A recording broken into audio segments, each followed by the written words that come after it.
Hey, true believers, this is Aaron Moss coming at you. Just a quick dedication before I start the show proper. I want to dedicate this episode to a fellow podcaster that we lost way too early in his life, the incredible Zoom Yukinori. He had his own incredible set of shows. He was over on the Fire and Water Podcast Network, and I've talked to them once or twice. As I was re-editing this episode, I came across the final thoughts on Armageddon that I spoke with him about. So that's on this episode. And it just got me thinking about him. And again, I never actually had the chance to meet the man, but I did talk with him. We've talked on Facebook, and I've talked on via Skype a couple of times. He sent me a copy of his Zoom's Who, wonderful book. I appreciate that. He was a great guy, and he's missed by all of his fellow podcasters. Zoom, wherever you're at, may the best be with you, buddy. Enough about that. Let's go and start today's show. All the curtain lights. This is it, the night of nights. No more rehearsing and nursing apart. We know every part by heart. Hello there, true believers. This is Head Speaks, a proud member of the Headcast Network family of shows. As usual, I am your host, Aaron Moss, aka Head. This is my mostly monthly Headcast, where I talk about comics, movies, role-playing games, TV shows, and anything else geeky that I want. So sit back and enjoy the ride. Let's begin. What heights will hit? On with the show, this is it. Hey, dear listeners, here's Aaron Moss, aka Brotherhead, back at you. Again, I'm back for the second month in a row. Hopefully everything in my life has been a little more situated. Again, I'm still going through a turbulent time. I'm not sure. Things may change over the next year or so. I don't know for sure what's going on right now, but I'm here for you guys right now. Hopefully I'll get these out on a more regular basis. A couple of things before I get started. Me and the wife have started some new podcasts. We have the retrospect of the 80s, which we basically talk about all things in the 80s. Everything's open for discussion. And we also have the Star Bright Project, where we talk about the Quantum Leap TV series. That's a great show. I love it. I watch it. I've watched it many times. Michelle, my wife, has seen it a few times. She's watching it through from the beginning. So join us. They should be monthly. We're still working out details. I'm still working on getting this show out, but I want to let you guys know. Also, let you know, like I said, I'm back with you guys. Hopefully, I'll be back without any delays for a while. We'll see what the future holds for me. But if you guys, again, do like my show, I'll mention this later, I'm sure. But right now, I'm letting you guys know I do have a Patreon page set up, patreon.com/headcastnetwork. Check me out there. And if you like my shows, throw a few bucks in the bin. Anyways, that's enough for the preamble stuff. Let's go ahead and get up this episode. I've got, I think, 3 segments. 2.5. I'm going to do the What's in Head's Long Box, where I'm finally going to finish up Armageddon 2001. It's been a while. I'm finally going to finish that miniseries. Next month, actually the next 2 months, I plan on covering the next miniseries, Armageddon Alien Agenda. Wasn't a great series, but it was a series, so I'm going to cover that next, hopefully if things work out right. Also, probably next month, I'm going to start covering the Voyagers series on this show under At the Movies of Head. This month, so again, I'm going to have my first segment. It's going to be the finishing up of Armageddon 2001. Play some commercials. I'm going to come back, and I've talked with half a dozen guests over the last year or so, with my delay about 2 years. But after I talked with them about that episode they were talking about, we sat down and we talked a little bit about the ending of Armageddon 2001. I recorded all those, and after the first commercial break, I'm going to come back and play those. And then after I get done with that, I'm going to come back and I'm going to bring it At the Movies of Head, and we're going to talk about basically a lead up to next month's segments. I'm going to talk about time travel shows. So bear with me, stick with me. Thank you for your patronage. Thank you for being with me through my delays and through everything else. I'm working on making this a better show. Like I said, if you guys have any suggestions, any problems, any concerns, comments, as a ex-boss of mine once said, if you have any bitches, moans, and gripes, feel free to shoot them at me at headspeaks.com. I will take all your suggestions into play. I will figure it out. But again, like I said, I have a Patreon page set up. I'm still working out some of the details. I've got a page set up. The rewards may change once I figure out what I'm doing. Please bear with me. Like I say, the last 6-7 months in my life has been a little hectic. I talked about it a little bit last month.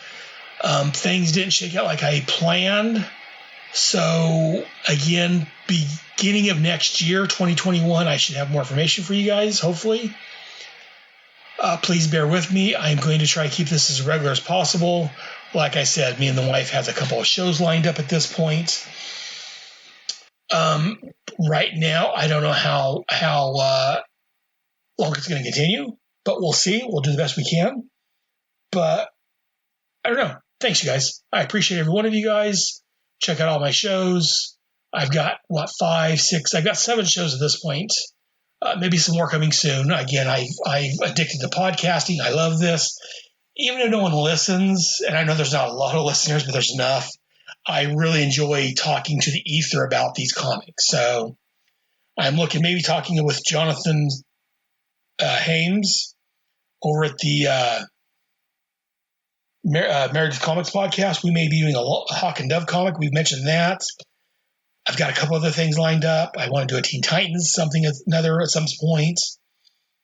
Bear with me. Just pull back the curtain a little bit. I'm recording this segment after what you're going to be listening to next. It's May the 3rd.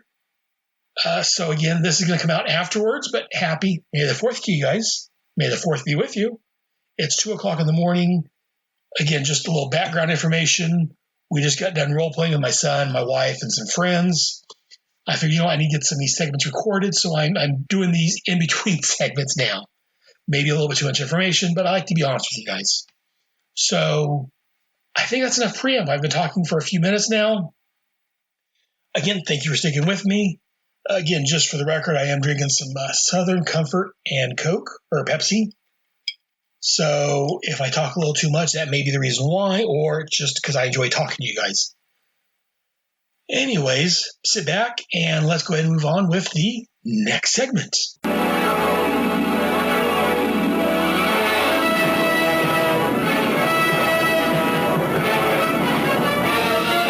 Faster than a speeding bullet.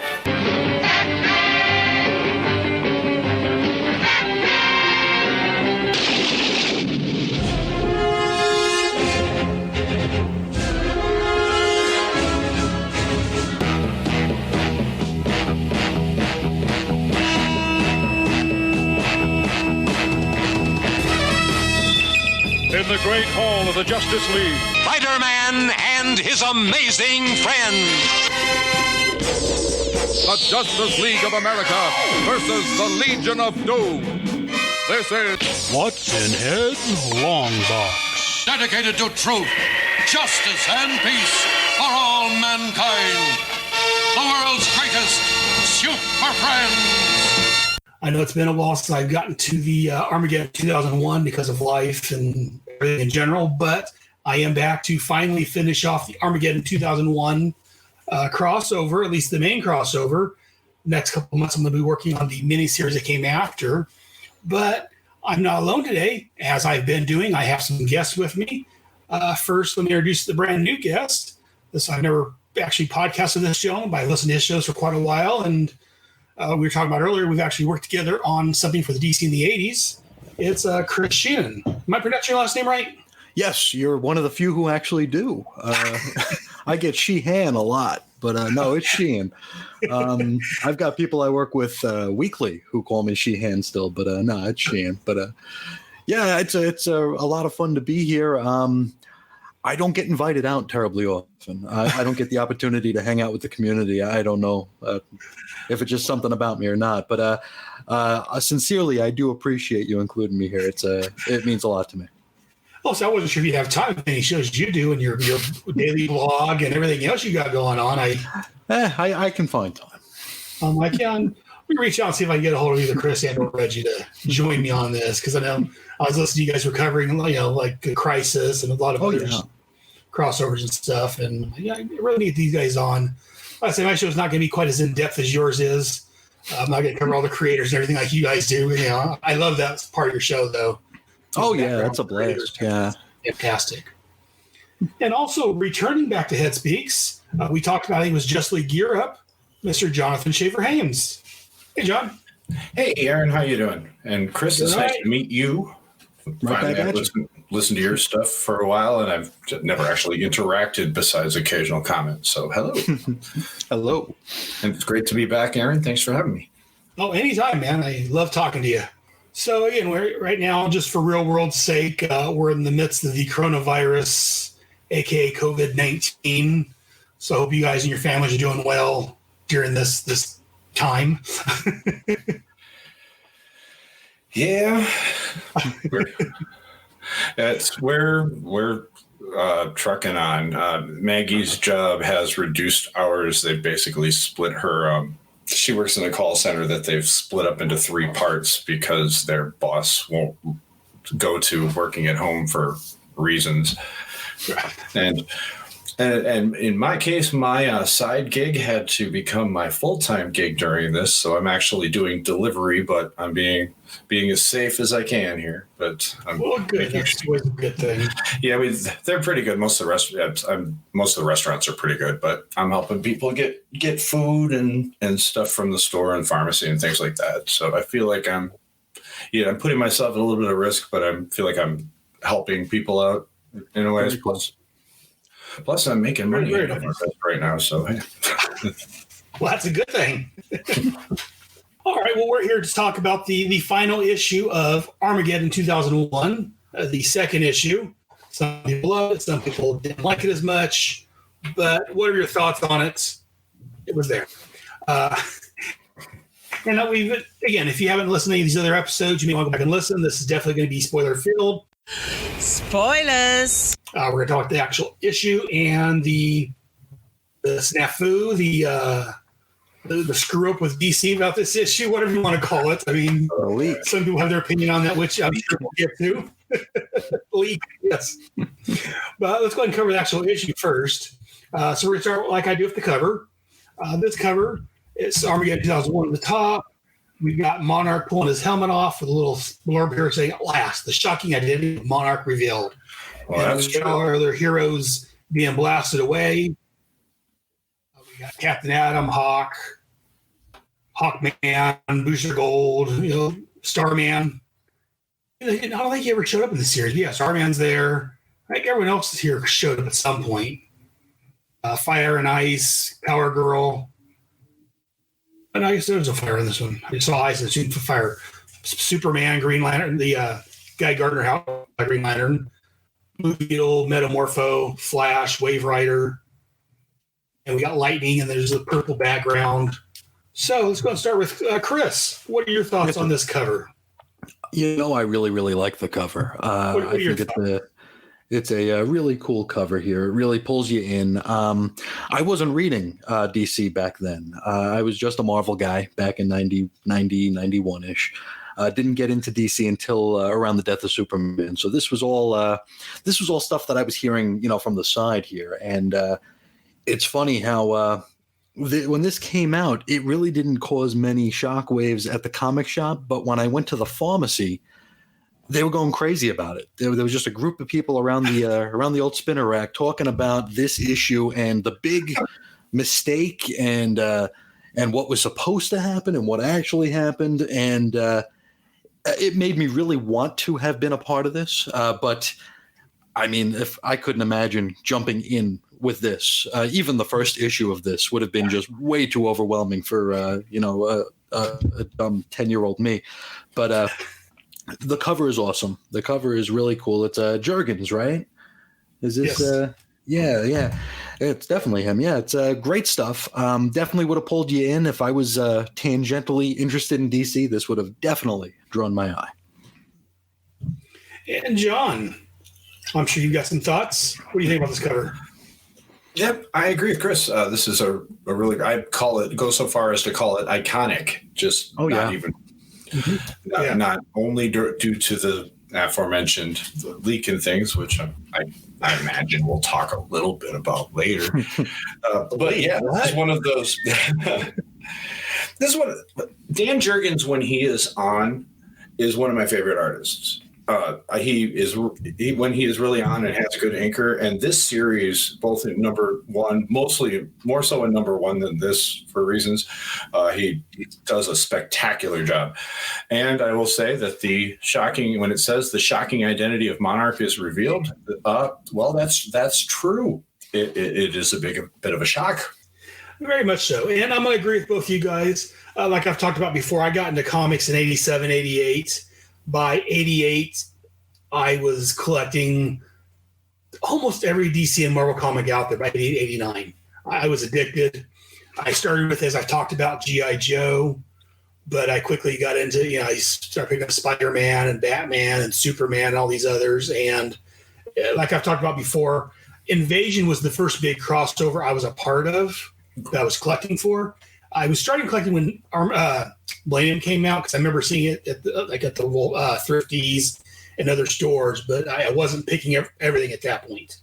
So yeah, Armageddon 2001, I was deep into DC. I love this cover. Like you guys said, it's just fantastic. Jurgens is one of my all-time favorite artists. Like you said, especially depends on who his inker is, but yeah, Jurgens, I love him as a writer, as an artist. Just a big Jurgens fan here. So, and yeah, seeing this cover, like I say, the shocking identity of Monarch, which we'll talk about in depth, I'm sure. Yeah, it was just a fantastic cover. I like having, like I said, the only gaffe as far as I'm concerned in the cover is Starman's on there, which he never actually showed up in the series, which as a Starman fan and one of my other podcasts is on that Starman, a little disappointed we didn't get any Will in here, but it is what it is. And now that go ahead. Sorry to cut you off. That just reminded me. I wanted to say it. When I was a kid reading this one, I thought that Starman being on the cover was a clue, and that he could be be the guy because he hadn't had an annual that they did with this. And now I go that they maybe should have. Well, that's what I was going to say. I'm wondering if maybe, again, we'll talk about there was a change to the story before it came out. I'm wondering if maybe Starman actually did show up in this issue and it was just written out when they rewrote it. Or just, because, if Jurgens did the cover and he also did the interiors, it seems like he would know that Starman wasn't a part of it. So I'm just curious about that. If I ever get a chance to talk to Dan Jurgens, I'm going to ask him about that because I'm curious now. Didn't really think about reviewing it as I'm looking at it right now. Like, hey, Starman's on there. Wait a minute, Starman never showed up. Wait a minute. I agree with you guys. This is a great cover. Very iconic. So let's go and go to the issue itself. This is Armageddon 2001, number 2. Cover date was October of 1991. But to buy it on sale, you take your DeLorean back to September the 3rd of 1991. And this was an expensive $2 at the time. There was no title for this issue. The writer was Dennis O'Neil. Penciler, Dan Jurgens. Inkers was Art Thibert, Steve Mitchell, and Dick Giordano. The letter was John Costanza. Colorist, Adrian Roy. And editor was Jonathan Peterson. The cover was penciled by Dan Jurgens, inked by Jerry Ordway. Two great pencilers, inkers, artists in general, in my opinion. The synopsis for this: the final issue continues directly from where the Justice League Europe ended. Wave Rider is touching Captain Atom to seeing into his future until one coalesces. Nathaniel Adams' family is gunned down by gang members, while the police and the chief of police do nothing, as it was a legal shooting. We also learned back in 1995, Captain Atom learned that when he used his powers, it affected reality on the quantum level, so he promised never to become Captain Atom again, which I'm sure we'll talk about. Adam goes to the morgue to retrieve his family's remains and learns they were taken to the dump. At this point, Nathaniel once again becomes Captain Atom and destroys the dump, and then the gang members have killed his family. Doing so, he releases something from the time stream. Captain Atom realizes what he's done, so he reverts back to human form. Back in the present of 1991, Monarch appears from the time stream, does a little battle with the heroes, and then vanishes. He reappears at the campsite where he kills Sal and kidnaps Dawn Granger, Dove of Hawkendove, which I'll be talking about in the future here on Headspeak, probably, or maybe its own podcast. We'll see. Anyways, back at the Justice League Europe's headquarters, Wave Rider is explaining Monarch in our story to the heroes. He also explains my biggest problem with the story, which we'll talk about. Monarch then attacks Hawk and takes him to a mountain in Asia where he left Dove. He then vanishes again and starts a scavenger hunt for parts he needs. He explains that the machine will destroy all of the heroes. Then he blasts Dove, killing her in front of her partner. This enrages Hawk, who then kills Monarch, revealing him to be an older Hank Hall, a.k.a. Hawk. Our Hank then puts on Monarch's costume to become Monarch because, well, comics. All the verse heroes, except for Captain Atom, converge in Metropolis as Monarch demands. Monarch and his machine show up, and Monarch's revealed to the other heroes. Captain Atom shows, and all the heroes battle. During the battle, Monarch sets off his bomb, which Captain Atom absorbs the energy from, causing him and Monarch to vanish. The heroes start rescue operations, and Wave Rider frees a young boy from the subway tunnels. The young boy, Matthew Ryder. Our story ends with Captain Atom befriending a Triceratops and finding Monarch's glove. To be continued in Armageddon, Alien Agenda. Dun, dun, dun. So let's go ahead and, Chris, this is first time on the show. Let's go ahead and get some thoughts from you. What are your thoughts on this show in general?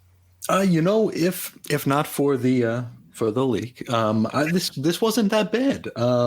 It's been probably 15, 20 years since I read this, and I read it for the first time this morning, and in such a long time, and just thought it wasn't as bad as I was afraid of. I think I kind of conflate this entire story plus all the miniseries that pop off of it into like one big amalgamation of mess. And of just taking this in a vacuum, thought it was really well done.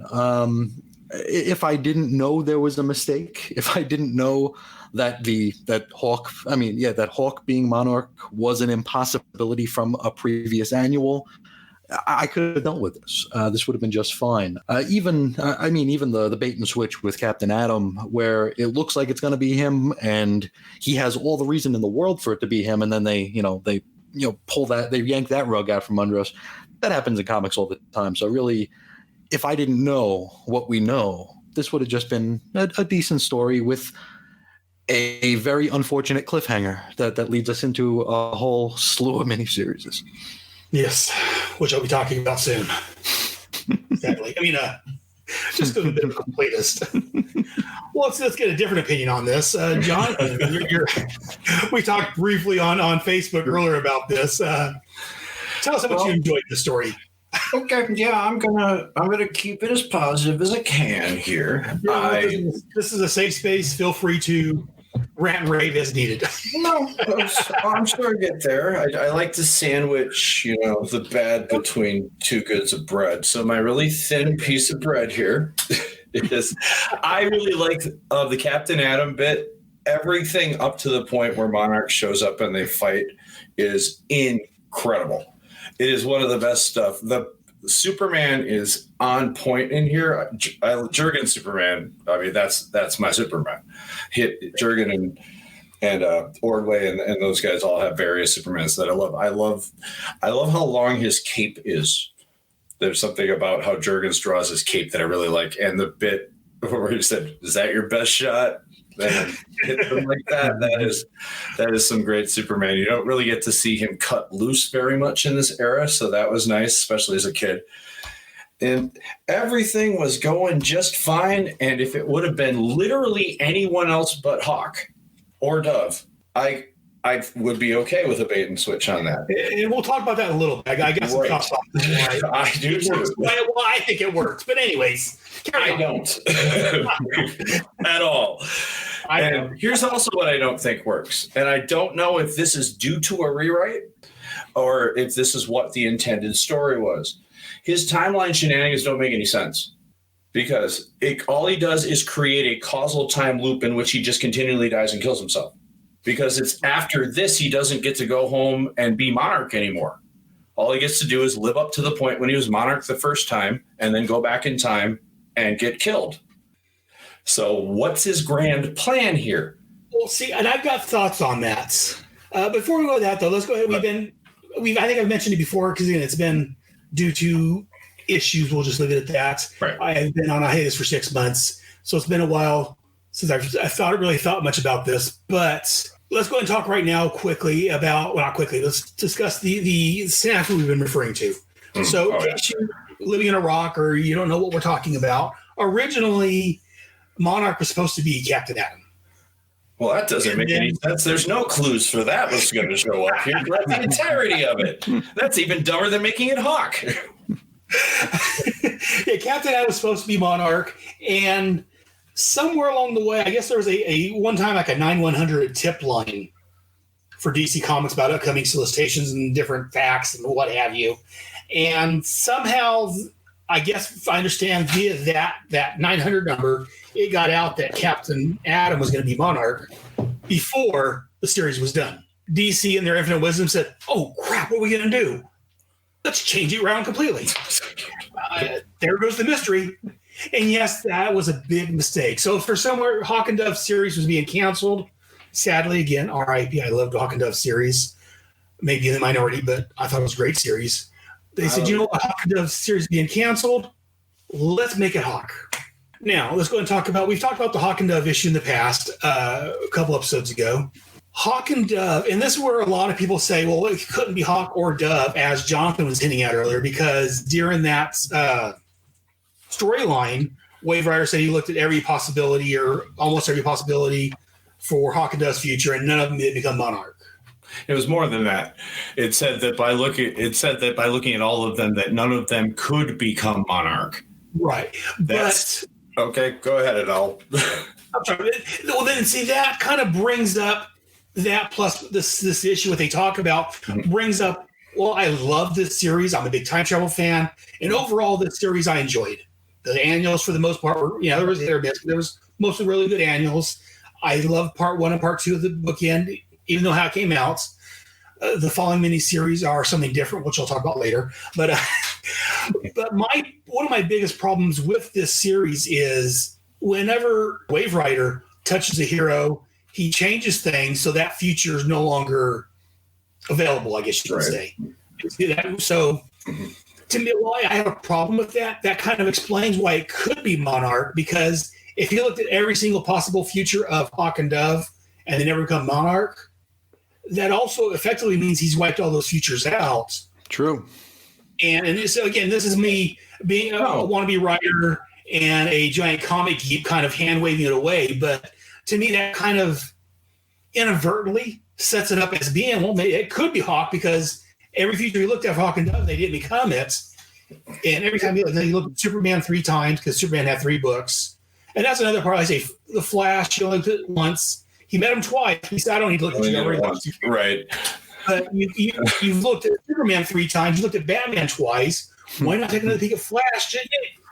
And it doesn't. And again, the whole premise, if you actually if you take off your comic book geek hat and put on a realistic hat, it kind of falls apart, because there's no way for Monarch to find out who Monarch is, because when he looks at the future and sees where the heroes are becoming, well, he's not going to become Monarch. And if Monarch, his identity actually could change, because he wrote out Superman. When we look at Batman, that's a different future than what Superman ended. Well, we go back to look at Superman again. Well, he's not in Monarch in this future.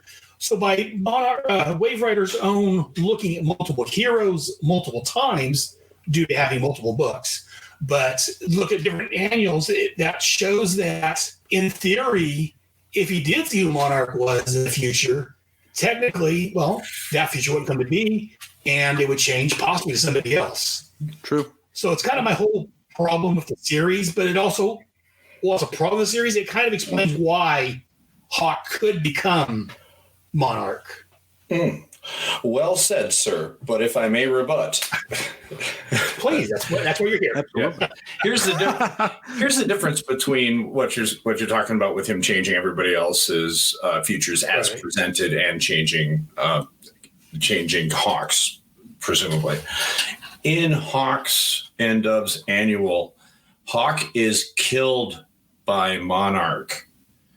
They're the only people that encounter Monarch in the future. Right. That plus the whole bit of it couldn't possibly be any of them really, really makes it a bad choice, considering they had to reach into the ether and grab someone at the last minute. I mean, they could have thought a little bit harder about that. In particular, and do you want to save a whole bit for the whole, or later for the whole idea of how dumb of an idea it was for him to change it in the first place, and why, in my mind, that ultimately ruins the series? I like the end a lot. I like the premise. I love a lot of the annuals. I love some of the Superman ones in particular, are some of the best Superman stories ever. But this was presented for months as a mystery. Mm-hmm. Now, you know what a mystery needs? A cohesive storyline and an ending. And they had clues in it. And Captain Adam's storyline leading up to this was building up to the point that Captain Adam was going to be this. Not directly, but it was setting it up in his story that this was a possibility. That is lazy writing. It's the equivalent of crowdsource writing, to be reactive and to freak out over the 4 or 5 people that must have heard this on the 900 level to do this. They learned their lesson.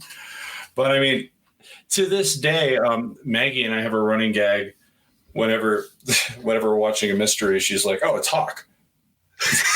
We were watching Agatha Christie the other day. Well, it's obviously Hawk, because it's about like reading a really well-written novel, and The Butler did it when you hadn't met a butler earlier in the series, and that's my take on it. I'm not going to disagree with most of what you said, because you are right. It was lazy writing. It was crowdsourcing. It ruined the mystery of the whole thing. Like I said, I still say it could have been Hawk, because he looked at all of Hawk's futures, and since none of it was it, if you looked at all the futures, again, it depends on how you look at it. Back in the Crisis with their multiple Earths, that would mean that, or actually Marvel, where whenever a character goes in the past at one time, anyways, it would create an alternate timeline.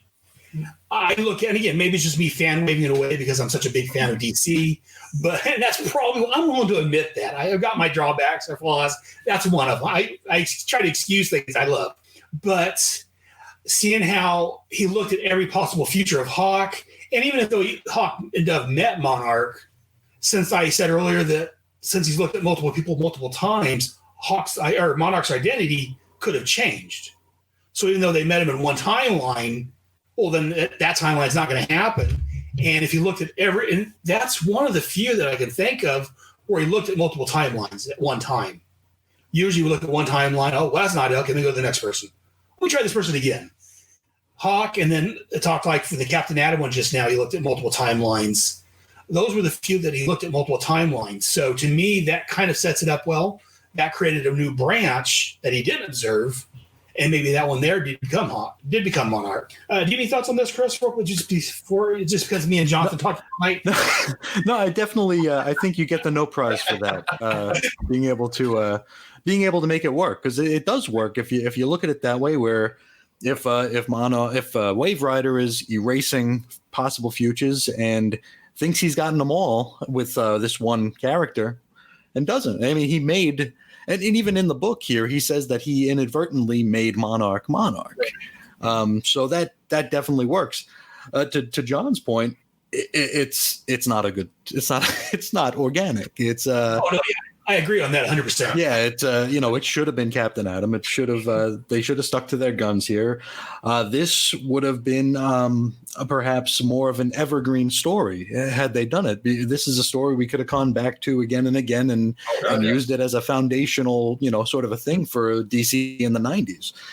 And instead, everything is overshadowed by the leak. Yes. Not only that, they had to retcon it constantly. Certainly. They continually had to try to retcon it to make it make sense until it made sense. But you're right. Well, they brought it in the Wildstorm to do it. They did the Captain Adam Armageddon thing. Yes. Eventually, they did the Battle of Bloodhaven. That right. Yeah, they keep fixing it. They keep breaking it even more to wipe this away when they could have just done it right in the first place. Well, it sounds like Hawkman's reorigin and after the post, right? That's for another complaint. Hey, anybody who says that the New 52 didn't do anything good, they brought Hawk and Dove back. So with Rob Liefeld, huh? Drawn by modern day. Well, it makes sense because he drew the original miniseries, and I actually liked that. That was back when. That's my favorite Liefeld ever. He actually seemed to have he listened to people, or he had really good inkers. But I like him. Yeah. Is that the one where did Carl Kiesel have to like actually cut his work and turn it the right way for a couple of issues of that because he wanted them to be sideways or something? I don't remember offhand. I remember reading is that where that's from? Yeah, it was the Hawk and Dove where Kiesel had to turn it. Where that happened. Okay. Yeah, because we're actually covering some other Liefeld stuff on a show I'm doing where he did a couple of books sideways, and it was kind of the gimmick of the month, and it's rather unpleasant to read. So I'll be talking about the future somewhere, just because I love the Hawk and Dove series. But yeah, I don't remember that. I'll have to relook at that when I get to that. But another problem, another reason for the change, possibly, is because Monarch didn't come into power. The Heroes were destroyed in 2001 originally. Mm-hmm. Now they're destroyed 10 years earlier in 1991. So that could also kind of explain the change. Yeah, again, I'm not just sure. Thinking that you could explain the time loop escape that way. And that's the whole. Well, what was his plan by coming back and dying right now? Well, maybe again, I'm fan linking this just because I love DC, and I try to excuse them as much as I can, except for the New 52. But well, I love DC too, but I don't think Hank Hall, after seeing Dove killed in front of him and then seeing that it was a future version of him doing it, with just his immediate reaction would be, well, nothing to do now but go completely mad and kill everyone. True. But when you become insane, and Hawk was always one of those that was borderline wacko anyways, in my opinion. Even Hank, I mean, he was always, the anger and being more agent of chaos. Yeah. He was always, to me, borderline, just like, and again, just the jump streams just for a minute, Green Lantern, when Hal went nuts and destroyed the Corps. Mm-hmm. A lot of people, that came out of nowhere. I disagree with that because I remember I was working at Target a couple years before that, and a buddy I worked with, we were both reading the Green Lantern book. And I think it was right around Green Lantern 25 when Hal and Guy Gardner fought. When they fought for the Green Lantern. At that point there, both was commenting, you know what, Hal's is going a little wackadoo. He's going really, really grim and gritty, if you will. And, he's taking this further than he actually needs to go. It's like he's losing his mind or something. And then he's wearing Malvolio's ing. And that's what I don't remember that offhand because that was I do. Let me ask you, Chris. You said you came at this story after the fact. Yes, sir. John, did you read this? I forget. Did you read this during what was happening, or did you read this after the fact? I read it during. This was much like you. I came into DC right around this time. I'd say a bit before, back in about 89, in the wake of the Batman movies, I started picking up, but I was huge into Justice League and Batman and Superman. And I had read a handful of Hawks and Doves, and I liked the characters a lot. So I read this, and my friends and I, we had our theories. We would talk. No, I didn't live anywhere that had a comic shop, but we had. But somehow this got out that this had happened. That's what I was going to ask you, how you heard about this. Because, again, I was like one town away from my comic shop was that. I had one friend that read comics with me at the time, so we would talk about it. But I didn't have, a gaggle of friends at the comic shop that we talk about this with. I don't know. I heard Wizard or something after the fact. I can't remember now where I heard the whole Captain Atom thing. I know about it, but I don't know where. So I was curious if you know offhand. First place I learned about it in detail was on Usenet. You see, kids back before there was the World Wide Web, there's this thing called Usenet, which is this big porn bin right here where occasionally people talk about comic books over here. But that's where I learned the details. But I don't know if this is just funky memory, but I seem to remember my comic book friends and I talking about it before I was in college, which was the first place I had encountered Usenet. So somebody found out about it and told us, and we talked about it, because I was convinced my first game that it was Captain Atom even beforehand. That was my candidate for it, especially after Justice League Europe. It leads right up at the first page of this one. I'm like, hey, I guessed right. Everything's coming up. What the hell's happening? Yeah, very much so. Yeah, like I said, his book led up to it. And again, with as we talked about, well, it's been 6-7 months ago now, the Justice League Europe annual that came out right before this one did. Yeah, Monarch went up and, here's Captain Atom. Let's stop right here and carry this into the last issue. Oh, that's not an obvious sign that it's Captain Atom. Wait a minute, what? Hawk? And see, I don't like it being Hawk just because, again, I was a big fan of Hawk and Dove. They killed off Dove. So that really got my, what? No. But story-wise, like I said, and again, a lot of it, I can kind of fan-linked it away and made it make sense just because that's who I am. Then I can't blame Jurgen or Denny O'Neil and Jurgens for this, because they were obviously made to do this by editorial, and given their mission, what they had to do, I think they did as decent of a job as they could. Right, sure. And that's where most of these problems come from, is editorial.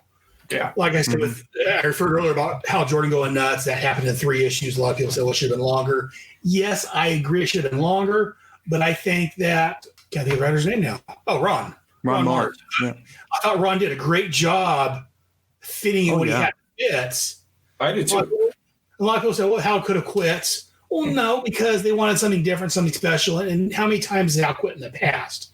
I'll defend the Parallax thing all day. I mean, and well, at the end of the show, we'll talk about that. But I generally don't like the concept of fridging to motivate a hero like they do definitely here with Doug. But I mean, they fridge his whole city. That's that's a different thing. I mean, we'll talk about that, and we'll talk about the whole fridging thing. I got issues with that. But anyways, but yeah, so like I say, we talked about how we came across the identity of who is supposed to be who. Chris, what are your thoughts on this issue itself? What are your thoughts? Things you like, things you didn't like, problems you had with it?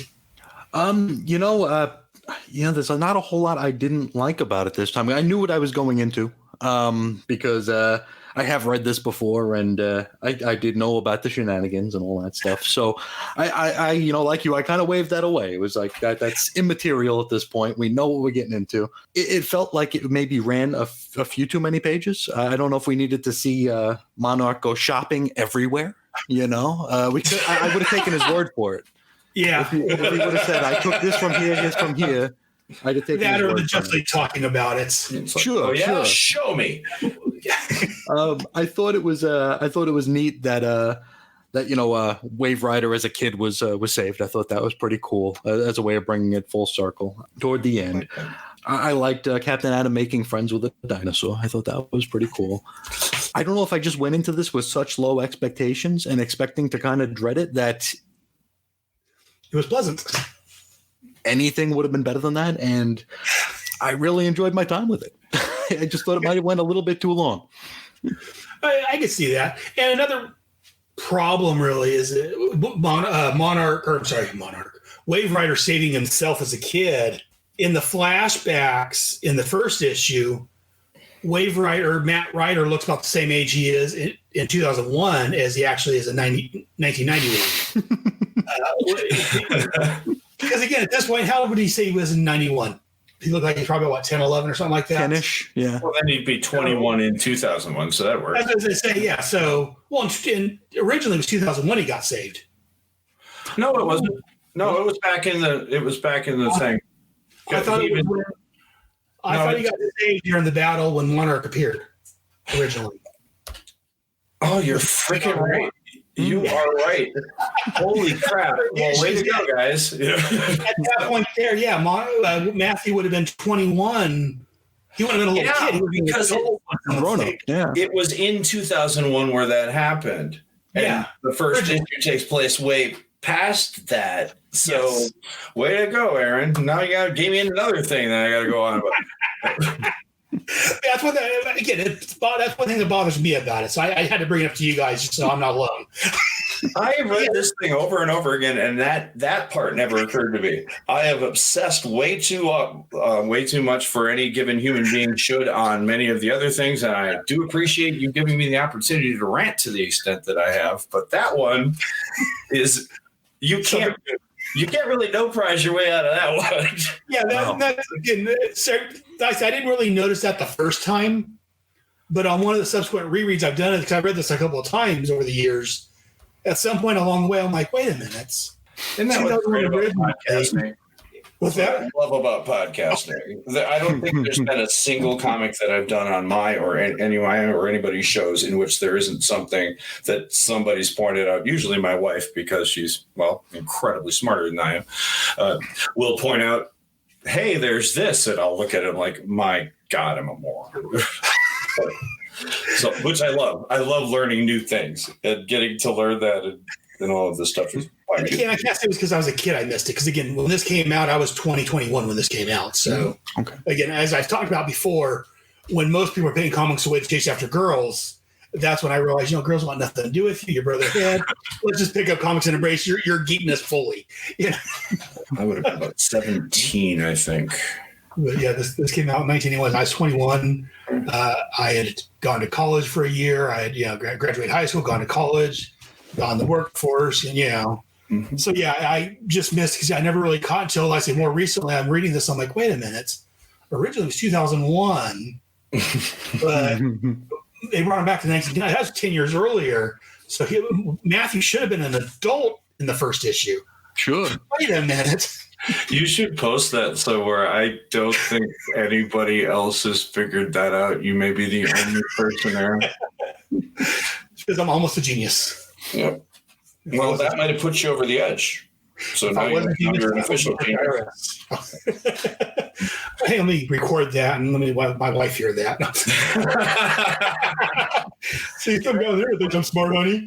Can I say one tiny thing about this? No, feel free. Go ahead, it's in the course of getting back into comics recently. The one thing I love, both because it exists here and often in radio dramas, is the expositional bit where people have to talk like no humans, ever do. It'd be like, well, as you know, Aaron, you and I met on Facebook one time when we were making fun of Jeffrey Taylor, and then I went on your show, and then you had me on a couple of other shows, and we've had numerous. Yes, we don't have that conversation because we do that happen. But the reader has to. So that's why we had this conversation. Exactly, because Chris is representing the new reader. The reader here needs this information. So therefore, Nathaniel has to explain exactly how the world got to this crappy place. In detail. And it's like, if they live here, do you really think that anybody wants to have this brought up? It's like, yes, we know how it happened. We were there. Yeah, see, I just kind of accept it as comic book. Right, exactly. I mean, that's not a critique. It's just something I always noted. I can't unsee now because it's always there. But this one was particularly funny for me because it just kept going on. And then, they got into a cab, rode for a while. He's still expositing. Yeah. That is one thing about comic books and books and stuff where they're trying to get this information to, for instance, Chris that didn't know, Yeah, you got to get it some way. So, that's the best way to do it. They're not, without showing them shopping for each party needs. And, that was a little silly. But overall, I enjoyed the story, even with the snafu and the change. Because, again, and I think it was after the fact, like a month or 2 months or something after the fact, I heard about the change. So I was, other than the fact they canceled Hawk and Dove, they killed off Dove, and they ruined Hawk. I was fine with the way the story. Other than that, Mrs. Lincoln, how was the play? That's what I was just thinking. Other than that, I was fine. I didn't have a problem with Hawk being Monarch because, again, I was able to wave away. Well, you looked at every future of Hawk, and he wasn't that in any of those. Well, there has to be a new one, and maybe he does. And Hawk or identity of Monarch changes apparently, so it could have been. He could have fought himself at one time. Who knows? It's comics. Oh, but do you have any thoughts on this, John? Anything else you want to share with us? Any other gripes? I think I made my gripes pretty clear. I've wondered though how much lead-in that they had in order to change it. Like, did they have it plotted out? Or did they actually? Because I think some of the art does look a little bit color formed, like especially with when Dove is encountering him. It looks like Dove might be just added to the scene, especially when she's flying at him and punching him right before he zaps her. It really doesn't look like they're on the same plane. It looks like she's a lot closer to it, and it might be they were trying to salvage some old art that they'd already drawn some stuff. That's a question, because I know DC most likely won't ever reveal or release the original if there ever was, because at this point they would rather. Well, I would say they'd rather not talk about it, but they keep retconning the damn thing. So. Well, maybe because fans keep talking about it. And wait a minute, this doesn't make sense. And as much as I hate the Dove death, though, the actual depiction of it was pretty awesome. Oh, yeah. Especially, I've never got to read it on the frame by frame. Oh, you can't see it. Just panel by panel, and getting to see it just go like that. That very effective piece of artwork by Jenkins. The other one. Jurgens. Jesus. Been a rough day. Yeah. That's all I got. Can you see my screen? That's a good one too. It's the one before that where she gets actually zapped over that one. The no. Yeah, no, it looks really well on the updated coloring too. Oh yeah. The digitals where I'm reading it. Very nice. I can't believe I'm praising the moment where Dawn dies unnecessarily. But here we are. Yeah. Hold on a sec. Again, I'm live streaming this on YouTube just to test it out, and we have Hal or Green Lantern HG joining us. Hey, Green Lantern. Mikey says hi to GL. And did you have any thoughts on this, Chris? That you want to share? The issue, the review? No, not really. Like I said, I didn't know any of these characters when it was coming out. So this was spoiled for me day it released. I'm from New York, so we had all the information. So this was we all knew, or they all knew, and they told us.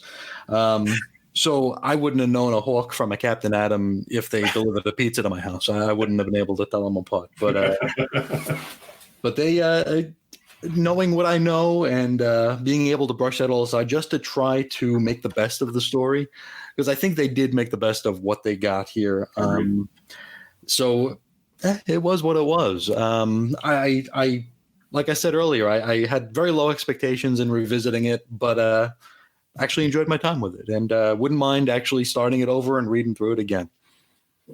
Very good. And that's one thing I like doing these shows is, get people to read something maybe they haven't read in a while. Sure.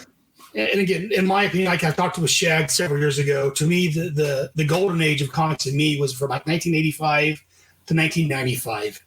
Okay. Just take a 10-year period, because to me, that's when it was, again, I started in 87, so I'm going back a couple of years, and to me, that's when DC and Marvel both was really hitting it on all, had all paddles in the water, was going around great. To me, after the late 90s, it starts to lose it. And before that, it wasn't quite, I don't want to say it's coherent, but the continuity wasn't quite as there a lot of times. And again, I've talked to other people. I'm a big fan of continuity done right. So this period was a real big continuity period. Like the Superman titles, they had the weekly, the triangle numbering. The triangle numbering, which I loved. Mm-hmm. Spider-Man, I was trying that. Makes it hard to read now, though. It makes it hard to read the DC. Keep them in separate long boxes, yeah. Well, so that's why I've talked about people on Facebook, and I've got mine organized. My Superman books are organized by the triangle number. Oh, I've been called a heathen for having them in separate boxes. So I still haven't fine with that. Again, I'm a bit of a completist at times, and again, I get a bit anal. Because I organize my movies. My wife says I'm obsessive compulsive about that. I got a low OC, so OCD. So I got movies organized by broken down by genre, and then they're alphabetized. Okay. Like, you know, she's like, let's kids down. I'm like, this way, if you want to know where movie's at, I can walk over the shelf and pick it off. If it's not organized, well, where's this movie at? Go find it. It's over there somewhere. But yeah, where's Superman Returns? Well, it's right here, you know. Under you for some reason. That's her filing system. That's another story entirely. Oh, I think I'd like your wife. I know exactly where everything is. No one else could possibly, but. Well, so, you know, she doesn't order things out, so that's the bad thing. Oh, okay. Well, maybe between the three of us, we'll get some sort of, little bear porridge out of it. But yeah. All right, but I was talking about the wife and her messing with me and moving my movies around. So did you guys, I know you were there at the time, Jonathan, you came later, Chris. Did you guys read, there was 2 miniseries that came after this that tied directly into this. There was Armageddon, Alien Inferno? Agenda. Well, there was Alien Agenda first. Okay. That's where it dealt with the conclusion of this, where Captain Atom and Monarch was back in prehistoric times, and things happened from there. And then Inferno came next, which brought the Justice Society of America back to current continuity, if you will. Yeah. Chris, did you ever read either of those series? Or It's been years, but yeah, I did read those. Yeah. And what was your just brief thoughts? Did you like that? Did you not enjoy those series? I liked Inferno more. That was the JSA one, right? I enjoyed that one more. Captain Atom, he kind of bores me a little bit. He's not one of my favorites. I did an Action Comics Weekly thing on the blog, and there was a bit where him and Green Lantern have a little back and forth.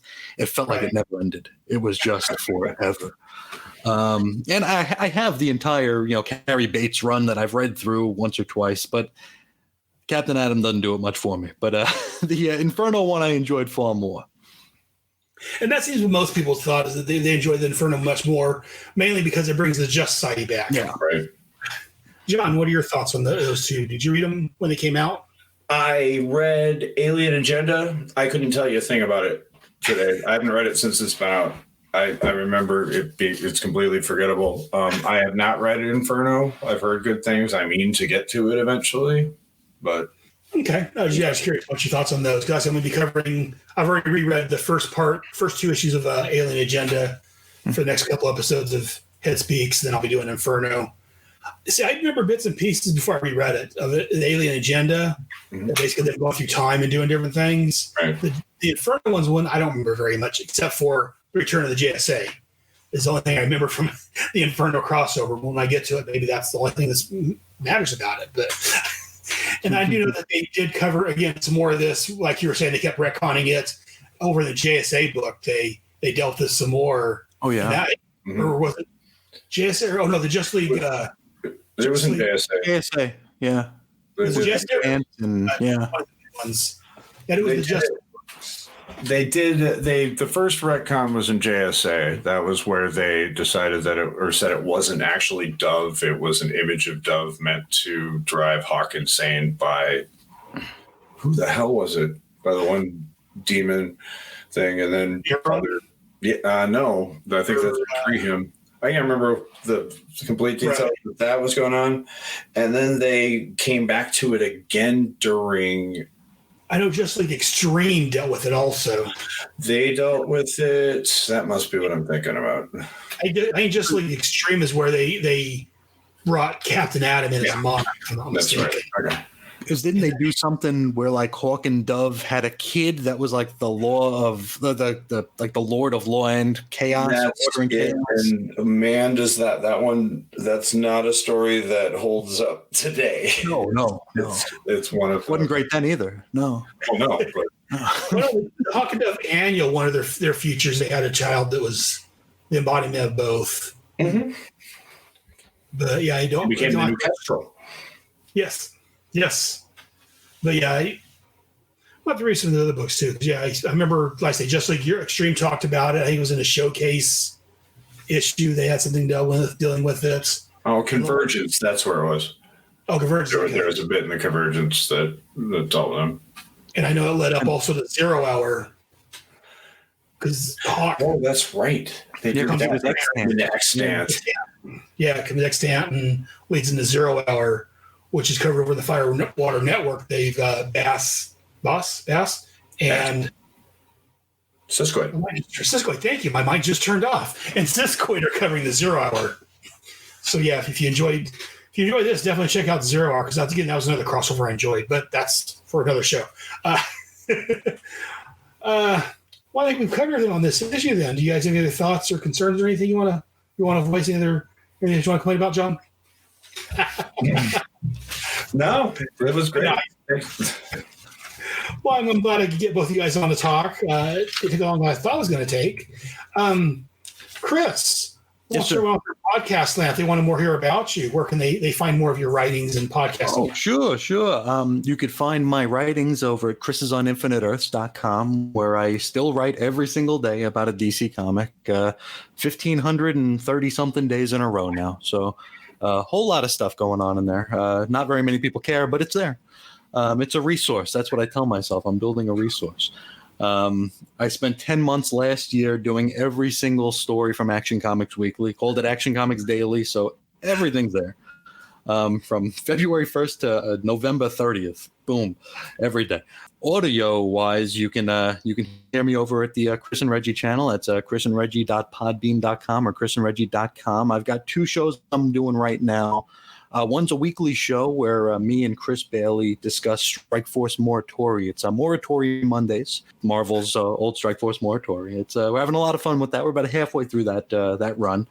And then the big project I'm working on is a monthly program that has a kind of familiar name. It's called From Claremont to Claremont, an X-Men podcast. And it takes a look at all of the X-Men books from the time where Chris Claremont left to when he came back. So we just started that this month. I've got 9 co-hosts, 9 segments. We cover every single book, and the first episode was 10 hours long. So we're working. Hey, Green Lantern there. How about that? And we're having a lot of fun with that. The second episode is almost done. That'll be out probably the first week of May. Very nice. I'm about a third of the way through the first From Claremont to Claremont. Oh, awesome. Somebody listened. Hey. I listen to you guys all the time. Yeah, I've got it on my Apple podcast to listen to. I just don't have time right now to. It's long. I'm way behind on all my podcasts right now, so Oh, me I've too. got to listen to. Yeah. Speaking of podcasts I'm behind on, John, what do you? If you want to hear more about you and your better half, I mean, more from you. No, that's fair. Everybody knows what they're getting when they come. We have 2 main podcasts that I do with my wife. One is called The Rod Pod, where we cover IDW Phase 2 Transformers comics in order. And we usually throw a skit in. We generally have guests on that, and so we have to, beam them up to the ship and get them up, and that's the sorts of fun stuff. Otherwise, we do Married with Comics, where we do literally anything else that comes to our mind before that. Lately, we've been putting out one of those every week, in which Maggie or I will do a fireside favorite, just something that she or I really likes, if it's be a comic or geekdom or whatever else we think about. And then one of us reads the other one an Encyclopedia Brown's mystery, and the other one tries to solve it on the air. And so far, we've each read each other one, and we've both solved it. So good for us. But you'll have to tune in on Saturday to see how the next one goes. Again, yeah, those I'm definitely trying to get to listen to, because I loved Encyclopedia Brown growing up. You should read them all the time. And again, I tried to see if I could solve it. And well, good, because I think we've got about 20 weeks worth of material on that. So enjoy. There was one that annoyed me because when I read it, the answer was the fact that the character had a clock, a 12-hour clock. So the alarm went off at a certain time. But again, I came from a more digital age where I could set my alarm for 7 a.m. and go off at 7 a.m. But this one here, the alarm would have went off at 7 p.m. instead. I'm like, oh, that's stupid. There are so many things of that, not to belabor the point, but it is hilarious how many of them involve you having to know what living in the 1960s was like. Especially the ones that Sally solves. Sally always solves something due to her knowing something about how like a man is screwing up a gender norm. It's actually worth reading, but it's impossible to figure out unless you knew which side of the road you were supposed to be walking with your wife or something like that. Yeah. Right. Yeah. But no, I'm definitely trying to check those out. Because, you got some great shows. I like both of you guys shows. Both of you guys do. Thank you. Not just kissing up because you're on my show. I think you guys are great, both podcasters, and I enjoy listening to your work. So, thanks, Aaron. You're pretty good too. Thank you. Back action. But yeah, so definitely check out Chris and John's shows because I can't recommend them enough. And I want to thank you both for appearing on here with me. Like I say, it was a pleasure finally getting to talk to you, Chris. And we worked together on the DC in the 80s, their G.I. Joe trading cards. Yes, sir. We worked together on that for the first couple. Waiting for the third one. I don't think the third one's came out yet on that. I think that's been in the works and just still in the. It's been 2.5, 3 years now, so it's there. And then I say, John, thank you for coming back. Thanks. I really enjoyed. I really enjoy talking with you. I say we talked with Just Like Europe and other stuff. So definitely have to do more stuff with you in the future. But I guess that's going to do it for this segment. I'm going to let these guys go. I'm going to take a commercial break, and I'll be right back. Head Speaks will be back after these important messages.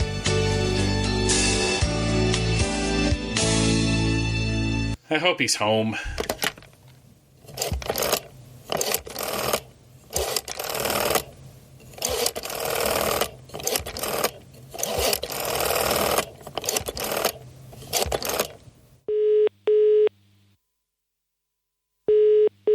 Why does it sound like I'm using a phone in the UK? I told you never to call me again. Yeah, I know. And modern science has yet to create a device to measure how much I don't care. Look, I'm getting the trailer for this year's JLMA together, and I assumed I had to make you a part of it since you're always in everybody's trailer or something. Well, look at you, leading this year's JLMA. Somebody's wearing his big boy pants. So, what's the theme? I sent you an email like a month ago. Like I even pay attention to anything you send me. Countdown to Infinite Crisis. Infinite Crisis? No, Countdown to Infinite Crisis. I'm not following. Shocking. The theme this year, I'm going to, like I'm talking to a child. The theme this year is Countdown to Infinite Crisis. I thought it was a fascinating time period in DC's history, so a bunch of us are getting together to talk about the various specials and miniseries and crossovers that led up to Infinite Crisis. It's the event before the event. The whole thing is going to kick off on April 30th, 2020 with a special episode of Views from the Long Box covering the Countdown to Infinite Crisis 80-page giant, and from there a whole bunch of shows that I will be adding in post-production will discuss these previously mentioned miniseries and crossover issues. And people actually agreed to this? Shockingly, yes. Well, it's probably a good thing that you're going to cover Countdown to Infinite Crisis instead of the Countdown series, because that was a train wreck. Yeah, actually, that was my thinking, too. Now, are you going to help me with this trailer or not? Fine. I will help you with your little trailer. Good. Don't worry, by the way. There won't be any dates for you to get wrong. I hate you so much. JLMA 2020. Countdown to Infinite Crisis.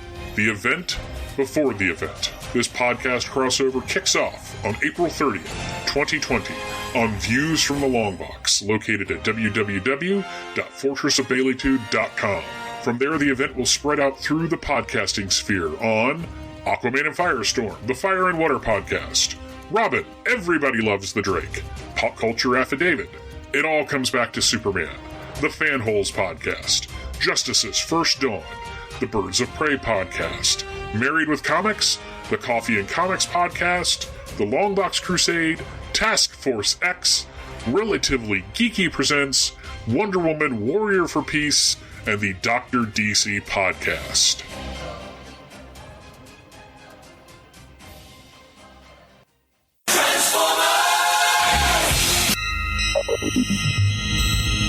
You are receiving a transmission from the Rod Pod. Upload pending. Stand by for soundtrack transfer. I am Maggie. And I am John. And we are trapped, hurtling through space in a ship shaped like Rodimus's head. The ship, for reasons we haven't been able to determine, contains the entire run of the IDW Transformers Phase 2 comic, which chronicle the events following the end of the war between the Autobots and Decepticons. So we figure we may as well read them all in order and report our findings to you. Stand by. Stand by. Upload complete. Now.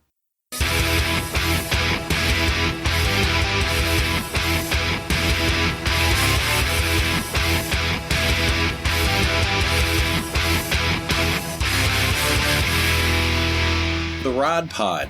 Look for us at marriedwcomics.libsyn.com, at iTunes, at Stitcher, or wherever good podcasts can be found. So, till all are one. Till all are one.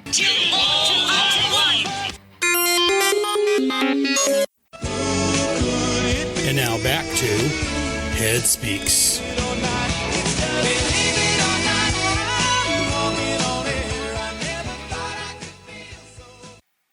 Welcome back. Hope you enjoyed those commercial breaks. Be sure to check out JL May 2020. It's a great show, a great crossover, I guess. I've got 2 shows participating. I have Task Force X, where I'll be looking at the Villains Unlimited with a friend. And then I also have I'm going to be looking over on Starman and Manhunter. We're looking at Manhunter issue number 14. The second series, not the one that I normally look at, the second series. So check us out. And as I say that, I haven't listened to the crossovers yet. A lot of busy, real busy. But I know the people involved. They're all great podcasters. The first one is from Michael Bailey. And again, he is one of the godfathers of my show. I can't recommend Michael Bailey's shows enough. So check out Michael Bailey's show. But that's enough for that. Let's go ahead and go back to this episode. So I just had What's in Head's Long Box, where me and Jonathan Schafer-Hames and Chris Sheenan covered the second issue of Armageddon 2000. If you guys have been with me for the last, 2 years at this point, you'll know that I've had rotating guests in and out throughout the last 2 years, talking about the various annuals. At this point, when I talked to each of them afterwards, we had a little discussion about the end. I recorded those segments, and I'm going to play those now. So sit back, and again, these are all pre-recorded conversations I had with previous guests before I recorded the last episode. So you may hear some comments from me that I duplicate during this last episode or this last segment. Please bear with me. Again, these have been recorded over the last, 2 years. So sit back and enjoy, and let's continue on with What's in Head's Long Box as I finish up with the Armageddon 2001 and all my previous guests, or most of them at least, their thoughts on the final issue and the revelation, in quotes, of Hawk being Monarch. Quotes. All right. Thanks, guys. And here with me for this brief discussion, we bring back Pat Sampson. If you remember right, he was with us for Armageddon 2001, the start of this whole thing.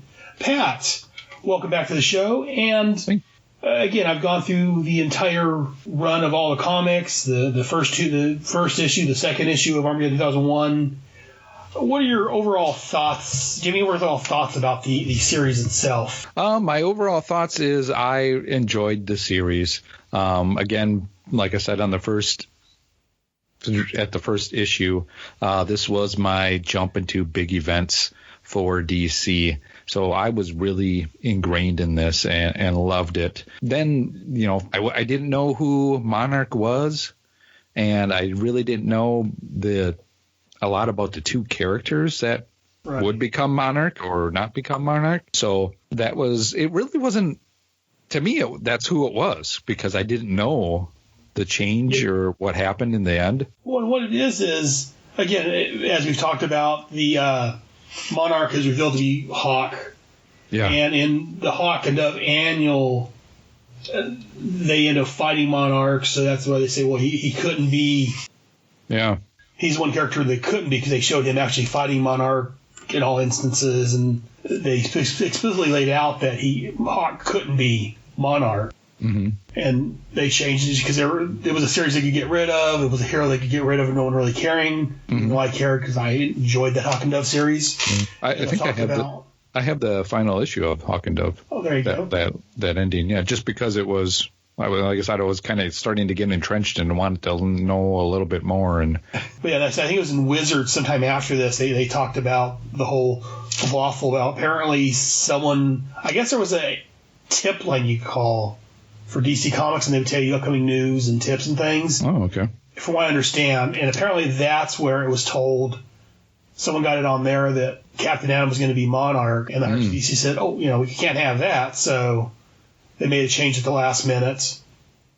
Yeah, I enjoyed overall. I did enjoy the series. Now going back and kind of rereading it through with that understanding of what happened, you can start to see the flaws here and there, but overall, from a kid at the time reading it, I really enjoyed it. It pulled me into the universe. Yes, as I've talked about, I was older. I was in my early 20s when this came out, and I just got into comics, and I say it being Hawk didn't bother me. Yeah, I didn't know much about Hawk and Dove at all either, so it didn't bother me as well. So I'm like, okay, well, it's somebody I don't know, so I can see how they can be a bad guy. Yeah, I read the series. I mean, and other than that, in their annual saying that Hawk couldn't be Monarch, I could actually see Hawk going that route. So I don't know, but again, this is just your thoughts on it. I've made mine expressed already. So. And like I said, I don't know a lot about Hawk and Dove. I think I've gotten the annual for this and maybe picked up the last issue of it. So, and it's been a while since I've read that. Right. But I know Hawk and Dove was like an angry guy, and the girl was more positive. Dove was more positive of a. Right. Well, she was an agent of the laws of order. Yeah. He was an agent of the laws of chaos, and he was angry, and she was supposed to be more peaceful. Mm-hmm. Yeah, so I could see where it makes sense. All right, well, again, thanks for dropping back in for this. Sure. Thanks for having me. We'll go here. Always a pleasure, Pat. And we'll go hear from somebody else. And coming back to us once again is the irredeemable Shag. Shag, welcome back to the show. Thank you. Feels like it's been ages since we talked last. Talking to me, it seems like it's been ages, but But real quick, I brought you back on to talk about the ending of Armageddon 2001. We talked about the Justice League annual issue, and we briefly mentioned in there, but as far as the ending and the whole snafu with it, if you will, the whole mess up, what are your thoughts on that? I mean, where did you first hear about that, and what did you think?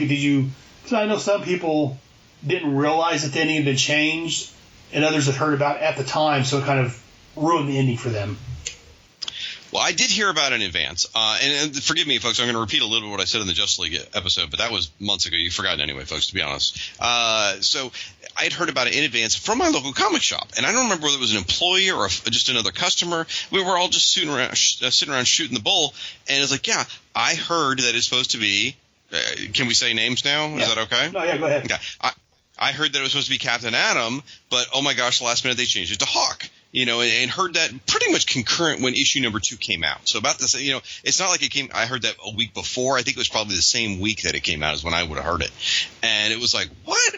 Really? That's crazy, because all of us were sure it was Captain Atom. I mean, when the Justice League Europe annual ends with Wave Rider's hand on Captain Atom, and leading up to it, a lot of us nerds have been chatting and going, okay, who's got the kind of power?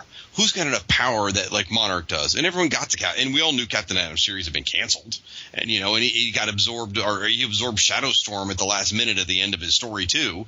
So I was like, come on, it's got to be Captain Atom. That makes the most sense. So Hawk was a big loop, and none of us threw us all for a loop. We're like, what? And then we heard the story, and it was really incredibly unsatisfying. And it just was like, ugh. So it was very disappointing for us as a reader and a fan, because I was enjoying the Armageddon 2001 storyline. The concept was great, and then the ending was just like, ugh. Now, I want to add on a personal note, a couple years ago, I got a chance to interview Dan Jurgens, because he was writing Firestorm and Aquaman at the same time, which is two of my my wheelhouses, if you will. And we had him on the Fire and Water podcast, and we do a little lightning round at the end where we ask a bunch of funny questions. And very quickly, we threw Dan off by hitting him with a bunch of fast questions. And one of them was, the ending of Armageddon 2001, Monarch should have been. And he kind of like sighs. He goes, Captain Atom. So even Dan Jurgens admits it. So, well, there you go. Do you mean, so overall, did it really ruin the entire series, or was it just like the ending was kind of muffed? Well, it definitely colors the previous ones. It's like it makes it hard to enjoy the overall story. It's not something you want to go back and necessarily reread cover to cover, knowing where the ending's not going to stick. Right. And then you get to Armageddon, Alien Agenda, and Inferno, and it's just like, oh. I mean, they have spent so many years chasing this damn thing too, right? Because you get Armageddon, Alien Agenda with Captain Atom and Monarch, right? Which is like, okay, clearly they're either trying to patch this, or maybe that was always a plan all along, was Captain Atom fighting himself. I don't know. Then you get Inferno, still Captain Atom chasing it. Then you get to Extreme Justice, and they're dealing with the Monarch crap again, where Captain Atom's a parallel version of himself. And then you get to Countdown into Infinite Crisis, where they're like, okay, never mind, screw it, let's make Captain Atom Monarch. I mean, it just keeps going over and over and won't stop. And so it's it does make it hard to look back fondly on the entire event because of the ending. Well, thank you very much. I enjoyed hearing again from you. I always love talking to you. As I've said before, you are one of the godfathers of my show. I look up to you. I know it's not looking very high, but well, I'm taller than you, right? So there you go. There you go. I appreciate your time and taking time out of your life to talk to me, because again, if it wasn't for you, I don't know if I'd be doing these shows. So I want to thank you very much.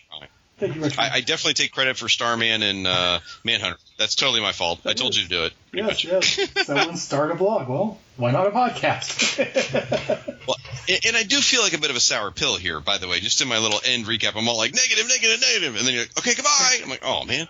It is fun to read. And these annuals are a true joy. They really are. It's just the ending was, and what happened later was disappointing.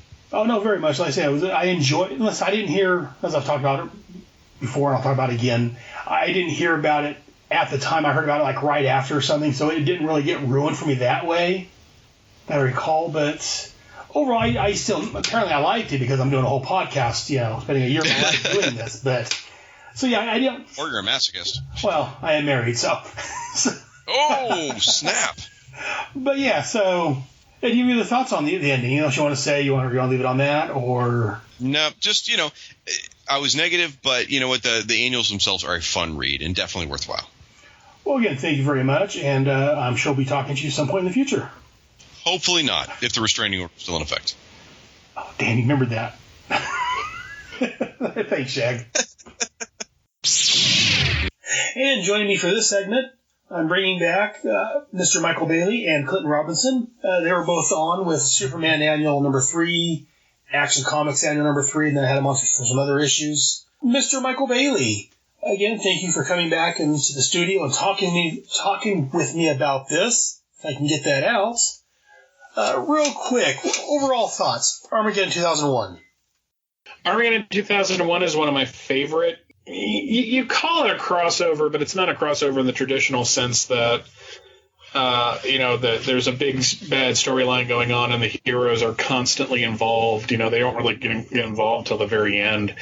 But I love it. I love the first issue because when I first read it, it was this took me into this completely different world where there were, they mentioned the heroes, but they weren't there. And you had an introduction of a character I would go on to like a lot. I was a big fan of Wave Rider after Armageddon 2001. I liked the second issue.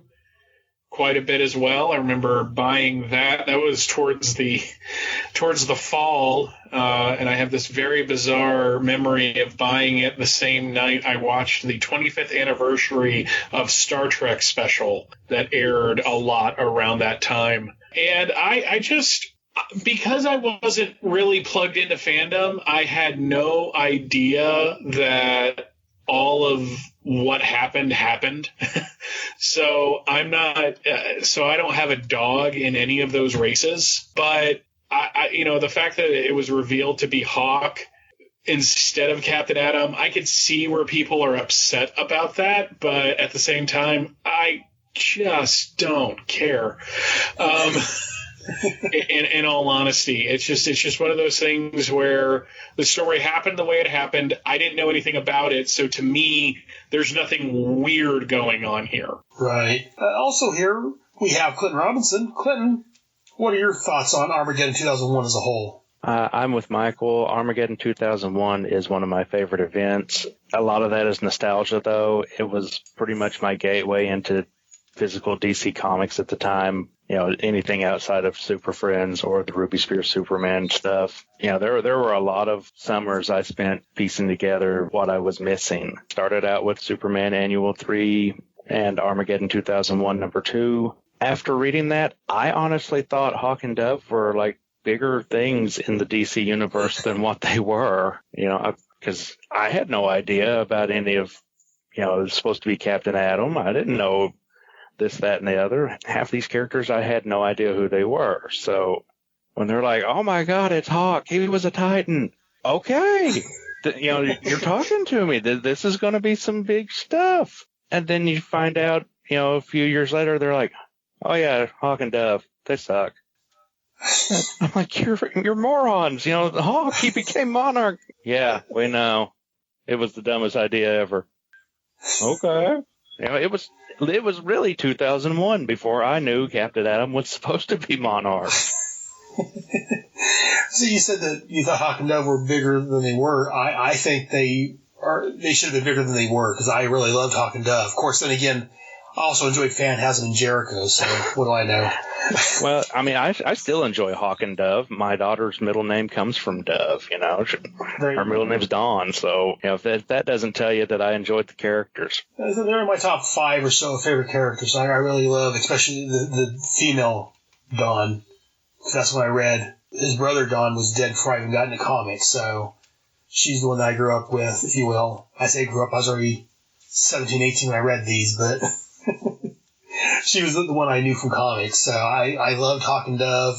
Do you guys have any other thoughts on Armageddon 2001 as a whole? Monarch was a better villain than everybody gave him credit for, and I kind of feel bad that he has been relegated to this kind of like bastard at the family reunion type status in all of fandom. I get it. Some people don't like him. Some people think he's stupid. And when you think about what happened with him in 0 Hour when he became extant, and then, they went a step further with it. I don't know if either of you have ever read Extreme Justice. Yeah. But it was, for the audience that hasn't, spoiler warning to a book from 1996, it was revealed that there was another Monarch out there that was Nathaniel Atom. Right. And the Captain Atom we've known all these years was a quantum clone who eventually took the name Campbell Scott. I believe that was the name. And the real Nathaniel Atom, who was all evil and stuff, actually became a new Monarch. I do think that that's going overboard a little too much, but at the same time, what the heck? I mean, it was the 90s. Lots of things were happening that I don't think anybody really wanted to happen. So, what's one more bad thing, in the background? But no, I like these characters, and I like, more than anything, I just love the idea that at one point in a timeline, all of the DC heroes heroes were killed by one of their own. Yeah, and that great concept. There was this whole huge battle to figure out, this huge storyline to figure out who that was. And then it was prevented, which is, good for everybody involved. But, maybe except for Captain Atom. And Hawk. and Hawk, and Dove especially. Well, she got better. Though, to be fair, the first year and a half of JSA was all about trying to fix all of this. So that's, I guess, beside the point too. No, I love this series a lot. I really do. Well, again, thank you guys very much for joining me back on this and coming back once again. I guess that's it. Thank you guys very much. And joining me now is, once again, my guest from where we talked about the Flash annual number 4, Zoom Yukinori. Welcome back, Zoom. Glad to be back. It's been a while. Yeah. And we've gone through the entire series. I talked to other people about this. I want to get your thoughts on, as we've talked about previously, the ending was changed. When did you first hear about the change from Captain Atom to Hawk as the main villain? When did you hear about that, and what were your thoughts on that? I actually heard about that before I read the series. And I'm trying to remember where. I think it was probably from a Westfield Comics catalog. I was living overseas. My uncle ordered his comics from Westfield Comics. So they always send a catalog, which was kind of a part catalog, part newsletter. And I think it was revealed there in one of their little columns. And my uncle would, when he would send me care packages or comics, he would also throw that in, just, a little added bonus for me. And sometimes, there'd be some artwork that I would want to, because it was in black and white and it was reproduced beautifully. I held on to a number of them. So, but I didn't hold on to that one, which talked about how Captain Atom was originally supposed to be Monarch. I honestly, how it got leaked, my understanding was that DC Comics tends to reveal spoilers at their retail meetings or retail conventions. They did the same thing with 0 Hour and Parallax being the main villain. And this was shortly after Green Lantern number 50 actually came out, that comic book retailers, and these were comic book retailers in Malaysia, knowing that Parallax was going to be the villain in 0 Hour because, you people are picking up Green Lantern number 50 and it's like, yeah, you got to pick up 0 Hour too. He's going to be the big bad in that type of thing. Though they said it in Malay, so I was just translating. I'm kidding. Well, I hope they said that. No. They did say big bad. I mean, they go to college overseas. They know the hip talk. The point being is that, DC Comics was the one that revealed it to the retailers. The retailers couldn't keep their mouth shut.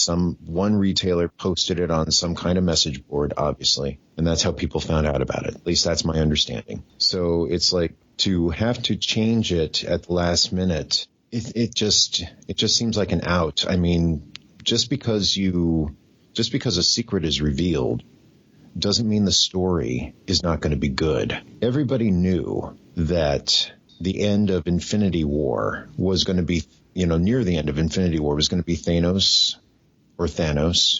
or the Nas, however you pronounce it, snapping his fingers and wiping out half of the population of the universe. We knew that was going to happen in the movie.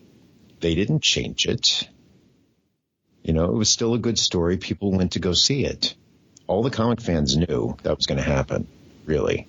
If they, the first half of Armageddon 2001 was just what led Captain Atom to becoming Monarch, which made perfect sense.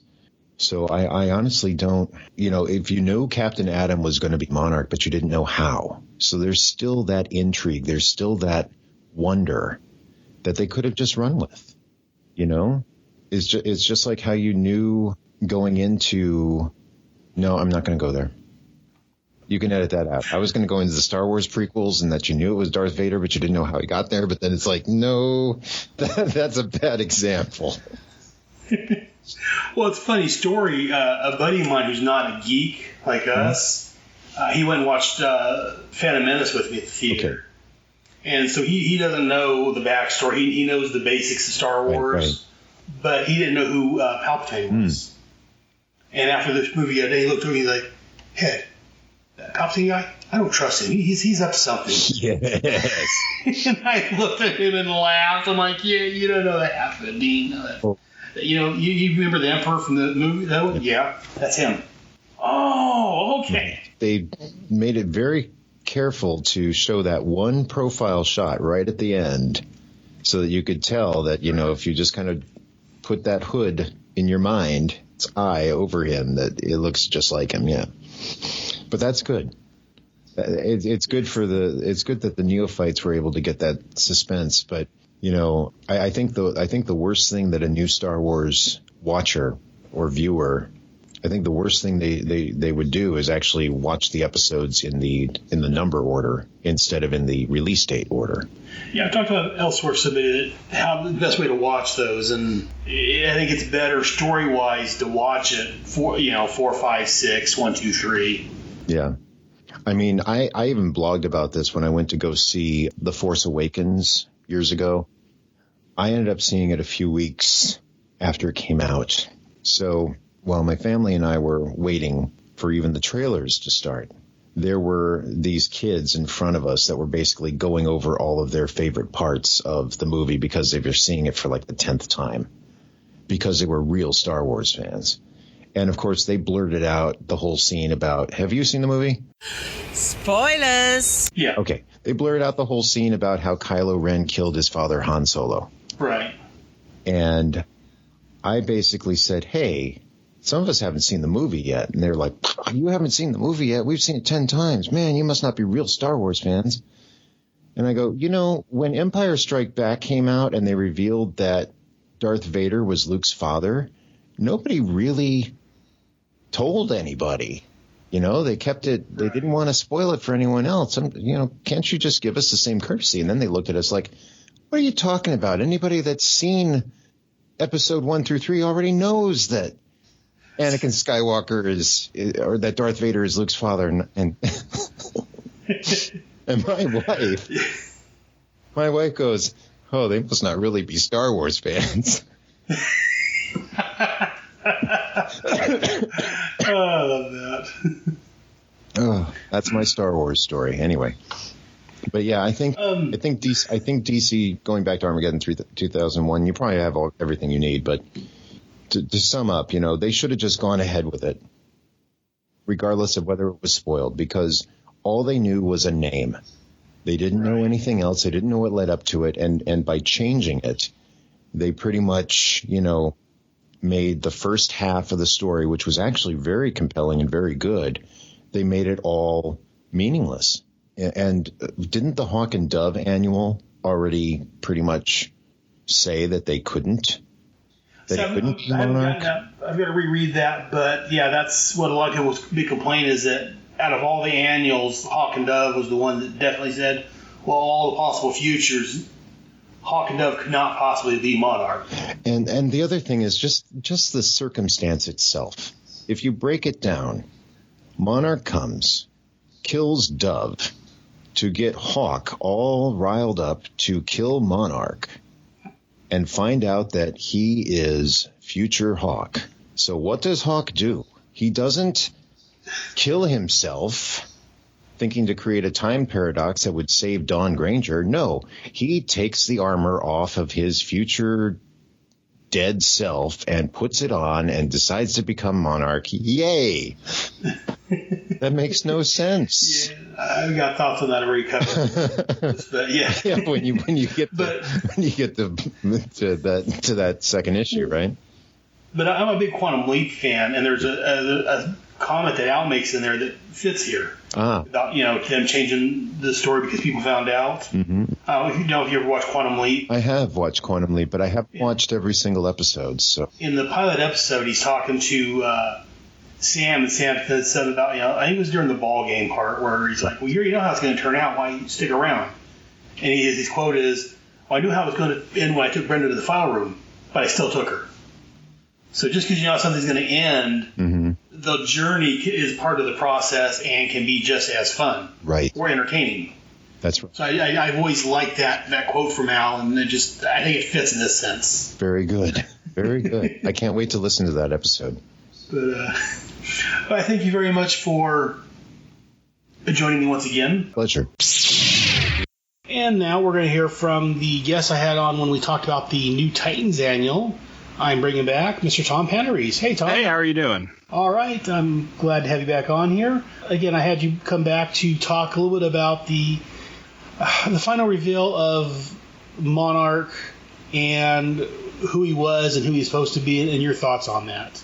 I think when I was on the Titans annual issue, I talked a little bit about how my friend and I had thought we had figured out who it was, and we actually had the original reveal because we were reading, and so we came to it very, very late. We were both reading War of the Gods, which was running concurrently and costing us both a lot of money.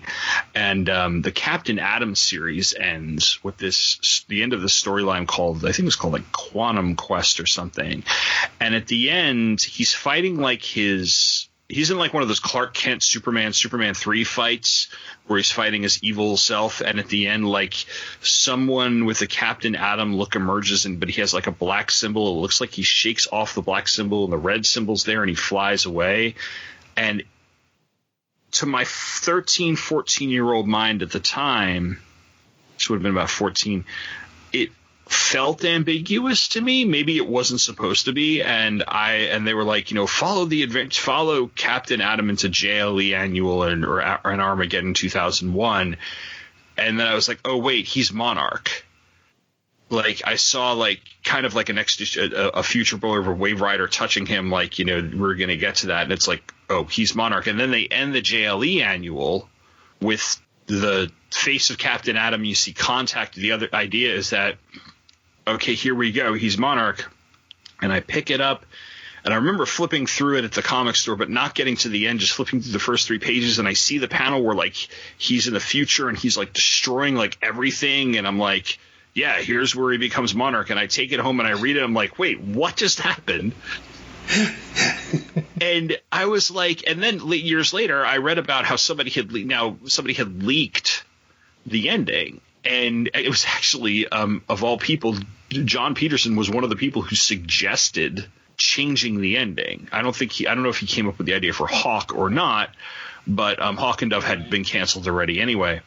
And in my mind, this is what was going through my head at that age. In my mind, this was going to end with Captain Atom being Monarch or becoming Monarch or whatever, and him maybe fighting his future self with the help of the character. I believe they called her Unity, that they had introduced in the Hawk and Dove annual when they kind of both was like her daughter and she had both of them. And I was like, so these two are going to like this other character is going to come about and this is going to be like the big fight at the end. And so like that's what I had extrapolated from like everything I'd read up until Armageddon 2001 too. And then it kind of, I mean, it didn't stop me from buying the Alien Agenda. And it didn't stop me from buying Inferno. And I don't know, the jury's out on which one of this is worse. But yeah, I was just kind of like, I wasn't like pissed off, but I was kind of let down. I was like, but Hawk's not a character who is going to, become Monarch. So when they make him extant in 0 Hour and this idea that like somehow he has become, more intelligent or whatever has been feeding him, I don't know. I think it made him a little more legitimate, but yeah, I was slightly disappointed by the changed ending. Yeah, you and a lot of other people. So, and then the whole thing with like Wave Rider rescuing himself, and I was like, okay, it's like okay, that was probably always going to be your last panel, like those sorts of things. So, but I still love this crossover. Well, as I've talked about with others, I love this crossover. That's why I decided to start doing it. I've had a lot of problems with it as I've reread it, just because things not fitting in right like I want it to, I guess. But it changes it. I'm sure a lot of editorial decisions. Yeah. As we talked about. But all right, well, again, unless you have any other thoughts that you want to share with everybody about the Armageddon 2001. Nope, that's about it. That's actually. kind of want to go back and reread it. So, well, I appreciate your time and thank you very much. Thank you very much. And my next guest I'm bringing back to the show, we talked about the Hawk World Annual. Welcome back, Justin. Hey, Justin. Hey, Aaron. How's it going? All right, man. Thanks for coming back. And well, thanks for inviting me back. So we're talking about the Armageddon 2001. I've talked about the entire series by this point. Yes. What are your thoughts as the series as a whole that you haven't said so far? Yeah. Well, when it comes down to it, of all the crossovers I can think of, DC and possibly Marvel, you got Legends and Crisis, and you got Millennium, and you got Invasion, and you got Bloodlines, and you got War of the Gods. I'd probably say Armageddon 2001 was kind of like the lowest on the totem pole here. And the reason why is because in Legend, every other crossover had major impacts in some way or somehow. And the only thing I could think of in Armageddon that had the big impact was Justice Society coming back. And that wasn't even the regular series. It was in the Inferno miniseries. Right. They brought back Justice Society. It was actually, that was the second miniseries they did. Yeah, so that was when you think about the big takeaway from Armageddon 2001, it's like, well, they brought Justice Society back. One thing that really comes up was, originally the big reveal, the big villain was supposed to be Captain Atom.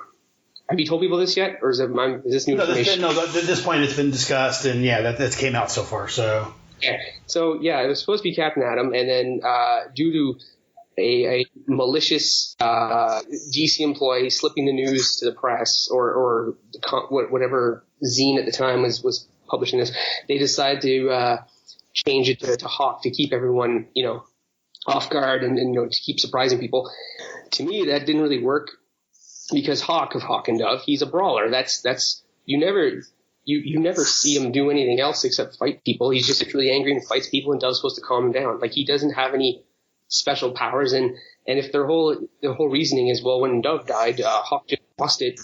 And I guess you can probably say that Hawk beat up Monarch and took his armor. That's why Monarch has all his powers in his armor. It's still kind of a stretch to believe that Hawk can do this, as mad as he is. So I don't know. I wasn't happy with that answer. Of course, much later in DCU, they sat and they do some timey-wimey stuff, and then Captain Atom the villain again and stuff. But what other big takeaway was coming from Armageddon 2000? Oh yes, Wave Rider. He's going to be the breakout star of 1991. Do you remember Wave Rider? Like, he's introduced in Armageddon 2001.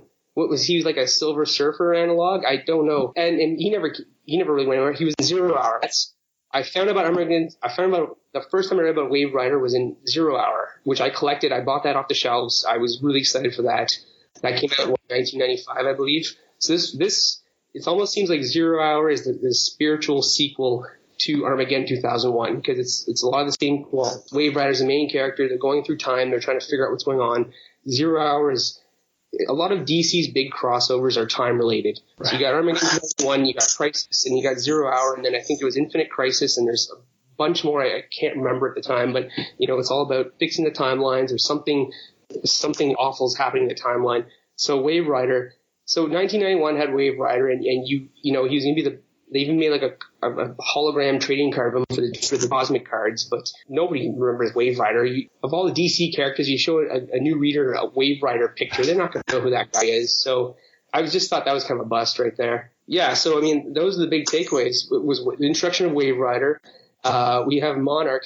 You were asking a while ago how I found out about Armageddon 2001. It was actually through the trading card sets. The trading card sets, the DC trading card sets back in the early 90s, they had cosmic cards and cosmic teams and what have you. But, they introduced, and they tell you around the card, it's like Monarch, he was once Hawk and he became Monarch. And it's like, well, there's a spoiler. But this, that's how I first found out about it. So, I mean, I found out about it after the fact. So I think it might have been more exciting if I had known about it, to be reading about it at the time. And I being 10 or 11 at the time, I wouldn't have had access to those rumor magazines. So I would have been surprised to me if Captain Atom became the villain or if it was Hawk. So that's in the end. Looking back on it, I think Armageddon 2001's least memorable crossover. I do enjoy reading the stories, though. They were very what-if themed, centered, and some writers just went crazy on them, which is good as want. yeah, it's not the most memorable crossover for me. All right, Justin. Well, again, I thank you very much for rejoining us and talking about this briefly. I do like talking to you, and we'll talk to you again, hopefully on something. Like I know we've been working on that Impal G.I. Joe card series. Yes. No, I've always enjoyed talking to her, and this is a lot of fun. Thank you for inviting me on. Oh, well, I say we've been talking on Facebook and been collaborating on a couple different things on your DC in the 80s. Between, I see you taking my the interviews I've done to people and putting them on your shit thing, or getting the hum interview or the trading card. So it's nice to be able to talk to you in person. I say in person over Skype, and of course, actually, like you did the last time, put a voice to the messages. Absolutely, this is great. Well, all right, yeah, so we'll talk to you later, man. Also, take care. And joining me back once again is my guest from the Legion Annual, Mr. Derek W.C. Hey, Derek. Hey, what's up, Aaron? How's it going? Oh, going all right, man. Thanks for rejoining me here to talk a little bit more about the Legion. I know we talked about the Armageddon 2001. We talked quite a bit about it on the Legion's show. So let's go ahead and just a couple quick questions for you. So you read this, if I remember right, you said you read this when it came out, the entire series, Armageddon 2001.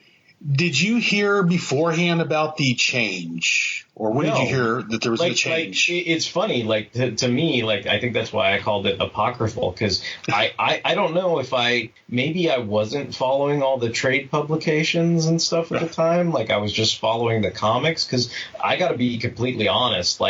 I had no idea it was originally intended to be Captain Atom. I don't think I found that out until the internet got into real high gear in the late 90s, early 2000s, when I was, kind of looking at old GeoCities kind of Angel Fire websites for things I had interest in, which of course were DC Comics. And I probably stumbled across, some article or something or other that detailed oh, hey, guess what? Did you know that, it wasn't originally intended to be Hank Hall? And I was like, well, what? Really? What? And then I was like, who was it supposed to be? And they're like, it was supposed to be Captain Atom. And then I started piecing it together and went, oh, wow, that kind of makes sense, because Captain Atom's title was just about to end in War of the Gods. They had those tie-ins and all that stuff. And I was just like, oh, and then I think in hindsight, since Captain Atom's a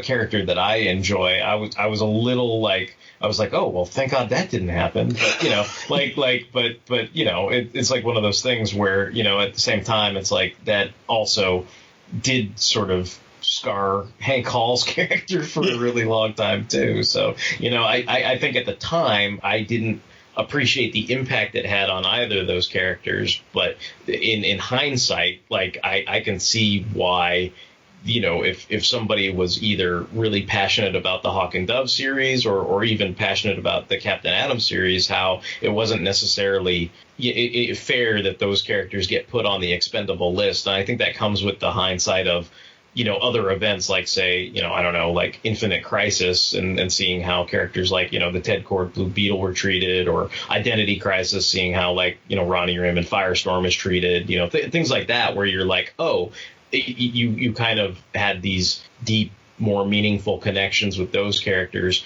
and sort of the, I don't know, either the distance or who knows, maybe the kind of bias to kind of go, hey, wait a minute, why are you doing this to my favorite character type thing? Well, so, it's funny, the ones that you mentioned. I loved Hawk and Dove. I loved that series.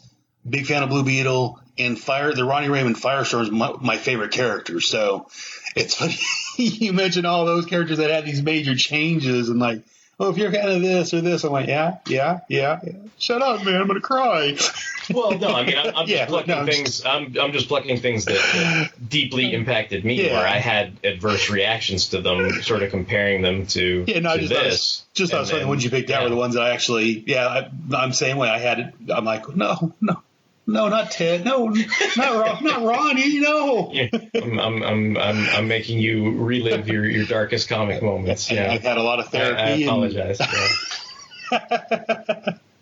But no, so I'm assuming then because I heard a lot of people complain about the Hawk and Dove annual, that when you read it, it shows that they couldn't have been, Hawk couldn't have been Monarch, You didn't have any of those type of misgivings when you read the Hawk and Dove Annual to begin with? It didn't seem I guess it wouldn't have occurred to me when I read the Hawk and Dove Annual, but I guess when I read the conclusion to Armageddon 2001, my excuse, or at least the way I rationalized it, as like I sort of as I describe as a kid reading comics and being fully immersed in the explanations they were giving me, I figured, well, yeah, it's like too bad Hawk and Dove didn't have 2 ongoing titles, because then maybe he would have found out on the second try. You know what I mean? Like that was my rationalization, and I was like, well, he touched Superman 3 times and 3 different things happened. He touched Batman 2 times and 2 different things happened. Like if only he had kept touching Hawk in inappropriate places, like they may have found out that he ended up being like the Dr. Doom of the DC universe, but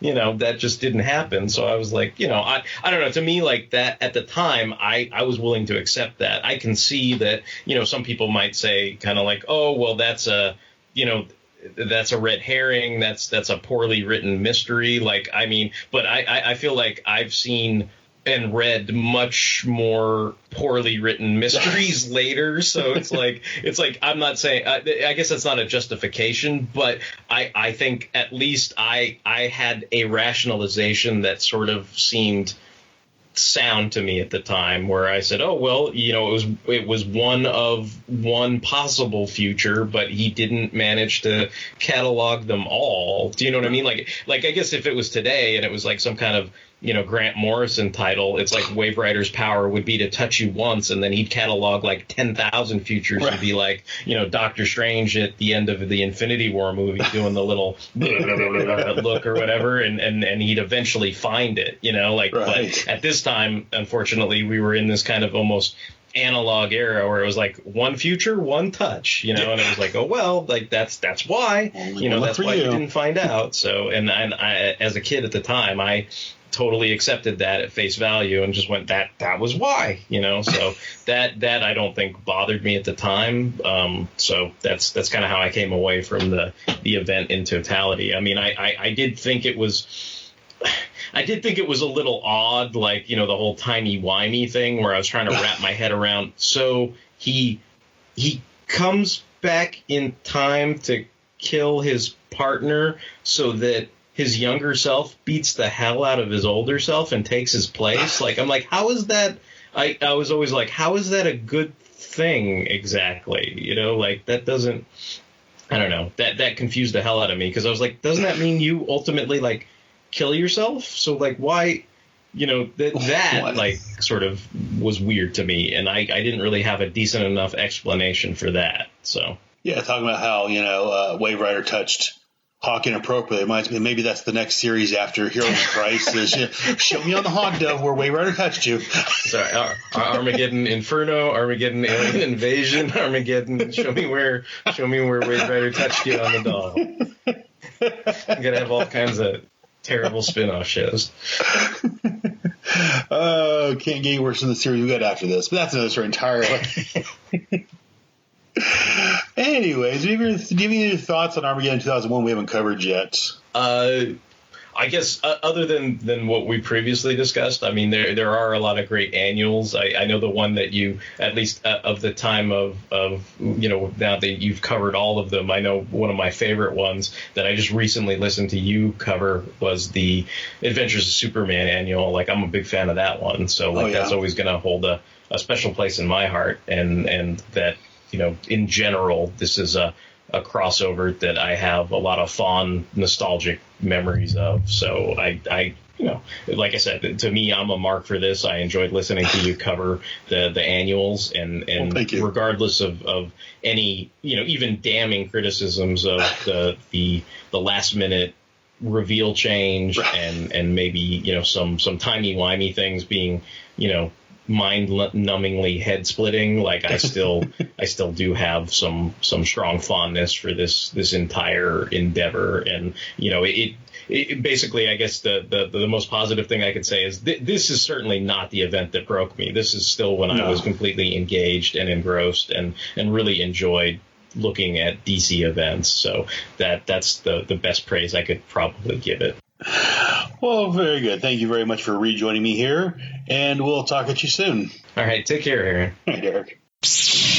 And next up, we're going to be bringing back a couple more guests. This is a duo, a team effort, if you will. This is John and Maggie Schafer-Hames. Am I saying that the right way? Schafer-Hames. I had them on a couple different episodes, and I've got them back here to get some final thoughts on Armageddon 2001.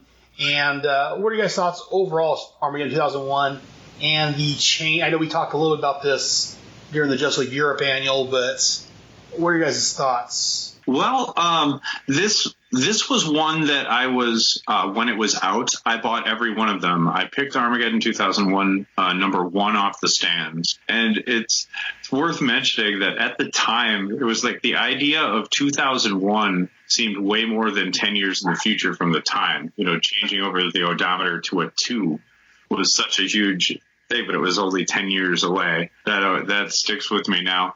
I have a love-hate relationship with Dan Jurgens. When he is on, he is absolutely my favorite artist, especially when he draws Superman. He's incredible. When he has the right inker combination and when he's isn't rushed or something, he is amazing. When he's not, I have various issues with him. In this one, he was on. This is some of the most beautiful artwork in issues number 1 and number 2. The storyline itself, it has a fond place in my heart, just because I love time travel stories of anything. Rereading it again, both for the episodes I was listening to on your show and for the ones I was on, it doesn't hold together very well at all. And even at the time, there were some bits in issue 2 that didn't make any sense, but particularly with how Hawk had to then kill his future self, and his future self was happy about this because it was closing the circle. That's stupid. Are you happy? You're dead now. Yeah, sure, your past self is alive and is going to become you, but then he's just going to come back and die here again. Anyway. But yes, it was so obviously telegraphed that it was supposed to be Captain Atom. I mean, we knew this at the time. My brother and I were absolutely certain it was supposed to be Captain Atom. And then the issue number 2 starts with the Captain Atom story of that thing, and it's obviously supposed to be building up to, and then it changes rather abruptly, almost as if it was dictated by editorial fiat. And honestly, of all the people to choose, if you have to suddenly pick a new character to take the place of your shady villain, who's been in the background for so long, to go with Hawk. Now, personally, I haven't read any Hawk and Dove, but I know who they are. I know of them. And it seems like a very odd choice to go with Hawk suddenly as being the bad guy all along. I would have accepted Hawk as the choice if it wouldn't have been for how they were portraying him in the comic at the time. I was reading enough. I've read the Hawk and Dove by the era. It's one of my favorite books of the time.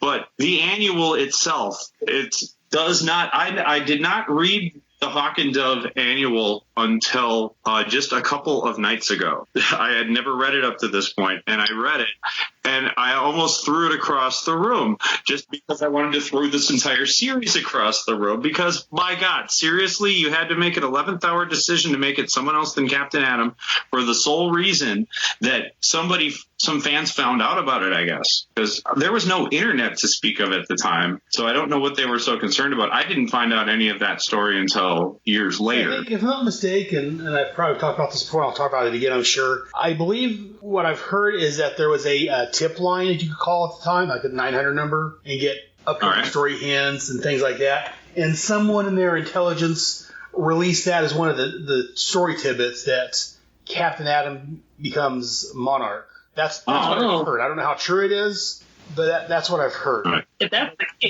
they're kind of asking for it, then I suppose. Well, in that case, at least it's the DC ineptitude when it comes to handling of their properties goes back at least to the depiction of the far future of 2001. No. We love you, DC. Never mind what he said.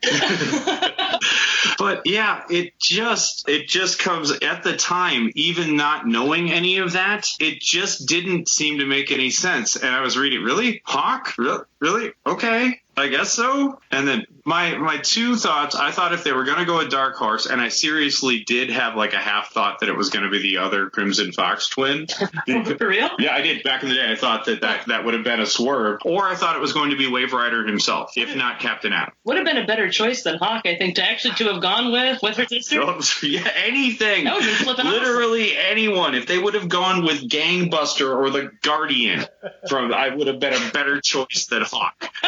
It just ruins what would have been a great story and a great projection forward for Captain Atom. It was a logical choice for his character, for how he had been portrayed through that, particularly since he's the pastiche that was Captain, that became, Dr. Manhattan. His being a pastiche of Dr. Manhattan also added a level of urgency to the thing. It was something we could have accepted, that Captain Atom was this guy. And frankly, what his series was being canceled as well.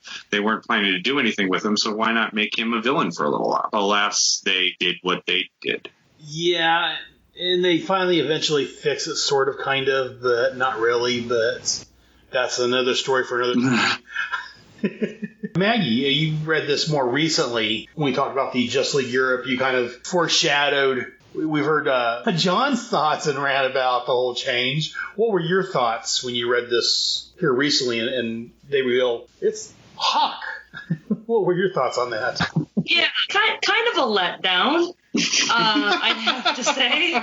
When it's so obviously meant to be somebody else, and it takes, it was at least a swerve. I guess you can say that for it. But yeah, it kind of seemed like a big build up to not much payoff, or to at least a confusing payoff, I guess. Yeah. It's the gobbledygooker of DC storyline. Yeah. Being someone who's relatively new to comics, there's a lot of continuity to keep track of that I constantly confuse in my head. And the fact that, because John read the Hawk and Dove one, in which Hawk dies, which makes it even more confusing, unless they went about doing something to retcon that, or did they, or they just kind of casually forgot that this character died? If I remember right, they do casually sort of kind of explain it at one point, and then moving on, let's fight Monarch now. Yeah, right. Yeah, exactly. Just gonna sweep it under the rug. Let's go into the punchy part. Yeah, I've got thoughts. I'll talk about this later, but yeah. And then eventually in the JSA series, I think it was. Or no, Just League Extreme. How could I forget that? The Just League Extreme series, they kind of... What decade was that out in? Take a guess. That was very much middle of the 90s.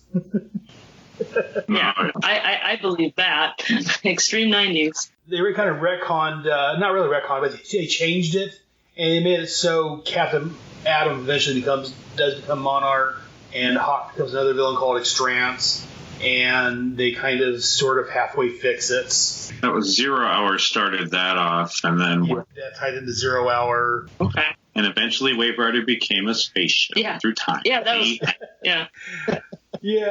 The end. When I was watching Legends of Tomorrow, and I saw that, and I'm like, that works. That's a way to get Wave Rider. That's pretty cool. Without actually having Wave Rider. Right. Yes. And I'm sorry, the title was called Extreme Justice. That was the name of the story, or the series. It will always be Justice League Extreme in my heart. Yes, in fact, I read that. I love that because it had Firestorm in it for a while, but that's because I like Firestorm, but that's another story entirely. You just want Shag back on your show again. Maybe. I don't know why. No, actually, I blame him and Michael Bailey for getting me into podcasting. That's another story entirely we already talked about. But me too, basically. But well, again, thank you guys very much for taking time out of your day to talk to me once again about this. Thank you for having us. It was a blast. Yeah, it's been a lot of fun. Finishing up my my Armageddon 2001, but I'm sure on one of my shows I can find room for you guys. I would love to talk with you guys again. Yeah, we'd love to. Yeah, anytime. And that should wrap up all of the post-Armageddon 2001 conversations I had with everybody. And so to wrap up my thoughts on Armageddon 2001, the entire crossover, again, I made most of my thoughts clear, I think, when I spoke with the guys earlier and throughout my conversations with everyone over the last 2 years while I'm doing this crossover. But just to find a couple of final thoughts I wanted to, as I'm re-listening to this, I'm editing all this down. As far as the revelation about Hawk becoming Monarch, like we've talked about, yes, that wasn't the original intention, but I personally, as I talked about with Jonathan and Chris, I didn't have so much of a problem with it because, again, reading the story, as I said, and I just want to get this clear because I kind of was all over the place, I think, a little bit earlier, that honestly, I mean, yes, there was one part in the Hawk and Dove annual where Hawk fought Monarch, but retconning, because that's what I do. I make sense of things I enjoy. And I'm kind of spitballing this as I go along, so bear with me if I kind of stop and sputter a little bit, because I'm thinking this out as we talk. But I am wondering, I know it's not. Again, I say I'm wondering. Just trying to make my thoughts coherent here. In my head canon, there you go, that's the way to say it. In my head canon, Captain Atom was Monarch at the start of Armageddon 2001. When Wave Rider came into the past, he made changes, because even when we looked into someone's future, that would change it. So we looked at all of Hawk and Dove's futures, and they didn't become Monarch in any of them. That means that ruled out all of those and almost made it so Hawk had to become Monarch at some point in my head canon. And when he went through time, we had that sensation that something came along with them, and it was Monarch that got pulled back into 1991. At that point there, time changed, it coalesced more, and Hawk became Monarch. But again, I'm still trying to put together things like what Jonathan said about Hawk killing himself and becoming Monarch. Yeah, there were a lot of problems with it as I've reread all this, but overall I enjoyed it. I don't know if any of this made sense, what I just said. There's just a few minutes I wanted to get down some final thoughts. But yeah, I'm just trying to, again, that's what I do. I know, again, story-wise, that it was changed because of last-minute changes, but I'm just trying to piece together my head canon so it makes sense. So just what I'm going through in my head. Again, I do want to say I thank every single one of you podcasters for taking time out of your day to talk with me. As I've said before, we have a private Facebook group chat thing where all those podcasters talk. And I mentioned I'll be there before, where I have delusions of grandeur mixed with episodes of self-doubt. So I appreciate you guys taking time out of your day to talk with me about the Armageddon 2001, both the issues you spoke with and also about the finale of it. I appreciate that. But for a third part of What's in Head's Long Box, we're not quite done yet. Almost, not quite. I was going to have Michael Bailey on to help me talk about this one because it's Action Comics. And anyone knows that Michael Bailey is the Superman guy. But as I got looking at this issue, I realized it's only a couple of pages that actually ties in as a epilogue to Armageddon 2001. So instead of bothering the good Michael Bailey, I figured I would cover this on my own. So a third part. That's right, guys. You got 3 parts to Armageddon 2001 this issue. You get the Armageddon 2001 issue 2. You get the wrap-up with all my previous guests. And now you have Action Comics 670, which was kind of an epilogue to Armageddon 2001. The cover date on this was October of 1981. The on-sale date was September the 3rd of 1991. The cover price was $1. The title of this issue is called Skullduggery. Written by Roger Stern, magnificent guy. Penciler Bob McLeod. Inker was Dennis Rodier. Letterer is Bill Oakley. Colorist Glenn Whitmore. Editor was great Michael Carlin. In fact, I've got a signature for Michael Carlin. I need to pin them on my wall still. But yeah, I met him back in the San Diego Comic Con back in the late 90s, early 2000s. The cover credits was the magnificent and excellent penciler of Dan Jurgens, who I mentioned before I love, and inker was Bob McLeod. And the synopsis, as far as it relates to Armageddon 2001, on page 7, we're at Star Labs, where a man named Joe Martin is being checked out for fatigue. His doctor informs Joe that he has the metagene that may be causing us problems. As they talk, the building starts rumbling, and thinking that it's an earthquake, people start evacuating. We cut outside, where we actually find out it's Monarch attaching his machine to the roof of the building and facing off against Earth's heroes, as we talked about in Armageddon 2001, Issue 2. On page 10, Star Labs comes tumbling down with a footnote to see the Armageddon specials. On page 11, it shows the heroes rescuing people from the rubble, with Joe Martin escaping the rubble. Pages 14 through 16 shows the heroes still looking for survivors. Guy Gardner's ready to give up, but Superman doesn't want to stop until he's sure there's no more survivors. Deadman shows up to inform him that no one else is alive in the rubble. There's a couple of notes on this. Joe Martin becomes the supervillain known as the Atomic Skull in future Superman stories. And also note, number 2, Superman's actions during this time is counter to what Armageddon 2001 shows, which I covered just a little while ago. Again, I'm not really going to cover this in too much detail because, again, this was just a couple of pages. It was kind of like an aftermath. It has, if I'm not mistaken, Armageddon 2001 aftermath on the cover, but it's just a couple of pages. And it basically wraps up. Again, it's Dan Jurgens on pencils, as I've said previously. Actually, on the cover. Dan Jurgens did the cover. I love Dan Jurgens' cover. Bob McLeod did the pencils for the inside. Roger Stern. Again, I talk about him monthly over on my Starman Manhunter Adventure Hour. I love his work. Again, I don't know if it was Roger Stern didn't speak with Dennis or Denny O'Neil over on the Armageddon 2001 book, but Superman acts a little different than he did over in the Armageddon 2001 book. But again, different writer, so I will rack that up to that. It was a nice epilogue altogether. Again, it was only a couple of pages, so I was going to get Michael Bailey from Crisis to Crisis, a Superman podcast, to join me. A plug for his show because I love that show. As I said previously, Michael Bailey is one of the godfathers of my show.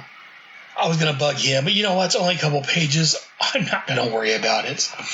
But being the completist that I am, I did want to cover this issue as it is an epilogue to Armageddon 2001. But, I'm not going to waste much of your time.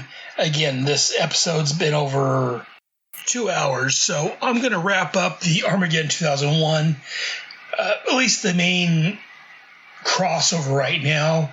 Next month, I'll be back with Armageddon Alien Agenda issues 1 and 2. And also, I will be back next month with, if all goes well, Voyagers, episode 1 of the 1980, I think it was 2 series that lasted 1 season. I love that show. But that's enough about that. We're going to go and take a commercial break because, again, it's been a little while. Head Speaks will be back after these important messages.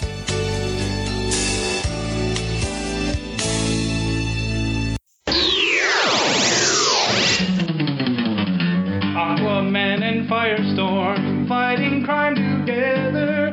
Soak them down or burn them up.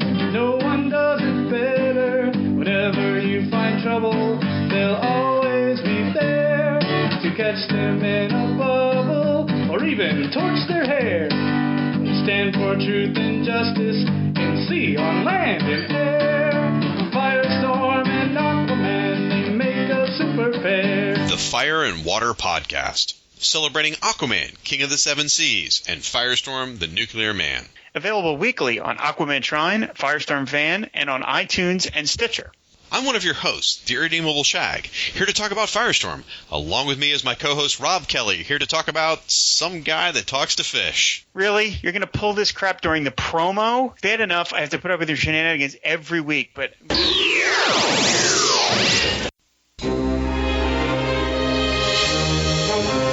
Hey, Jeff. Hey, Mike. Man, it sure is great to be back from Crisis to Crisis after all this time. It's been a busy year for both of us.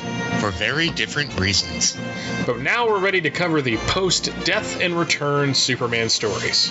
Yeah, and we're about to start the books that came out in 1994, which means that we have so much to look forward to, like Bizarro's World. The Battle for and Fall of Metropolis. Superman Doomsday, Hunter, Prey. Worlds Collide. Well, you're looking forward to that one. Oh, bite me. 0 Hour, 0 Month, and right there at the end we have Dead Again. And don't forget the Elseworlds annuals as well. Well, most of them anyway. Yeah. Some of those really did suck, don't they? But From Crisis to Crisis is back. New episodes will drop on Thursday, just like before. You can find the show at the Superman homepage, www.supermanhomepage.com, as well as at the Superman Podcast Network, which is at www.supermanpodcastnetwork.com.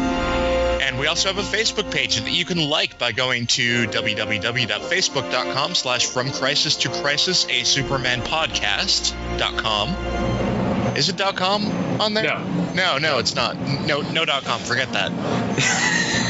So From Crisis to Crisis is back, folks, and better than ever. Well, I'm better than ever. You need some work. No, shut up. No, you shut up. No, you shut up. No, you shut up.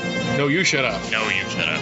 No, you shut up. From Crisis to Crisis, a Superman podcast, covering the post-crisis adventures of Superman, 1/2 month at a time.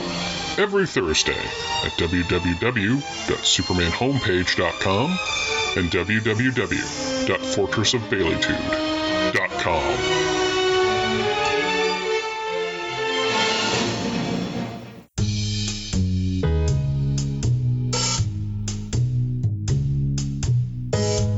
Can I get a tall chai?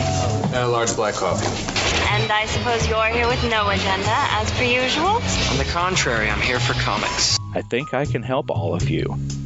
Hello, I'm the caffeinated Clinton Robinson, and I host a podcast called Coffee and Comics.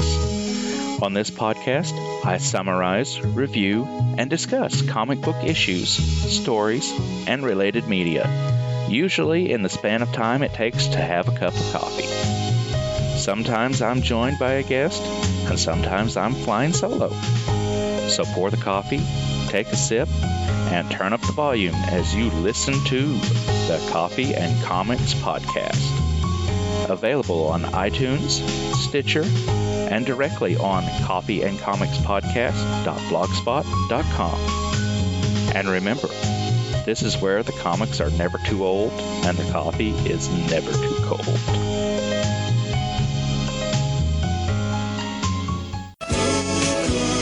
And now back to Head Speaks.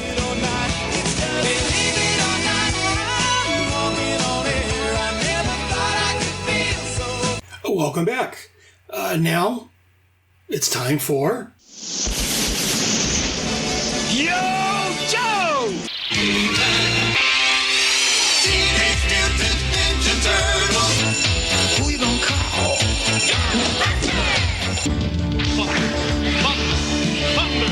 Thundercats. Transformers. More than meets the eye. The Centurions. Are the visionaries. I am Dungeon Master, your guide in the realm. Geekin' with Head. Now I know. And knowing is half the battle. G.I. Joe!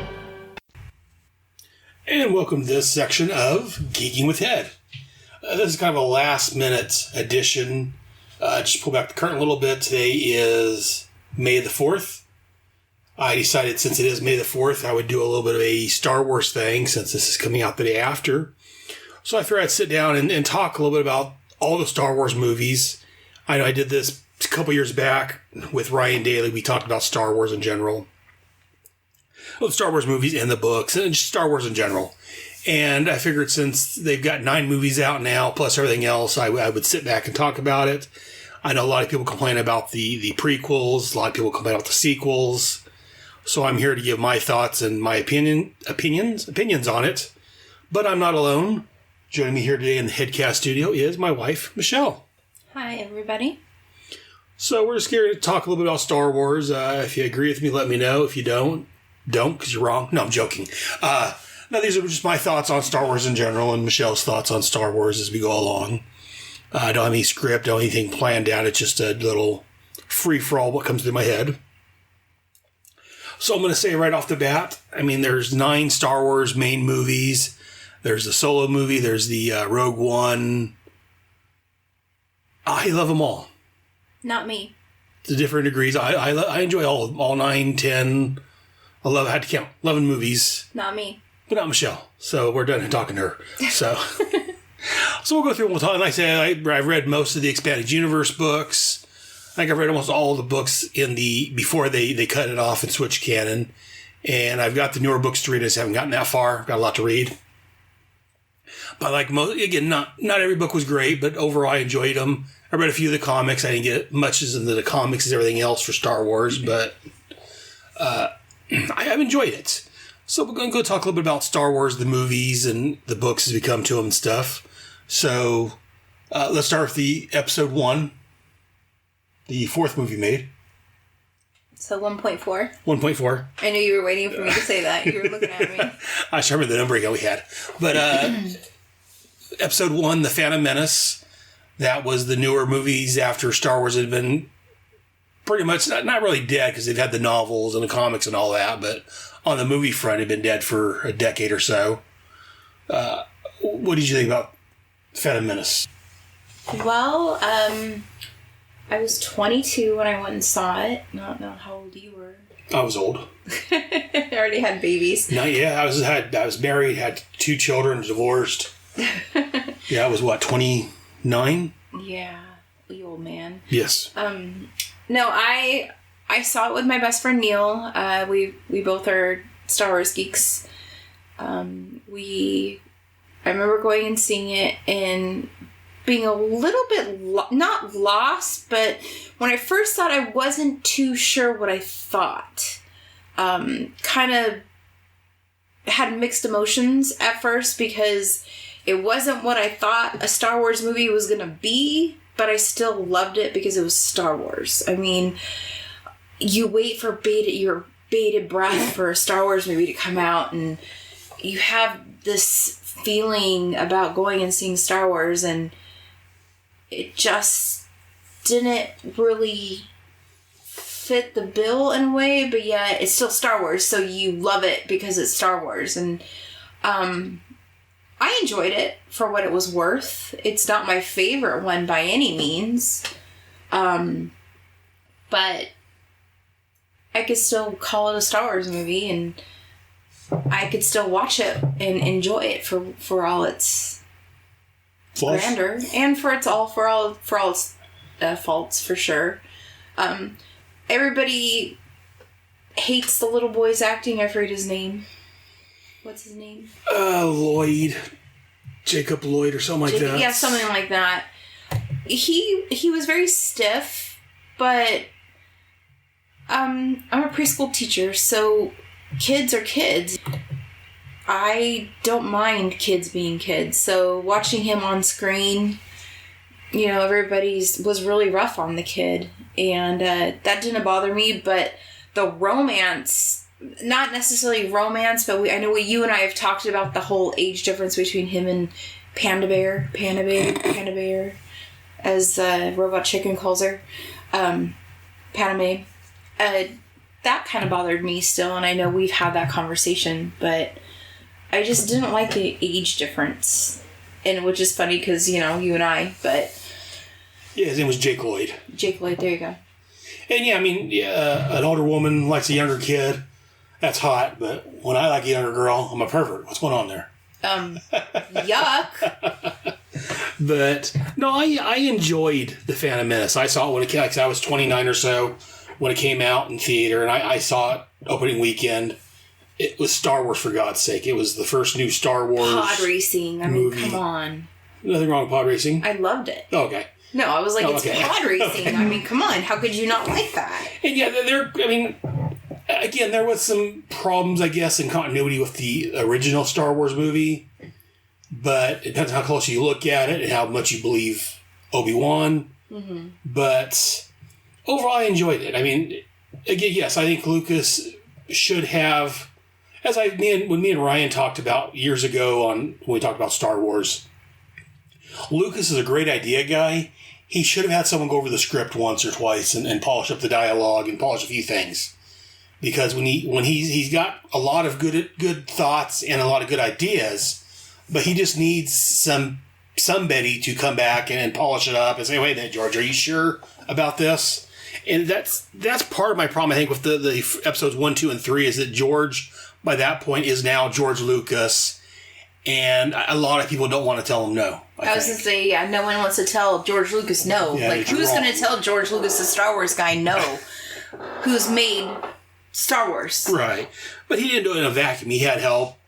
The Empire, which we'll talk about later, conceivably the best of the films.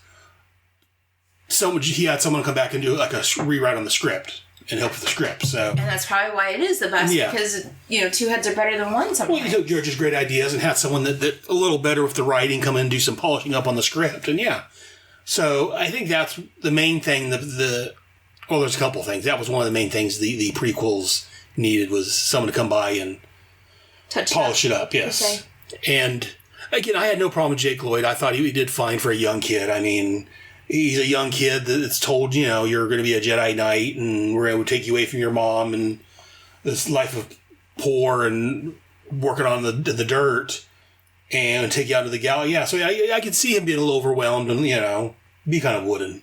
I'm not too surprised by that. Everybody, from what I heard, just raped him. Oh, yeah, people gave him crap. He was driven off the internet because of people hating on him and sending him hate messages, and you ruined Star Wars, and from like a 9-year-old boy. From what I heard, he actually has mental illness now. That's what I hear. It's really sad. Because nerds suck. Yeah. Yeah.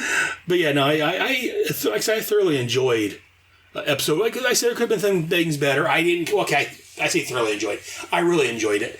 I didn't care for the whole midi-chlorian thing. I don't feel that you need to explain the Force. The Force. It's just something that exists. I don't necessarily need the explanation that the scientific notion of it. Yes, because it's like trying to explain God or some other religion. It just doesn't need it, I don't think. Right. Then someone else pointed out the movie, the last which one was it? The Revenge of the Sith was only 20 years before the Empire or the New Hope. Yet it seems like the Force is a mystical thing that no one knows of. But it was only 20 years, so it shouldn't be quite that well developed. Well, she's not mysterious, but we'll talk about that when we get to the New Hope. But and again, that was just something that George. Again, I think George should have watched the first 3 movies before. I know he created them, but he's done so much stuff, and I think he should have sat down and rewatched it and had something. Again, just give it a brush up on the dialogue. But overall, I enjoyed episode 1 for what it was. Could have been better, yes. I didn't like the fact they killed Darth Maul off so quickly. That really was a bummer to me, because I really enjoyed that character, and I thought he was a badass. Most people did. And the whole dropping down the tunnel where it looked like they dropped a dummy down there was the worst. It's like they just gave up. It looked like it really looked like something a high schooler did in high school editing class. So I didn't have that problem. Of course, I'm half blind, so. Oh, to me, it was really bad. The arms are just flappy, and it looked. Well, it's going to be flappy. But it was beyond bad. It really was beyond bad. For being a George Lucas Star Wars fan, and for them to be oh, we're going to add CGI to this and this and that, to drop a dummy down a tunnel, or tube, I should say, or whatever it was called, was just bad. Yeah, a lot of people give a crap about the whole trade wars at the beginning, or the not trade wars, but the beginning of the movie with the Trade Federation and trying to do them talking and all that. A lot of people didn't like that. That's where E.T. was in, right? What's that? E.T.? No, that was. Is that the second movie? No, he showed up. Where did he show up? I think he was in the third one. Was it the third one? I believe. Never mind then. We'll talk about that later. I forget now right off. I don't remember seeing him, but I heard people say he was there. He was there. I heard he also may have been at the pod race. Oh, I didn't look for him there. I'll have to go back and look for him there. Yeah, so that's episode 1, The Phantom Menace. Like I say, it came out in 1999. Starred Liam Neeson, thank you, as Qui-Gon Jinn. Ewan McGregor. Oh, that's the other thing. Ewan McGregor was playing Obi-Wan. And again, I think that would have been better had George rewatched the original movies. In the original, and again, it may also be Ben's faulty memory. In A New Hope, he says that he thought he could do better than the Masters, and he thought he could take Anakin on and train him. But in this movie, it was Qui-Gon Jinn that took him on and said he could train him. And Obi-Wan only did it because his master died and asked him to do it. So it's kind of like a disconnect there that what he said in one thing and did another. Didn't actually happen when we actually saw the movie. That was, again, it could be Ben lying, Ben faulty memory, or it could have just been George, I say, needed to watch A New Hope before he wrote this one. That was my other complaint about Or this. maybe he regretted writing it that way, and so he rewrote it. But you can't, I mean, once you've got the movie out and written like that, you again, in my opinion, he should have followed through. That's the way he wrote it, so he should have wrote it. But he's George friggin' Lucas. He could do whatever the hell he wants. That's the problem. Exactly. People wouldn't tell him no. Exactly. I wasn't there to say, hey, George, let's take the rewrite of this. Yeah, exactly. And that was followed by Attack of the Clones in 2002. I enjoyed this. A lot of people complain about the love story, but I'm like, well, you got to have the love story because you got to have Luke and Leia from somewhere. Right. Unless they had to make babies. It had to have a love story, so I didn't mind that.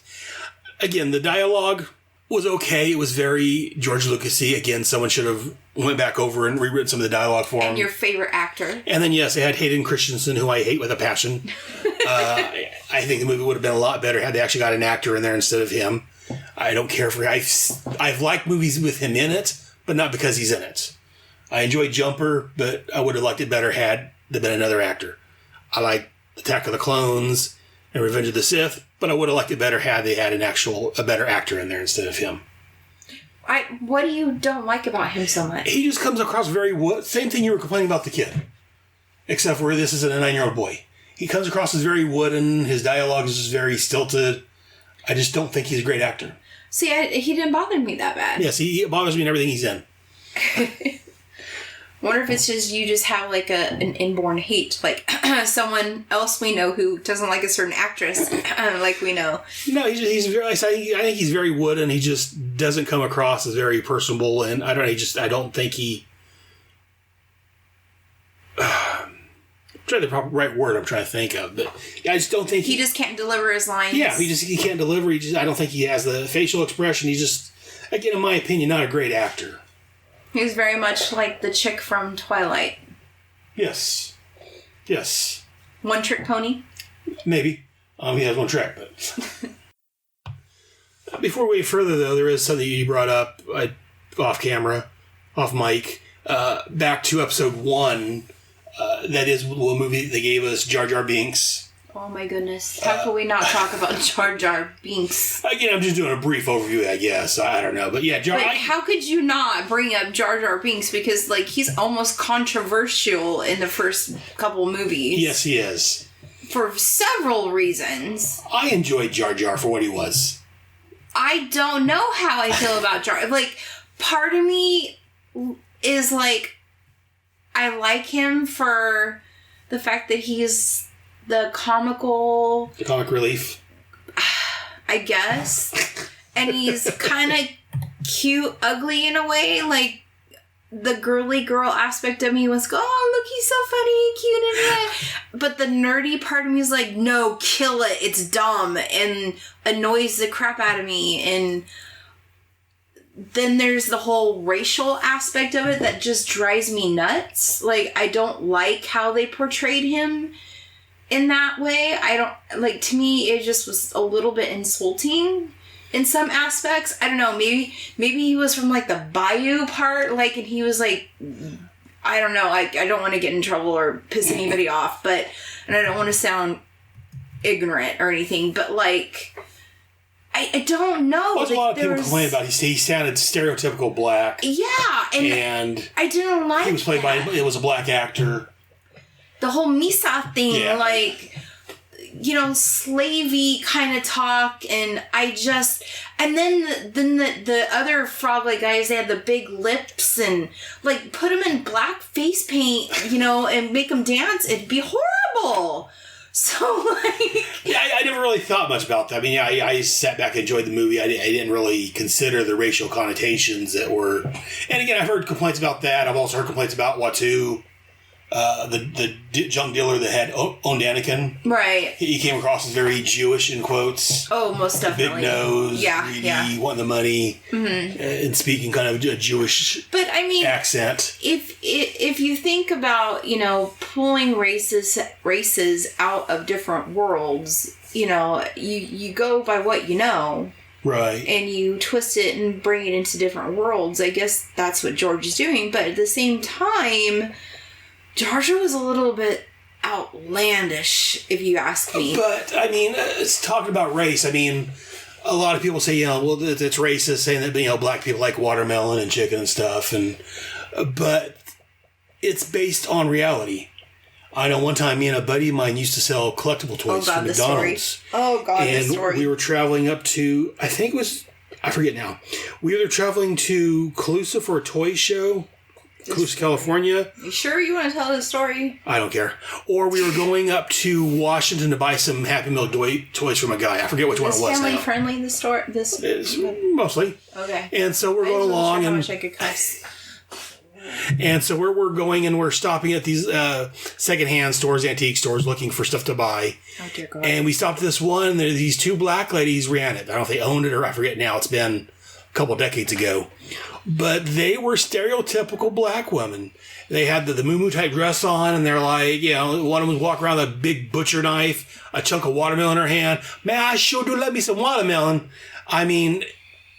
If I was to write that in a movie, people would call me a racist. Yeah. They would, protest. But this was reality. So, a lot of these racial stereotypes, while they're not, stereotypes in general aren't good, a lot of them come from somewhere. So, taking those and putting those on another, taking racial stereotypes in quotes and placing all that on a character, I personally don't have a problem with that. Of course, then again, I have been called a jerk and other things. So, what do I know? I'm not very sensitive about things. So. Well, neither am I. But watching that, it just kind of shocked me a little bit.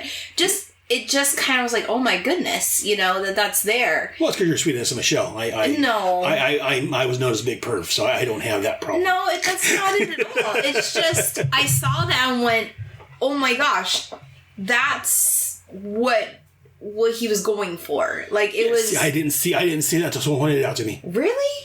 Oh. Yeah, I didn't. Maybe you're the innocent one. No, I think I'm just the jerk that doesn't care about things like that. And but even getting off of that though, I would say though, and we've had this conversation, there was a lot of things about Jar Jar I did like. I thought he kept the story going. Right. He did bring some comedy to it. He kept the dialogue going. I thought he had a good heart. Oh yeah.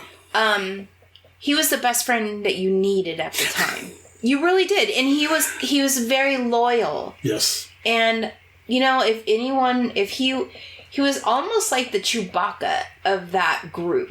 Kind of. You know what I'm saying? Yeah, he was the Chewbacca of the group. And like you said, I think he was kind of maybe force sensitive. That's my theory. It was never proved. It was never said in the shows or any movies or anything, and I doubt that ever would be because everyone hated Jar Jar. But my theory on that is that Jar Jar is force sensitive, and that's why whenever he'd mess things up, it would turn out right for him because it was the Force basically looking out for him. And I really thought they were cool creatures, to be honest with you. The Gungans? Yeah, I thought they were neat. And it's too bad that because of the stereotypes, because people are so racial sensitive, because people can't look beyond race, that we can't, that Jar Jar Binks and the Gungans, I can never say it right, never went any further. Right. And I think that's because everybody got so butthurt about them. Sadly. Right. I can see that. And again, like I said, I had to have someone point out to me that both him and Watu was very stereotypical. I wasn't looking at it that way. These are aliens on another planet. Yeah, they're going to have some. When George created them, he had to pull ideas from somewhere. So right. It's just he took what he thought was a great idea for a character and built it into Jar Jar. It all happens to roll up into a racial stereotype for black people. again, I don't think he was doing anything wrong when he was doing it. I don't think it was wrong-headed. I think it was just... I don't think he did it with the wrong heart space at all, but other people took it in that and ran with it. And it doesn't matter who you are. Even if you aren't meaning to do it in that way, other people are going to take it and run with it. Because that's the type of world we live in today. Right, and that's part of my thought is that, you need not worry. I don't worry about other people think because you're going to say something that's going to offend somebody. Right. As long as you're not doing it in mean-spirited or tending to. I mean, if it's actually, you can't worry about your work of art offending, again, in quotes, somebody, because there's going to be somebody offended by it. Right, no matter what you do or say. So, again, I personally like Jar Jar. Again, I wish they would have made him a Force sensitive, because that would explain why he was so screwing up, but yet things tend to work out for him. But yeah, sadly, I don't think we're going to see anything more with Jar Jar because... Or the Gungans. Because, people really disliked them and thought they were very racist. So yeah. And I thought their weapons were really cool, too. Oh, yeah, I thought the whole underwater race thing was kind of cool. Yeah, it was almost like what do you call it? Atlanteans? Yes. Sorry, my geek is showing. Okay, so unless there's anything else we missed on Phantom Menace. No, I just liked the battle scene. I have to say that when the shields came up and the Gungans were there, and how they're throwing things. Oh no, the battle was very impressive. I thought the whole thing, was very well done. Yes. So I just wanted to point that out because Star Wars battles are phenomenal. If you are a Star Wars geek, you have to love the battles. Yes. The battles and the races are what you live for, no matter what. Whether it's when you're zooming through the caverns or you're, in the Death Star and you're watching it, or it's the battle scenes. Those are, or even the chase scenes. Those are it for me. That's when I'm holding my breath, or even the lightsaber fights. But I mean, even as a girl, I'm just those are the best. So let's go back to episode 2, Attack of the Clones. I've already said my dislike for Hayden Christensen. Yes. Again, this had the same problem that all the prequels had. George Lucas was the 500-pound gorilla. Someone needed to tell him, let me take another look at that and rewrite that. And to be honest with you, I'm not a big fan of, what's her name who plays Padme? Natalie Portman? Yeah, Natalie Portman. I really don't like her in the Thor movies. I thought she did all right. I mean, she's enjoyable. I'm sure you think she's enjoyable for other reasons besides that. But I think she's a well-known actress. I mean, she was in The Professional, I think it was, as a young girl, and she's been in a lot of movies. And that's why a lot of people say, well, that was the problem with the movies, is that Lucas couldn't get a good performance out of people like Natalie and Liam and all these, other actors. Mm-hmm. And so they say it was his fault. And maybe. I mean, like I said, I still think that it would have been better had he had someone give things rewrite and someone to tell him, hey, George, let's try this instead. Or, being instead of being a yes man, being a no man. Right. And saying, let's do this differently. But I said, a lot of people complain about the romance in the third one, or the second one. Like I said, I didn't have a problem with that because, again, like I said earlier, you've got to get Luke and Leia from somewhere. It was, and that's what this is leading up to. The romance wasn't that bad. It wasn't too heavy and it wasn't too thick. To me, it was a little slow going.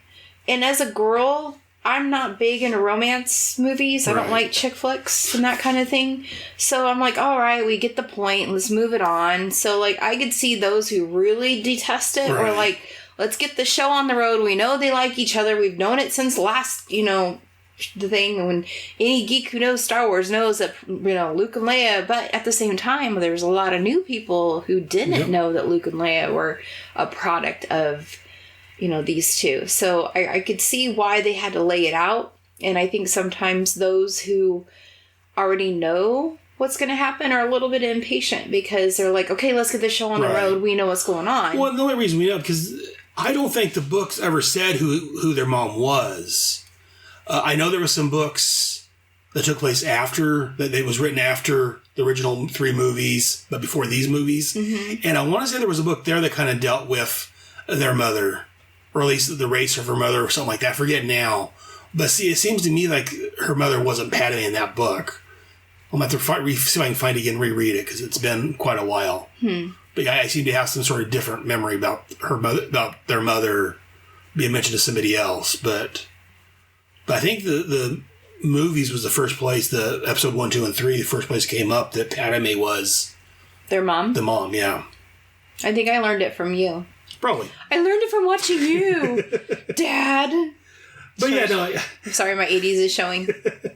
Yeah, no. Like I said, I enjoyed, except for Hayden Christensen, I enjoyed everyone else in the movie. I thought everyone did great. I love Padme's outfit in the. I have to say that her pretty flowing dress. I think it's beautiful. I think they did a really good job with that one. And one thing we do have to mention, we talk about Attack of the Clones, is the fight with Yoda and Dooku. I thought that was the fight where Yoda's jumping around all over the walls and the ceiling and all that. Oh my gosh. Because again, we hear how he's a great Jedi Master, but when we see him in Empire Strikes Back and Return of the Jedi, he's older and he's feeble and he's dying. I remember it being all over the internet and people are like, oh my gosh, Yoda kicked butt, and they're like, you wouldn't believe. And then, of course, they had all those rap songs of Yoda jumping around and all these things. Yeah. And it was a huge deal that you see Yoda being so, what do you call it? Just all over the place. Yeah. The only, again, in quotes, problem with that is, like I said, the Empire Strikes Back was only 33 years. No, it was more than that, I guess. It goes, maybe it's not a problem. Because it was 40 or 50 years after this, so never mind. I say it wasn't too long of a time after, but... Oh yeah, because it was it was 30-some years, because from the end of the next one until A New Hope, that's 19 years. And then it's only 2 or 3 years, and this wasn't more than 10 years. So yeah, it was only 30 years or so from this movie until The Empire Strikes Back. So you have a problem with that? Well, the fact that Yoda here is so vibrant and jumping around doing all this stuff, yet in Empire Strikes Back he seems more feeble. But maybe something happened to him that maybe, we don't know it's a possibility. I mean, because if you think about in D&D terms, wizards extend themselves or something happens and they drain their power. So maybe Yoda did something that you don't know about. And I just now thought of that as we're talking about this, and it's not something that's been bothering me. As we're talking about this, I got thinking about it's actually only 30 some odd years. So I don't know. But then again, also, we don't know how Yoda's race ages. Maybe they, at the last half of the last or something. Yeah, last decade or two of their life, things speed up and they die. We don't know. They older quicker, maybe we'll find that out in The Mandalorian. Probably not. Yeah, thanks. Well, you figure Yoda's 900 years old. Okay. So. Yeah. Baby Yoda is not going to age like that then. Baby Yoda. And again, that's what we are. We're not sure how old Yoda is. Well, they said, again, there's questions about Baby Yoda, but that's another story for another time right now. I know. Attack of the Clones.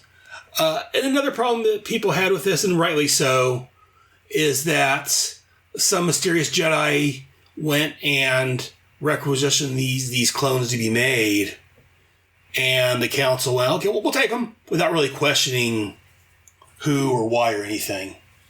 And I can understand that, but again, that's part of this the prequels. Not problem, but part of the story of the prequels is that the Jedi Knights, by this point, they've been around for a long time. They're getting careless. They're getting overconfident, cocky, and I think that's a lot of that. That's what led up to Palpatine taking over and becoming the Emperor. Is the fact that the Jedi were beyond their time, I guess. They lasted too long, and they were becoming a obstacle instead of what they originally were. And then there was battle on Genosha, where the clones actually showed up, and there was the all-out fight with the Jedi Knights against the armies and all that, the droid army. I thought that was a great battle scene. They had some, strange creatures in there in the battle arena. I think, I enjoyed what we got out of it. A lot of people complain about this movie, but I thought it was a good movie. Do you have any other thoughts about Attack of the Clones? No, they kind of all blend together. I'd have to rewatch it really again. They kind of all blur together. You can watch all 9, 10, 11 movies. Oh my gosh, yeah, sure. With kids and everything, sure, we can do that. Put them in the closet. We tried to ship the youngest one to grandma's today, and he called in crying, so we had to go pick him up. So it's not going to happen. And then after that one, then we move on to the third movie, Revenge of the Sith. That came out in 2005. This tends to be most people's favorite out of the prequels. This was the one that led up to showing the Death Star being created and how Darth Vader became Darth Vader. Yes, when he rises up and you hear his... Yeah. I don't care who you are, if you did not get chills at that point, if you did not just hold your breath or get some kind of feeling from that, you were either dead or you are not a geek or a nerd. I'm sorry, but that was the most beautiful feeling ever. I loved it. Like, I was like, hey, movie man, can you rewind it for me, please? I just want to watch it again. But then a lot of people kind of make fun of right after that when he finds out that Padme supposedly died because of what he did. Well, she did die, but when he found out, no. A lot of people make fun of the way that's done. Well, it is kind of a little corny, but I liked it. I like corn, so you like the corny stuff, but again, I thought it was very appropriate because he just found out the woman he loves died. It was his fault. His child died. So yeah, I could understand. But does he really have a heart, though? I mean, he's still, that's what led to this whole thing was he was afraid of, he lost his mom, he was afraid of losing his wife, and the worst happened because of him. He didn't lose his wife because of his own actions, so... And again, I think, I would have liked this better had it been someone else besides Hayden Christensen. Right. I don't think he pulled off the acting ability that needed to be pulled off to do this role.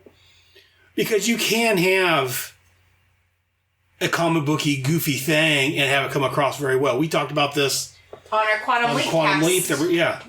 And also, I recorded, again, pull back the curtain, I recorded earlier today, I recorded an episode of Couch Potato Theater for my buddy Kevin over on his network. And we talked about the Punisher Warzone movie.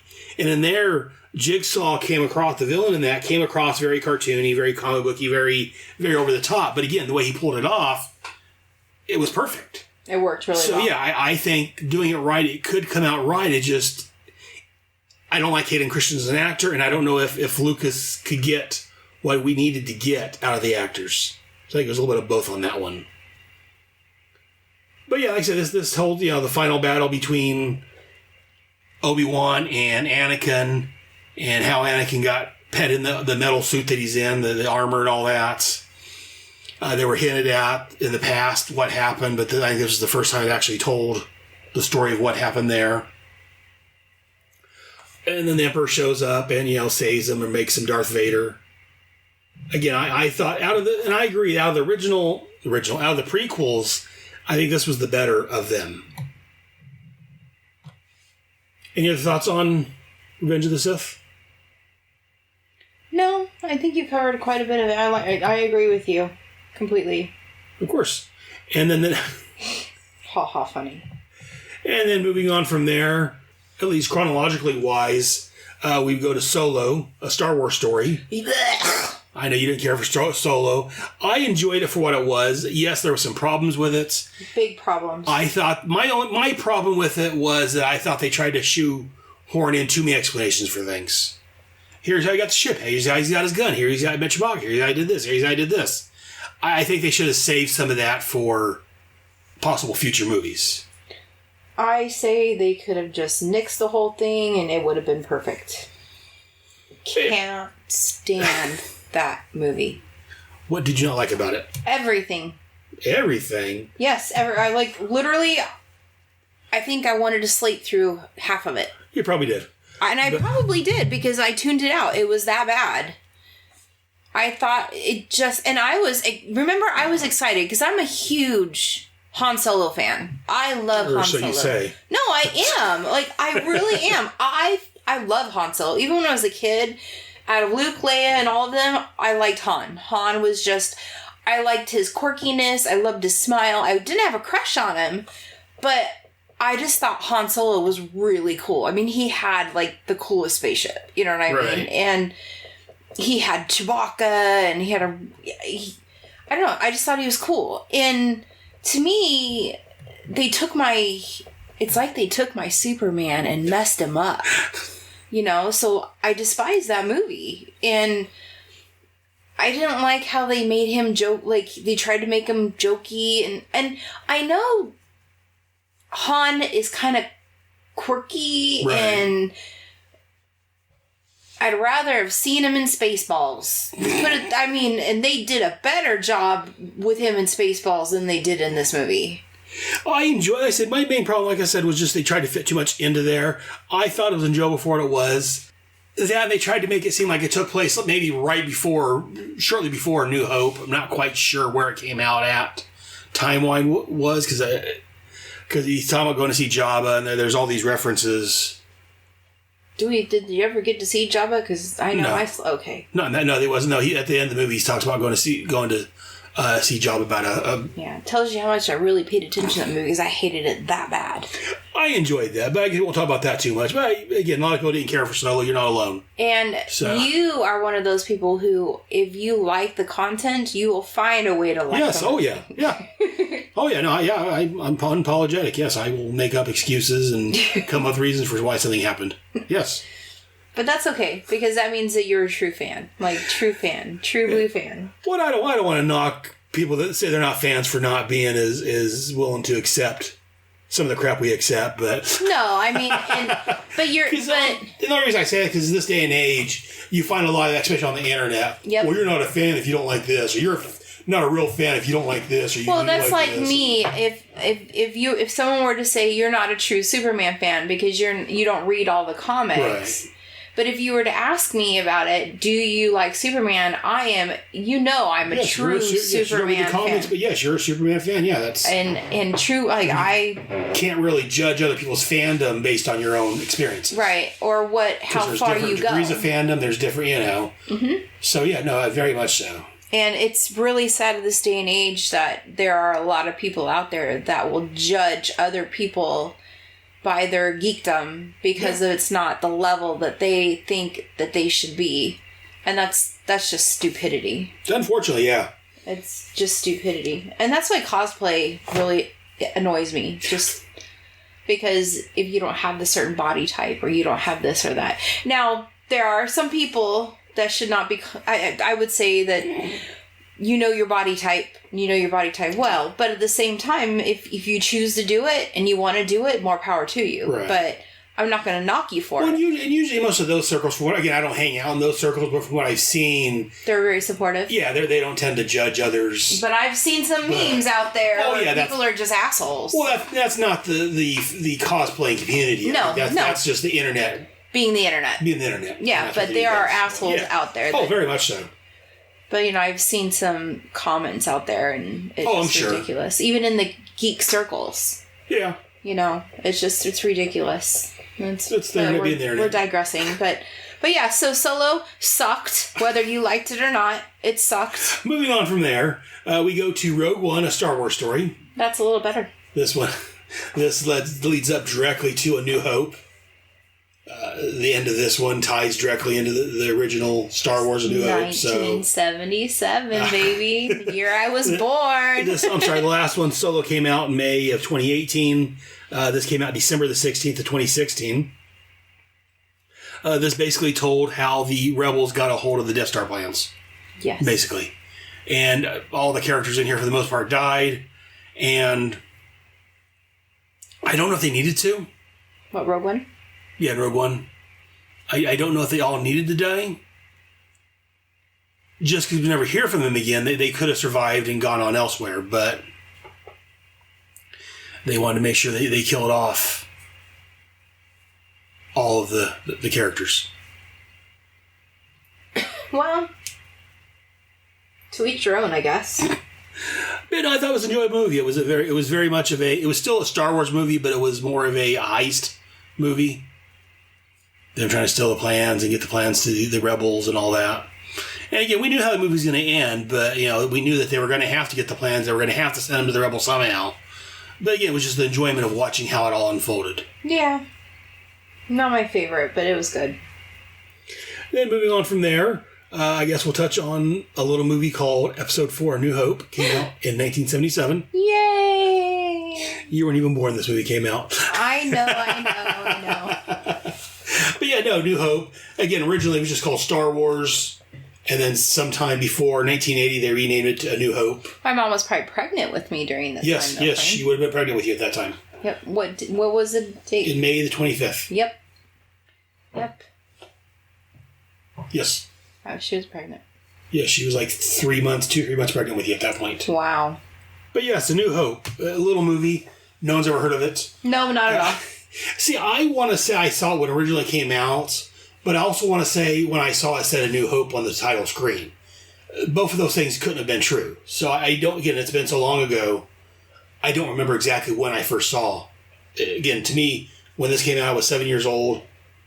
Star Wars has always been Star Wars to me. It's always been there. It's always, since I was a young kid, I've always had Star Wars. So I can't remember exactly when I first saw this. Yeah, I can't tell you when I first saw it either. Because, like I said, I remember if you would have asked me, I would have said, well, no, it was originally A New Hope. It said, Episode 4. But I talked to those in the past, and no, that didn't come out until later on. Because originally it was just called Star Wars. So I don't remember when I first saw it. But yeah, Star Wars I remember when I was younger, my mom got me all the Star Wars figures. Luke and Han and Leia and all of them. So I really enjoyed that. Yeah, Star Wars. I was friends with a kid I went to school with. He had some of the Star Wars comics. I read some of his books. Star Wars was, the thing at the time. Even when you say A New Hope, I just picture in my head the opening scene. Yeah. Like, I could just see it as clear as day. And it's so, it's just ingrained in my head. Mm-hmm. And I was one of those kids, and my parents hated it about me. If it was on TV, I would beg them to watch it. And they're like, no, we're not watching it again. But I was one of those kids that would be like, please, can we watch it? Can we watch it? And they're like, no, we're not watching it again. But I would go in the other room and watch it because that was the show I wanted to watch. And I loved it. I don't know. It's just one of those movies that will forever be in my top 10. Right. All three of them, really. The first three. Oh, yeah. No, the first three, they're classic. I mean, like I said, when me and Ryan talked years ago about Star Wars, and I told him, to me, A New Hope is the best of the Star Wars movies just because it was first. It makes you feel Star Wars. Yes. It's what Star Wars is because it's... Technically speaking, Empire Strikes Back is a better made film, but Star Wars A New Hope is what introduced everything. It's what brought us Luke, Han, Chewie, Leia, Obi-Wan, the droids, everything. So that, to me, it holds a special place to being the best just because it was the first. Right. I love it. And again, there was, and a lot of people complain, and we'll talk about in a little bit, about the sequels, but they're saying how they're bad or they're corny or this or that. But if you stop and look at the original films with a modern eye, I don't know how well they hold up looking at it from today's standards. A lot of people are looking at it with nostalgic glasses and, it's the greatest thing ever. And there was problems in the first one. So, I mean, and again, a lot of this George was writing as he went along. So, I mean, I think a lot of people excuse any problems they have just because they're the originals. They loved them. Yes, because they saw. Again, that's the problem, is that we saw these when we were kids. Like I said, I was 7 when this came out. You weren't even born yet, so you grew up on Star Wars, and so we saw these as kids. So we can forgive their faults today. Whereas watching the newer movies today, a lot of the fanboys are picking them apart and trashing it for this or that. When again, these movies are made for a younger audience, I think. Because again, when we watch these, if you watch this as an adult, yes, there were some adults that liked it, don't get me wrong, but we want to bet a lot of adults back then thought this was more of, a little corny, a little... Cheeseball? Cheeseball.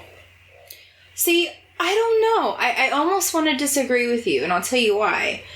I felt that the new movies, along with Rey... Right.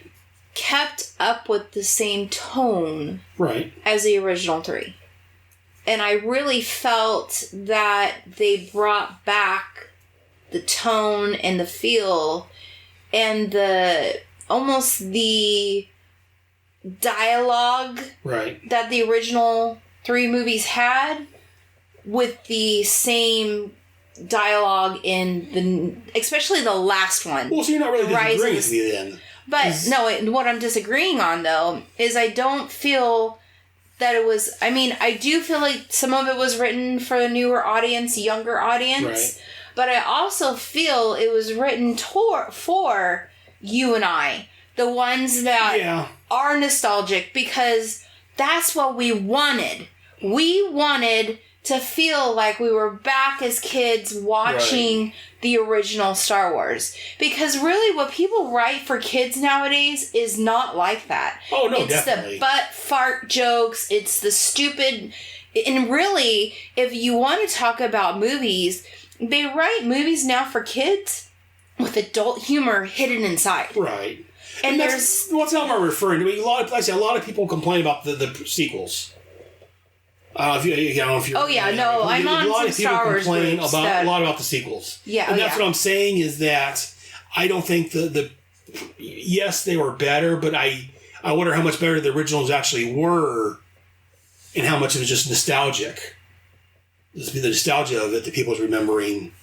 Because like I said, the boys tried to watch Star Wars and they couldn't. They thought it was just a little too hokey, and they weren't big fans of the original movies when tried to watch it when they were younger. But our daughter loved it. That's because she's my daughter. She's pure my daughter. Yeah, but she's also very. She doesn't like a lot of stuff like that, though. Right.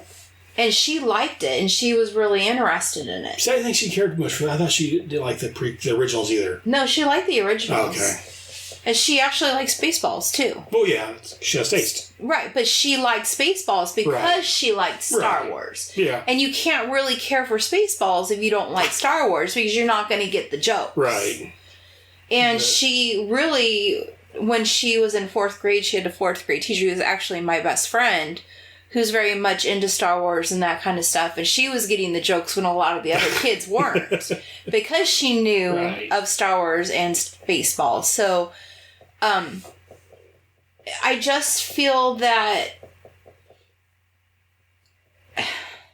yes, I do feel like you do have a point that some of it was written to capture a new audience in the younger generation. However, I do feel that they wrote a lot of the dialogue to cater to people like you and I. Yeah, and we'll talk about that here in a minute when we get to the last sequels. movie. Yeah, okay. But yeah, But as far as the new ones go, I don't know. I guess because I'm looking at it through rose-tinted right, and that's what I'm saying is a lot of people look at the originals through the rose-tinted glasses, and that's why I made a post earlier today on Facebook that you need to take your, if you thought the originals didn't have any problems or any continuity gaps or anything like that, you need to get off your rose-tinted glasses and look at it, without looking at through your spectacles of being a child, in my opinion. But again, don't get me wrong, I love them.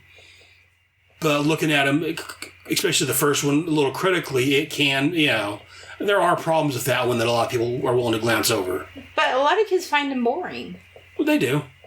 So if it was written for kids, and a lot of kids find it boring...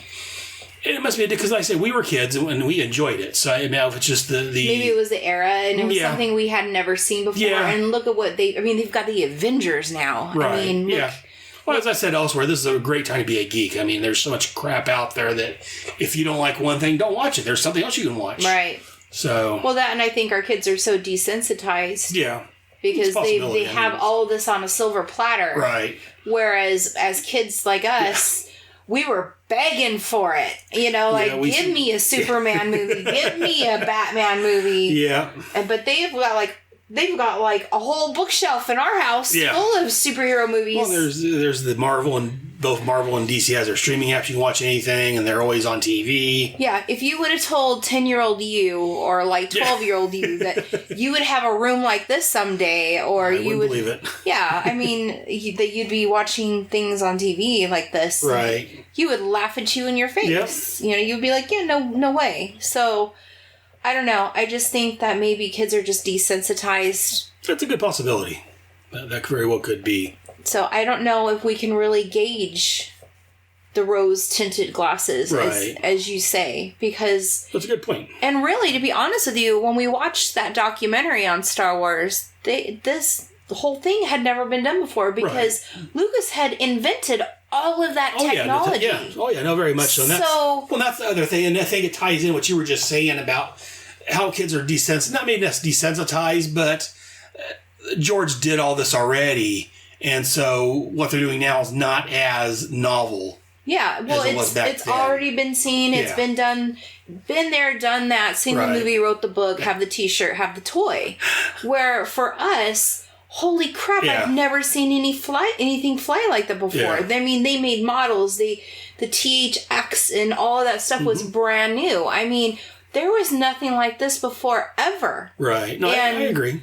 And so for us to have this handed to us, of course there's going to be, and who cares about loopholes when you're seeing something so fresh and new? Right.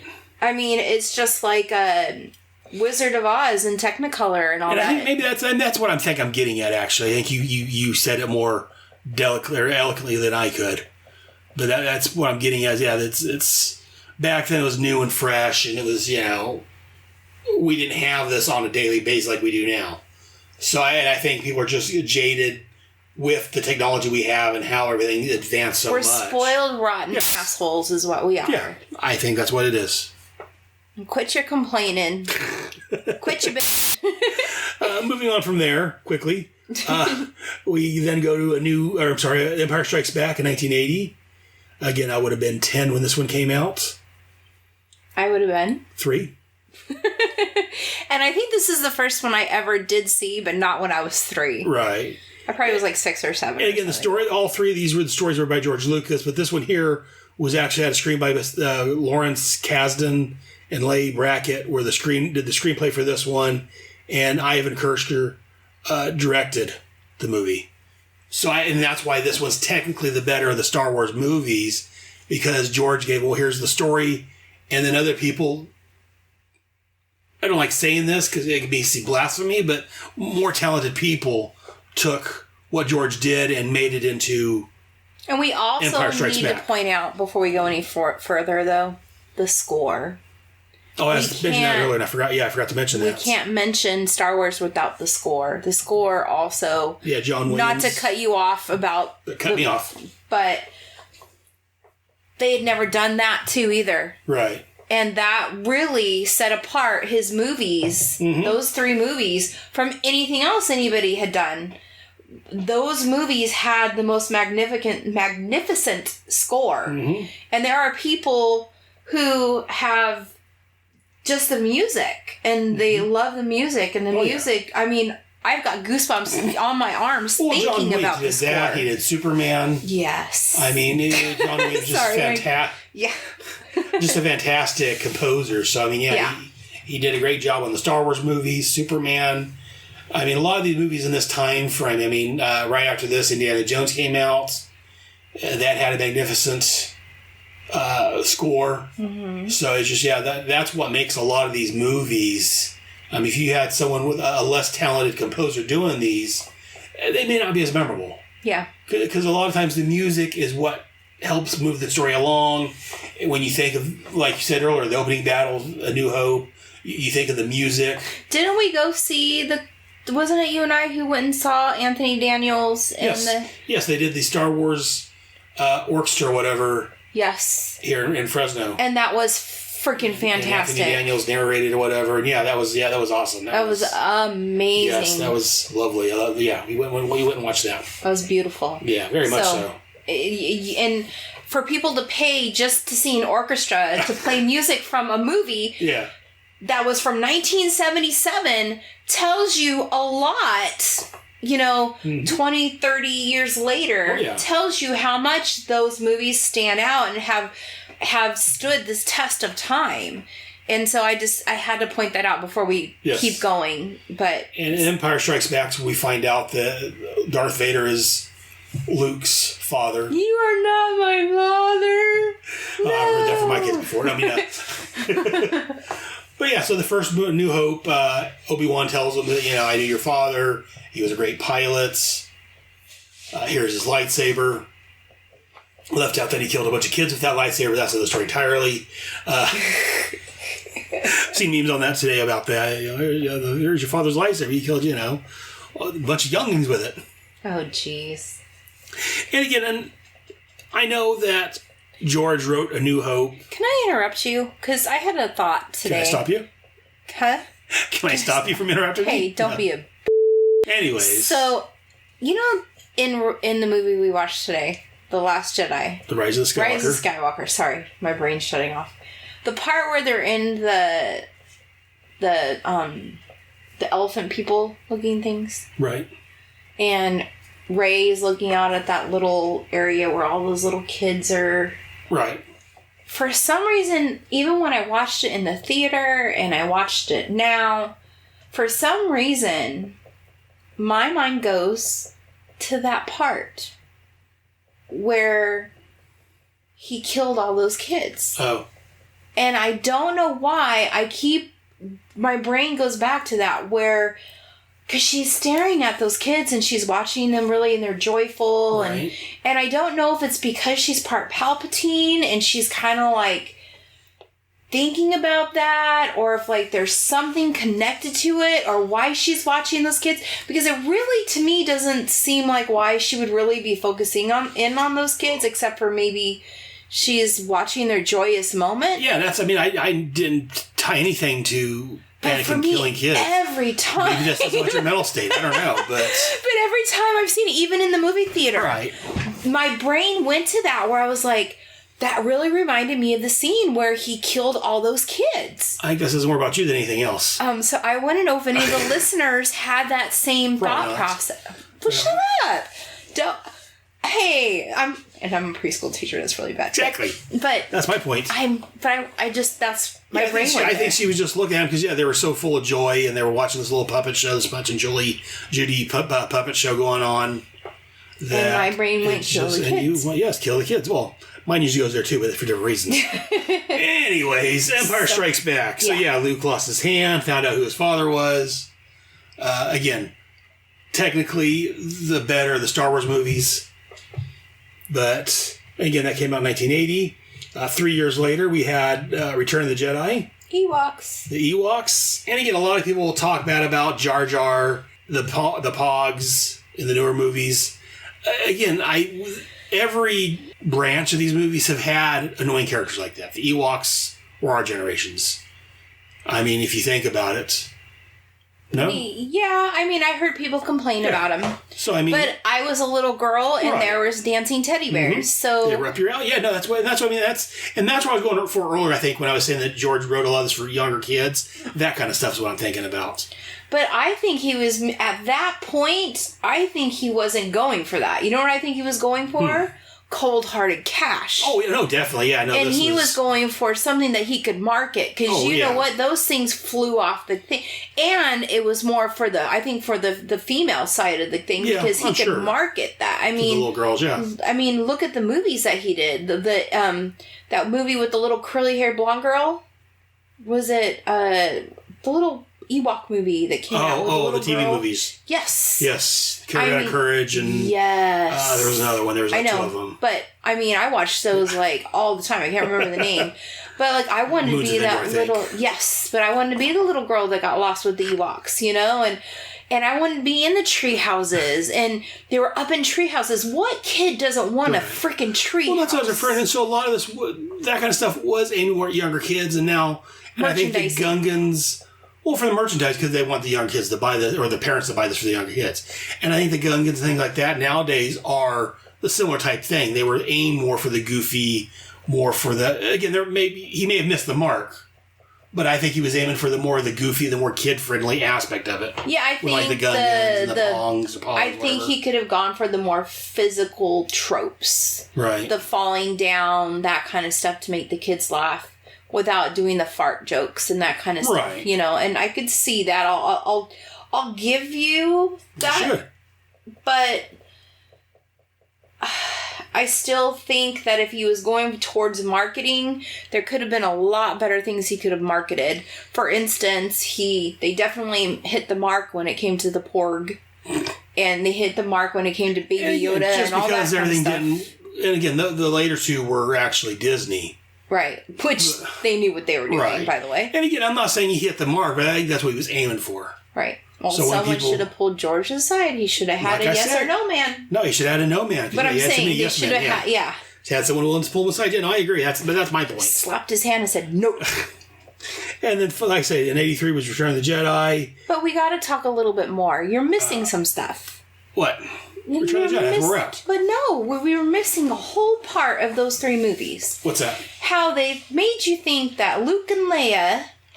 I don't know how we even, skimmed over that. How the movies thought that Luke and Leia were an item. Well, because originally that may have been his plan. Because, again, originally they weren't brother and sister. Right. So when he did A New Hope...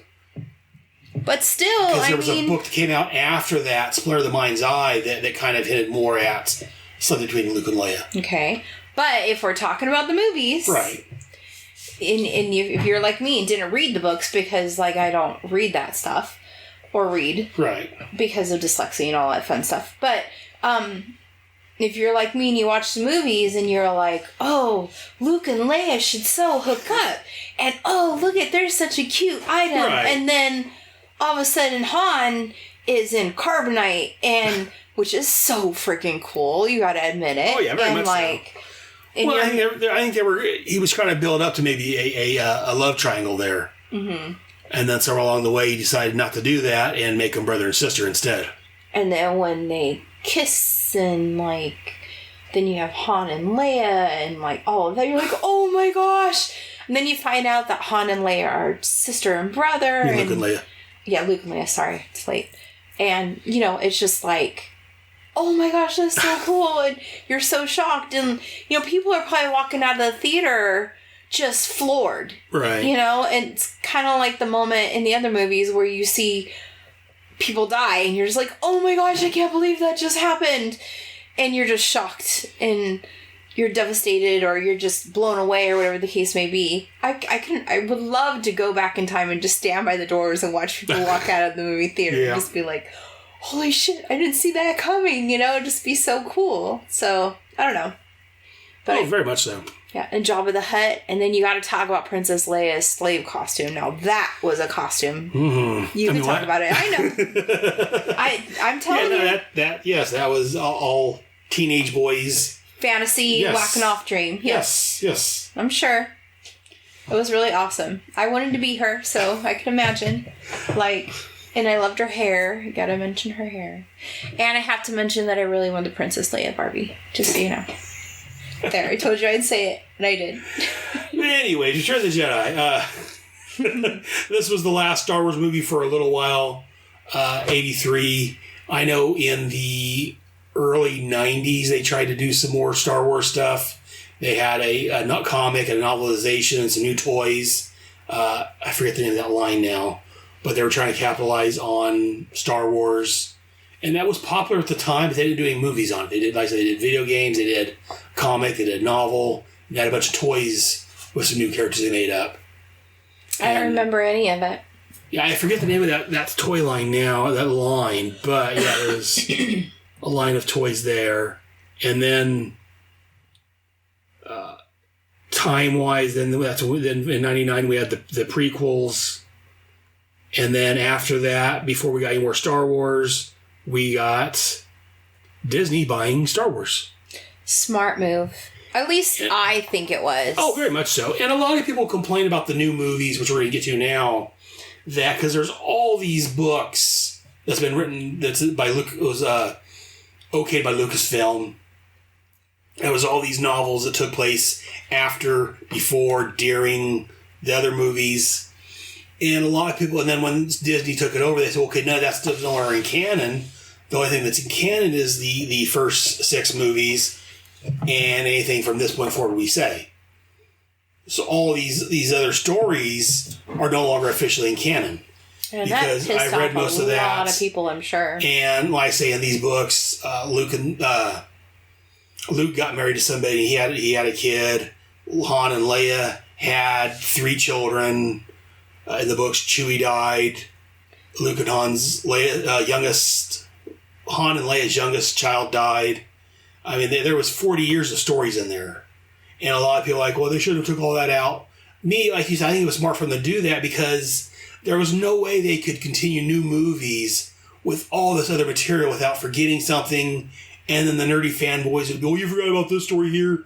Back in 1996, they wrote a story. Kevin Anderson wrote this story here that did this, and you didn't count for this. And he wore red shorts and a blue shirt, and he had a freckle on his right nipple, like that kind of thing. Yeah. But yeah, totally. So I think them, and again, those books are still there if you want to read them. They're the Legends imprint now. They're still there. I've got a bunch of them. I've read most of them. And they're there for your enjoyment. And they're still there if you want to enjoy them, if you want to read an alternate history or an alternate life timeline or whatever. Or the original stories. Right. Like, if you want to call them that, and that could be like, this is what the golden age, if you want to call it that. Like the golden age, and then you have the silver age or whatever the case may be. That's okay to look at it that way. However you want to look at it the way you want. But when Disney bought it over, Disney had to make a decision how they were going to run with it. And I agree with you. They made the right decision because now they can make the stories how they need to make them without all the 30 years of baggage. Yeah. And you know what? I think they did pretty darn good what they did. Agreed. Which brings us into the newer stories. We already touched on a couple of them because they took place earlier in time, but we have The Force Awakens, which came out in December of 2015 by J.J. Abrams from Star Trek, the newer Star Trek movies. Again, a lot of people complained about The Force Awakens, saying that it was too similar to A New Hope. The Empire has a super weapon they're using to destroy planets, and the good guys have to blow up the planet-destroying weapon. Yes, it's very, very loosely looking at it. Yes, it was very similar to that, a cantina-type scene with all these aliens in it. But having this being the first Star Wars movie in a decade? Look at the timeline. Yeah, the first new Star Wars movie in a decade. You kind of have to ease your way back into it. I think this one was supposed to be written more for me and you, the older fans, the people that've seen this. And it's also to bring new people in, but it was kind of that nostalgic, feel-good movie, even though people died. I don't know. To me, it was a little slow going. To me, it wasn't as memorable. So, I'd have to rewatch it. Right. But is that the one we went and saw with my old job at the theater? When they rented the theater and we went and saw it in the theater? Okay, I stand corrected because I remember really enjoying it. Yeah, because that's the one I really... Yeah, I went to the all night or the all day, watched the first 6 movies. Right, and then you joined... Yeah. And then they were showing the 7th one, and then I joined you guys over there. Which was really cool. So just a little background. I worked for an internet company doing internet tech support for a company. And they literally rented a whole theater for the company. And we all got to go. They actually closed the actual company, the internet company, down early and let us out early just to go see Star Wars on May the 4th. The Force Awakens.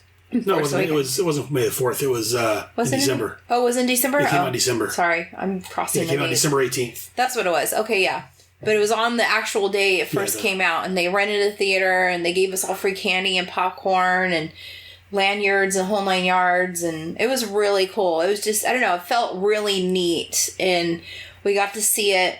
You had your whole day of Star Wars films that day, and I joined you with the kids, and we got to watch it. And that was, I remember thinking that it was really neat. And being able to see it in the theater, I think felt really cool because after, and that was the first Star Wars movie I had seen in a theater since I could remember, except for like my college years, like in a long time.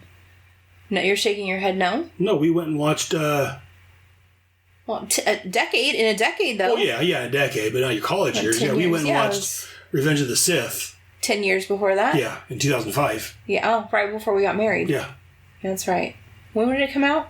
May of 2005. May, June, July, September, like 4 or 5 months before we got married. We went to Fresno to the Edwards, the IMAX theater. That's what it was. And we were sitting up front because we got there late, and we were sitting in the front, in the very front, breaking our neck looking at it. Breaking our necks. That's right. I remember that now. Yes. Yeah.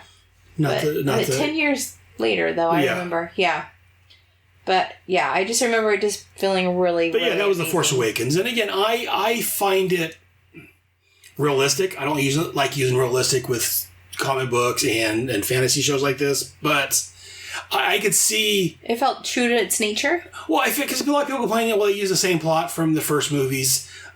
Yeah, it's this kid that idolizes his grandfather, that took and was trying to follow his grandfather's footsteps, try to redo what his grandfather did. I could see someone doing that. Yeah. So I didn't have a problem with it being so much like, because again, to me it was, even though Vader renounced his ways at the end of Return of the Jedi, not everyone knows that. Right. And again, what the propaganda machine puts out is a whole different story than what actually happened. So I could see some young kid, knowing the stories about his grandfather being the great Darth Vader, getting his melted helmet and idolizing what he did, and not knowing that at the last second he had a change of heart and he repented and rebelled against the Emperor. He doesn't know. I mean, because again, this is what the rebels are saying. Well, the rebels are saying this. They're lying, So I could see someone, he had some great ideas. Let me modify these a bit. Instead of an artificial planet, we'll turn a real planet into a star-killing base. And I thought it was interesting. Yeah, I'll give you that. And then 2 years later, we had The Last Jedi. A lot of people complain about this one. Seems that people complain a lot. They complain a lot, yes. They didn't like the fact that when Rey gave Luke the lightsaber, he threw it over his shoulder and said, I don't want this. They don't like the fact that Luke tried to kill Ben when he was a kid. They're like, he forgave his father, but then he was willing to kill a young kid for maybe thinking about being the dark side. I think a lot of people, either they're willfully missing the points, or again, they're just so wrapped up in the original films they don't want to like anything else. But the way I look at it, I say that the scene with Luke, again, they're saying, well, Luke's turned into this old guy that's, complaining about everything. Get off my lawn? Yeah. If you look at Luke, he's just made full circle. Because when we first saw him in A New Hope, he was whining and complaining, and, I want to be here. I want to go to the town with my friends. I want to do this. I want to do, he was very whiny in the first movie. And he learned, over the 3 movies, he kind of learned to grow up and to accept fate. And man up. And now he's at the end of his life. He's an old man. He's due to his negligence, you can say. He started to do a new Jedi Academy. That fell through because of what happened. And he blames it on himself. So I could understand him wanting to get away from everything. The Force isn't right. He had a different look at it. And I've had some of those same thoughts about the Force myself. That people, the light side and the dark side. And I've had thoughts about stories about where, maybe there's a middle ground, like a gray area, where you can use the light side and dark side. It's not so much black and white. Black and white. It's more shades of gray. And I think that's kind of where Luke was getting at that point in his life. And then people also complain about him dying at the end of that one. Again, spoilers. When Luke projected his conscience across the cosmos and battled Kylo Ren on that red dust planet, and he ended up dying by doing so. Well, you should have went on like that. You should have. Well, no, that's the thing. At that point, he decided that fighting, physically being there fighting, wasn't going to solve anything. And again, he used the Force to reach out across however far it was from one planet to another, quite a ways, to protect his conscience enough to make people think he was there. And that just drained his life. Like you were saying earlier about, maybe using the Force in different ways can affect your life force. Right. So that's, and again, maybe I don't know if it's because I love the movie so much I'm excusing it, because I tend to do that, as you said. But yeah, I was perfectly fine with, yes, I didn't want to see Luke die because he's Luke Skywalker, but we had to sweep the old characters off the page so we can make room for the new ones. Well, just not that. I mean, you have to, you do have to give room for new ones, but you want to give...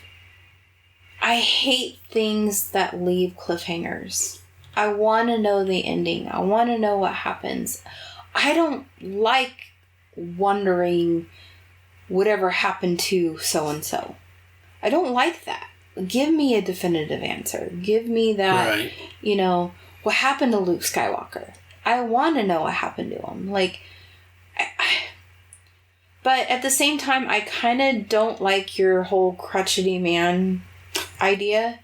I mean, yes and no, but I think there's more to it than that. I think that things spun out of control for him. Oh, very much. That's what I said. Yeah. Very much so. And I feel like that's what caused him to be more crotchety than anything. And I don't think that... Because I think he repented when he did his last final act. I think that was his way of kind of... But at the same time, I'm going to take that back because of what he did later on in the last movie. Yeah, I don't know if I say repent. I think it was more along the same line of what I was saying earlier, that physical force wasn't going to help matters any. Right, so he did what he knew he had to do. But it shows how strong he was. Yes. And even in the last bit of him. And I know this is kind of talking into the last movie, but we had the conversation about Leia's death. Right. And, people are like, well, why didn't she phase into the Force when she did? Right. But this also goes into that maybe a little bit, like with her body and all that. It kind of might go hand in hand also with that. And we talked about that. Right. Before we get there real quick, speaking of Leia, a lot of people complain about in this one here, in The Last Jedi, when she was blown out of the air hatch, whatever it was in space, and she survived long enough to get back to the ship. Like, well, how could she do that? She doesn't have any... She's not a Jedi. She doesn't have any... Well, yeah, she has Jedi in her. Right. Her father was supposed to be one of the greatest. Her brother's one of the greatest. And it's been 30 years. Yeah, she wasn't a full Jedi. She didn't have the full Jedi training. But obviously, especially seeing this last movie, The Rise of Skywalker, she's had some training because she was able to help train Rey. Right. So, and again, it wasn't... And she calls her master, too. Yes. And again, when you go into space, you're not going to die instantly. Right. I mean, again, she didn't do anything... Yeah, she did something special because I couldn't do it. But, I mean, all she did was give herself a little nudge and keep a little bit of protective air around her so she didn't die. So, I mean, I don't think it is out of whack as a lot of people claim it is. Right. That's what a lot of claims I hear is, well, how could she survive that? She's not a true Jedi. And, well, no, she has the potential. Whether or not she ever trained fully in it, she may have trained some in it. And again, enough to be able to do minor things. And again, yes, I can't put a shell of air around myself, but I'm not a Jedi. Right. So, I mean... And really, we don't know how much training she really did. And apparently she's done enough because we find that out later on. Right. And... she's been around a lot of important people. Mm-hmm. So, and if she's as important as what we know she is, that they're like, we need to train you. Right. And you need to be protected because and just of who we didn't you are. See it, I mean, doesn't mean it didn't happen. Right. I mean, there's years 30 years later, yeah. There's 30 years of stories that we don't know at this point because they wiped out all the old continuity. Exactly. So, yeah, it could have been a book maybe they're going to write. I hope they do a Leia story. I want a Leia story, and I would love for the girl from Stranger Things, Billy Joe, or whatever her name is. I would love for her to play. I think Bobby Brown. Bobby Billy Brown. Bobby Billy Brown, or whatever her name is. I think she would do a fantastic job as Princess Leia. I think she would do fantastic. Yeah. But, no. But back to the second movie. The second one of that. I enjoyed it for what it was worth. I really enjoyed it. Kylo Ren's face bugs me, kind of. Yeah, his face bugs me. But, I agree on that. But I think he's fine with what he's doing. Yeah, he did. He was a fantastic job. He did a fantastic job. And the other thing people complain about that one is that Snape? I'm over Harry Potter now. Snoke. Yeah, Snoke. There you go. I couldn't get that out. The fact that he died in this one, and they thought he was going to be much more important than he was. Oh, you mean like Darth Maul? Well, see, I was thinking people complain about, he didn't have a lot of screen time, and then he dies in this one. Well, how much screen time did the Emperor have? Right. Very true. And he wasn't in the first one at all, in The New Hope. Right. He had an image, he had appeared on a video monitor or something like that in front of Vader in the second one. Mm-hmm. And he was in the third movie. Right. So, I mean, it's very much, Snoke was in the first one a little bit, he was in this one more, and he died. Yeah. So, I mean, it's very much... And I love that they had the same Emperor voice in all of the movies. I was so excited. Like, that was so cool. But yeah, and seeing how it, coming to the Rise of the Skywalker... Which is my favorite of all the new movies. I love that movie. The Rise of the Skywalker... Which we saw on Christmas Eve, which was your birthday. Yes, we've been going to the movies on my birthday, Christmas Eve, and watching movies. Which we've done the last couple Star Wars that way, which has been nice that it's been on your birthday. And all the family dons their Star Wars shirts, and we all go see Star Wars. And I ended up sleeping through all of 90% of that movie that day because I was so tired from all the Christmas activities before. So luckily we went and saw it again. And it's funny because I kept saying, I don't remember this part. But I'm glad I got to see it again, which I was so disappointed. Waking up and seeing Han Solo talking to Kylo Ren and not understanding how the heck that happened. Yeah, Han Solo died back in The Force Awakens. We kind of glossed over that part. Which was very heartbreaking. Well, see, and again, let's go back to that movie real quick. As I was saying, I went and watched the marathon at our local theater, showing the first 6 movies, and then they were showing the 7th movie before it showed everyone else. And when I went to the movies, they had these toppers for the cups, they had all this advertisement, and all the cup toppers, they had all the new characters except for they had Chewie also. So I was sure that Chewie was going to die by then The Force Awakens. In fact, so as we're watching Force Awakens, Han's trying Chewie's blaster. Oh, I haven't tried this before, This is a really nice blaster. I'm thinking, oh my, Chewie's going to die. That's why they had him on the cup. They have the newer people or the old people in the cup. Chewie's the only one. Han's talking about how he should have tried his weapon sooner, how it's a good weapon. Oh, they killed him in the books and the novels. They killed Chewie. Oh, Chewie's going to die. And were you wrong? And then to see Han Solo get it by his son, I was like, oh, okay, you surprised me. That destroyed me, especially having Chewbacca watch it happen. Right. Pulled my heart out of my chest and stomped it on the ground. I was so devastated. But report has it that Han wanted to die in the last movie. I know, stupid. So, in the Revenge of the jerk. Return of the Jedi, he wanted to die in there. He was tired of him. And that's my understanding. That's one of the reason he came back to do this, so they could kill him off. What a punk. Like, Harrison Ford, you dummy. You know? Yeah, like, he's ready to retire. He doesn't need to do this anymore. He's ready to relax in his life. His golden years and all that. I know. I mean, he was breaking bones left and right, blah, blah, blah, yakety smackety. But it's Han Solo, for God's sake. Like, I want him to be buried as Han Solo. That's how much he should be Han Solo. He should live at his home, quarantined, dressed as Han Solo for all I care. I don't care. And his wife can be dressed like a Wookiee. In fact, like, what's his wife? That chick from Supergirl who ran the... Is he laughing? You paused it and you're still laughing. Well, I'm just imagining Calista Flockhart dressed up as a Wookiee.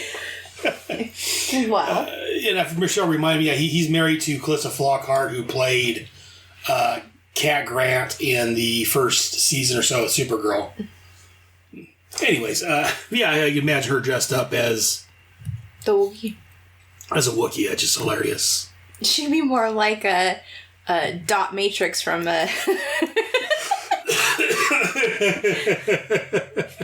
Oh, crap. Anyways, and just to make a minor correction, originally Ian McDiarmid, the Emperor, wasn't the Emperor in Return of the Jedi. No, I'm sorry, Empire Strikes Back. Sorry, wrong one. Originally, it was a different voice actor. There was a woman dressed up with a mask when they did the hologram of the Emperor talking to Vader.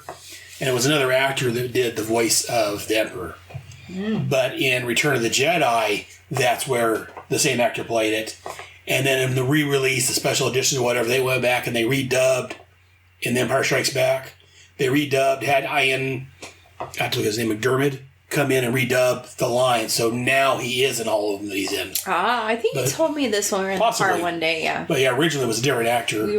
You were Googling it to tell me this. Well, I knew that because I'd heard before that the Emperor in that movie was a woman with a mask, and they superimposed like monkey eyes onto her or something like that. Yeah. For the effect. And then, like I say, once they came out with better effects, they were able to kind of redo some of that. But yeah, so as we were talking about, Han Solo died in The Force Awakens, and then you woke up during The Rise of Skywalker talking to Han Solo, and I'm like, what the heck? So you can imagine, here's somebody who was so excited to see a Star Wars movie, and I couldn't keep my eyes open, and because the theater we have, they have like these leather reclining seats that are plush, and they have the feet rests that come up, and here it is Christmas Eve, and us moms, we go 24 hours, crazy, and I clean my house all day and everything, and we go to see the movie, and I'm just exhausted, and I pass out I thought I only fell asleep for like 5 minutes, but I think I slept for 90% of that movie. I wake up and hear Kylo Ren talking to Han Solo, and I'm like, what the heck? And I'm too stubborn to tell anybody that I'm sleeping, because we watch any TV shows at night, and Aaron's always like, are you asleep? No, I'm not asleep. It's like, are you sure? He stops the TV show. I've been watching you sleep for like 15 minutes now. You were asleep. No, I wasn't. I played the TV show. So I was not going to tell him I fell asleep at Star Wars on his birthday. And we had been waiting to watch this movie forever.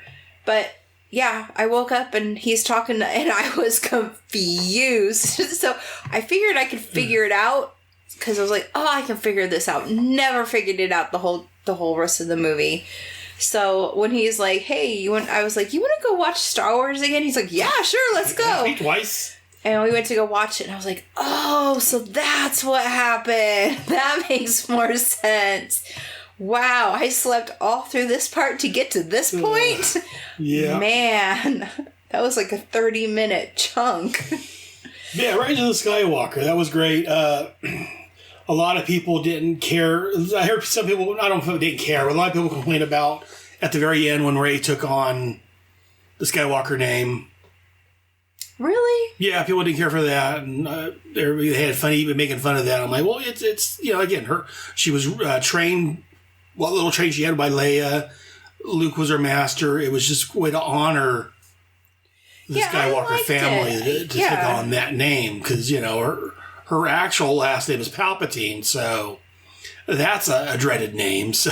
Yeah, it was kind of like, it's kind of like, I married Moss, but my stepdad's name being Hudson, I have a worthless biological father that I won't speak his last name, but if anybody asks me, I'm a Hudson, and I honor that. And I think that in some ways she kind of feels the same way, like that family, that's her family. Right. And she didn't have a family growing up, and these people took her under her wing and taught her everything that she knows, and they were there to save her and be that guiding light, that shining force, that supporting factor, and come back to.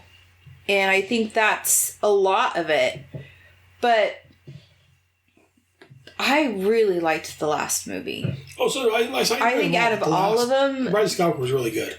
I liked the dialogue. If we go back to that again, I really felt out of all of them, this one captured to me the most out of all of them what Star Wars felt like to me. Right. To me, when I watch it, even we watched a little bit of it tonight, it really felt like I feel like a kid again when I watched that one. Oh yeah. I just, there's so many little quips. There's you get to see Lando again. Like, I giggle like a little girl when I see him, and Lando who? I'm not saying it because I always mess it up. Lando Calrissian. Yeah, you tried to. Kardashian. I know, you bait me every time, and I mess it up all the time. Anyways, yes, it was great seeing Lando back in this movie. Yakety smackety. Make me all flustered. But yeah, and one complaint a lot of people have about the sequel movies, and it's a valid point, is that there were different directors and writers involved. The first one was directed by J.J. Abrams. He had a hand in the screenplay and the story, and he also directed and had a hand in the screenplay and the story for this one, The Rise of Skywalker. Well, Rian Johnson did The Last Jedi, and he may have had some different ideas. And again, having different directors and writers take over part of the movie, that can be a problem. Whereas the original three and the prequels were all, the story was by George Lucas. Other people just came along and fixed it up for him. Well, at least the episodes 4 and 5. Or 5 and 6, sorry. Empire Strikes Back and The Return of the Jedi. Someone came and fixed them up for him. So these here, so Ryan in The Last Jedi, when Rey was talking to Kylo Ren, Kylo was telling her, your parents were nothing, they just dropped you off. And a lot of people said, well, because a lot of people were expecting her to be related to Obi-Wan or Luke, or I'm not sure anyone predicted it, Palpatine or not, but I didn't. People were making all these predictions, and then when, Kylo Ren said that, you're not related, you're not nobody, you're just, a dirt farmer, da-da-da-da-da. And a lot of people, I expected more. But what people aren't taking into consideration, well, one, like I said, was a different director than what originally planned it, and then finished it off. But the person telling us this is what's called an unreliable narrator. The bad guy was telling Rey that her parent, I know your parents are, they were nobody. He's trying to build her down. It's with an unreliable narrator. Just because he's saying it doesn't mean it's true. He's the bad guy. Right. I'd be surprised if he was telling the truth. So, while yes, I'm sure Rian Johnson probably had different ideas of where to go with it, I think the way it came out was fine. I liked it. Because again, right. Kylo was telling her that you're nobody. Couldn't find out she's actually Palpatine's daughter.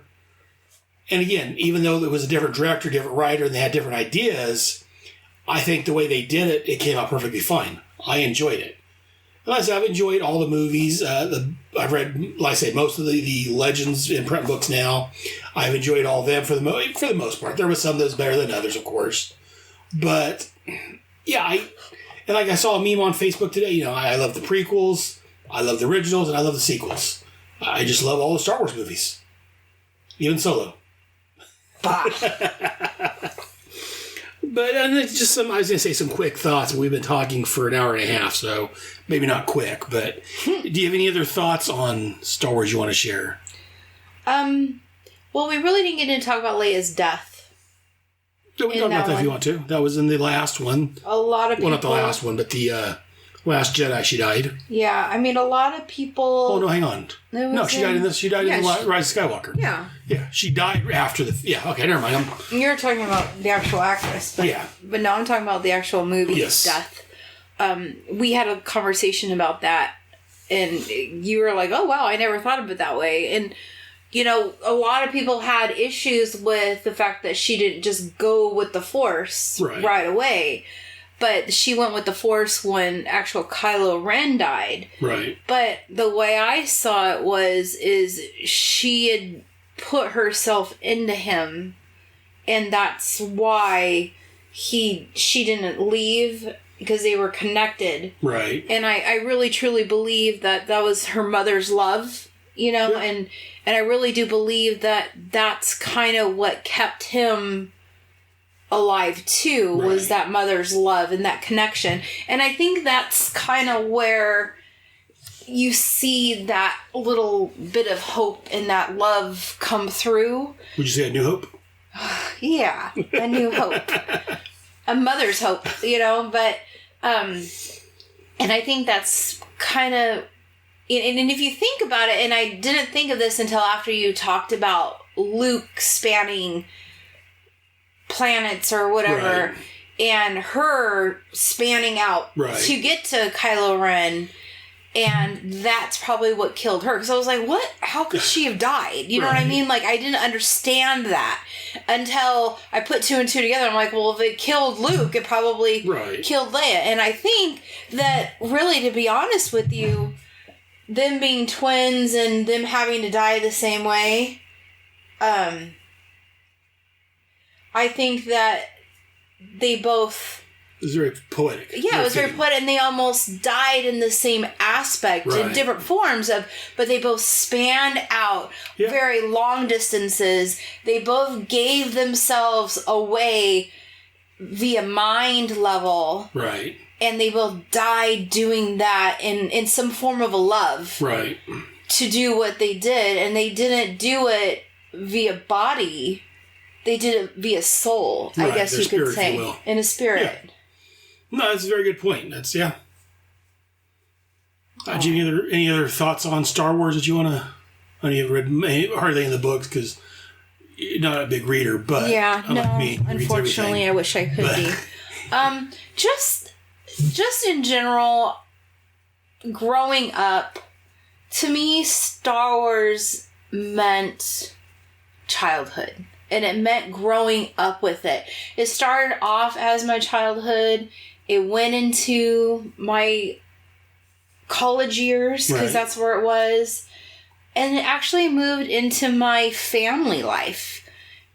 And I love that about Star Wars. And what I like about it is it was neat seeing it go through my life in that way. And it was neat seeing my daughter get to it. And I can't wait to show our 5-year-old. Right. And I think maybe our 5-year-old might be, I'm going to say, the hope for it, because he seems to be really into his figures and his Right. action figures and that kind of stuff. And I think he might be the one that's going to like the G.I. Joe stuff. Probably. And that kind of stuff. Because when he comes into Manland, he wants to touch your toys and stuff like that. Yes. And he likes his figures and his action figures and that kind of stuff. Right. So he might be the one that Finally. I know. But what's funny is the joke is every kid we've had has been more nerdier and geekier than the my next. oldest son's not so much. My second son, he's a big Spider-Man fan. He likes the Marvel movies, but he's not as geeky as I am. Yeah. No one is. And then my daughter, when she started off, she hated me, but when she got... she would have nothing to as a do with baby, him. yes. But then she was daddy's little girl. She wanted to be into podcasting. She wanted to be into comics.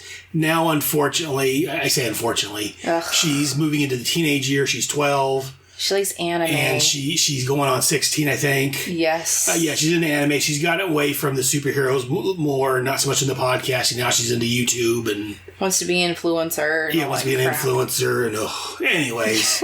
So maybe we'll see what Grace and how he turns out. So here's hoping. Hey, he's got the name for it already. Yes. But like I said, I've talked about Star Wars a couple of times. That Star Wars that was the first real... I mean, I've had toys before that, but that was the first series of toys I collected. Mm-hmm. I was in that before I was in G.I. Joe. Star Wars, like I said, it came out when I was 7 years old. It's been around as long as I remember. Yeah. I don't remember much life before Star Wars. And so. you know what? And it stood the test of time. Yes. And there's nothing... It's one of those things where to me, it just seems like it's just set the bar for things. And it's built technology, it's built sound, it's built music, it's built empires. I mean, and now we've got Mandalorian. Yep. And Disney, they're kind of a couple other shows. They're supposed to be doing one on Obi-Wan, one on Anders, whatever his name was from Rogue One. Or whatever, Ahsoka. I don't think I just read something today that they're thinking about doing something on her. She's supposed to be in The Mandalorian next season. Yeah, but now they're thinking about doing an actual show on her, from what I just read. From the Clone Wars. So Yeah. I still need to watch that final season too. They just came out with a new line of Barbie dolls. I know I just said it, but I want the Rey one now. I want the Princess Leia one and the Rey one. But, because I clicked them. But Stormtroopers, I mean, I'm looking at our daughter had a Star Wars birthday party. And we have a cutout on your wall of a Star Wars, a stormtrooper, and they're just iconic. It's just it. There's nothing like it, and to put into words, it's just it will forever be part of culture, and it's pretty much just etched into stone. Yep. And it's weird to think that something that someone made out of hardly anything, if you think about it, right? In '77, yeah, he didn't know it was gonna be. He didn't know it was gonna be a hit. He shopped it around. No one wanted to take a chance on it. Yeah, how many places turned him down? Yeah. Could you imagine if you were the first person to turn him down? Like, put a gun in your mouth and shoot yourself. You know what I mean? Like, I just that's crazy. You just don't know. And to be what it is now, it just blows my mind. But yeah, the movies were fantastic. The toys, the line, the clothes. I mean, T-shirts and everything. It's the merchandise. Oh yeah. But now there's Star Wars Land. Yep, at Disneyland. Yep. And because Disney bought out Star Wars, now when you go to the actual ride at Disneyland, you can actually see Darth Vader in the ride. That scared the crap out of our daughter and our son, who said he liked it until the guy was shaking the thing like this and moving his hand side by side. But it's great. As you can tell, it's definitely close and near and dear to our hearts. So, like I say, I've done a couple episodes on Star Wars. That's how much I love it. I say, looking here at Manland, I got some McDonald's figure here. If I turn around, I got Star Wars stuff behind me. I've got, You're wearing a Millennium Pizza t-shirt. My shirt my wife made, the Millennium Pizza. But Star Wars has been a big part of my life. And I say the books, the TV shows, the movies, it's all fantastic in one degree or another. So, thank you, Mr. George Lucas. Yeah, yes, thank you very much. And I guess that's going to do it for this section. Again, it's been almost an hour and 45 minutes, so I guess we're going to wrap it up here. Remember, may the force be with you. But that's going to do it for this month. Until next time, remember, Head has spoken.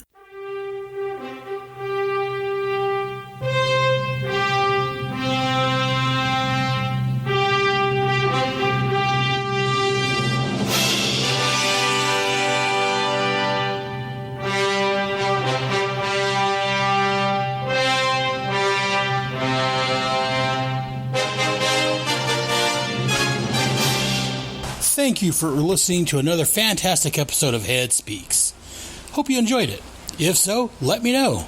Drop me an email to head@headspeaks.com or visit our home at head.headspeaks.com. You can also visit and talk with me on Facebook and Google+, both under Head Speaks. You can also send an MP3 file with your thoughts, and I can play that on the air. And you can also get more of me on my other podcasts.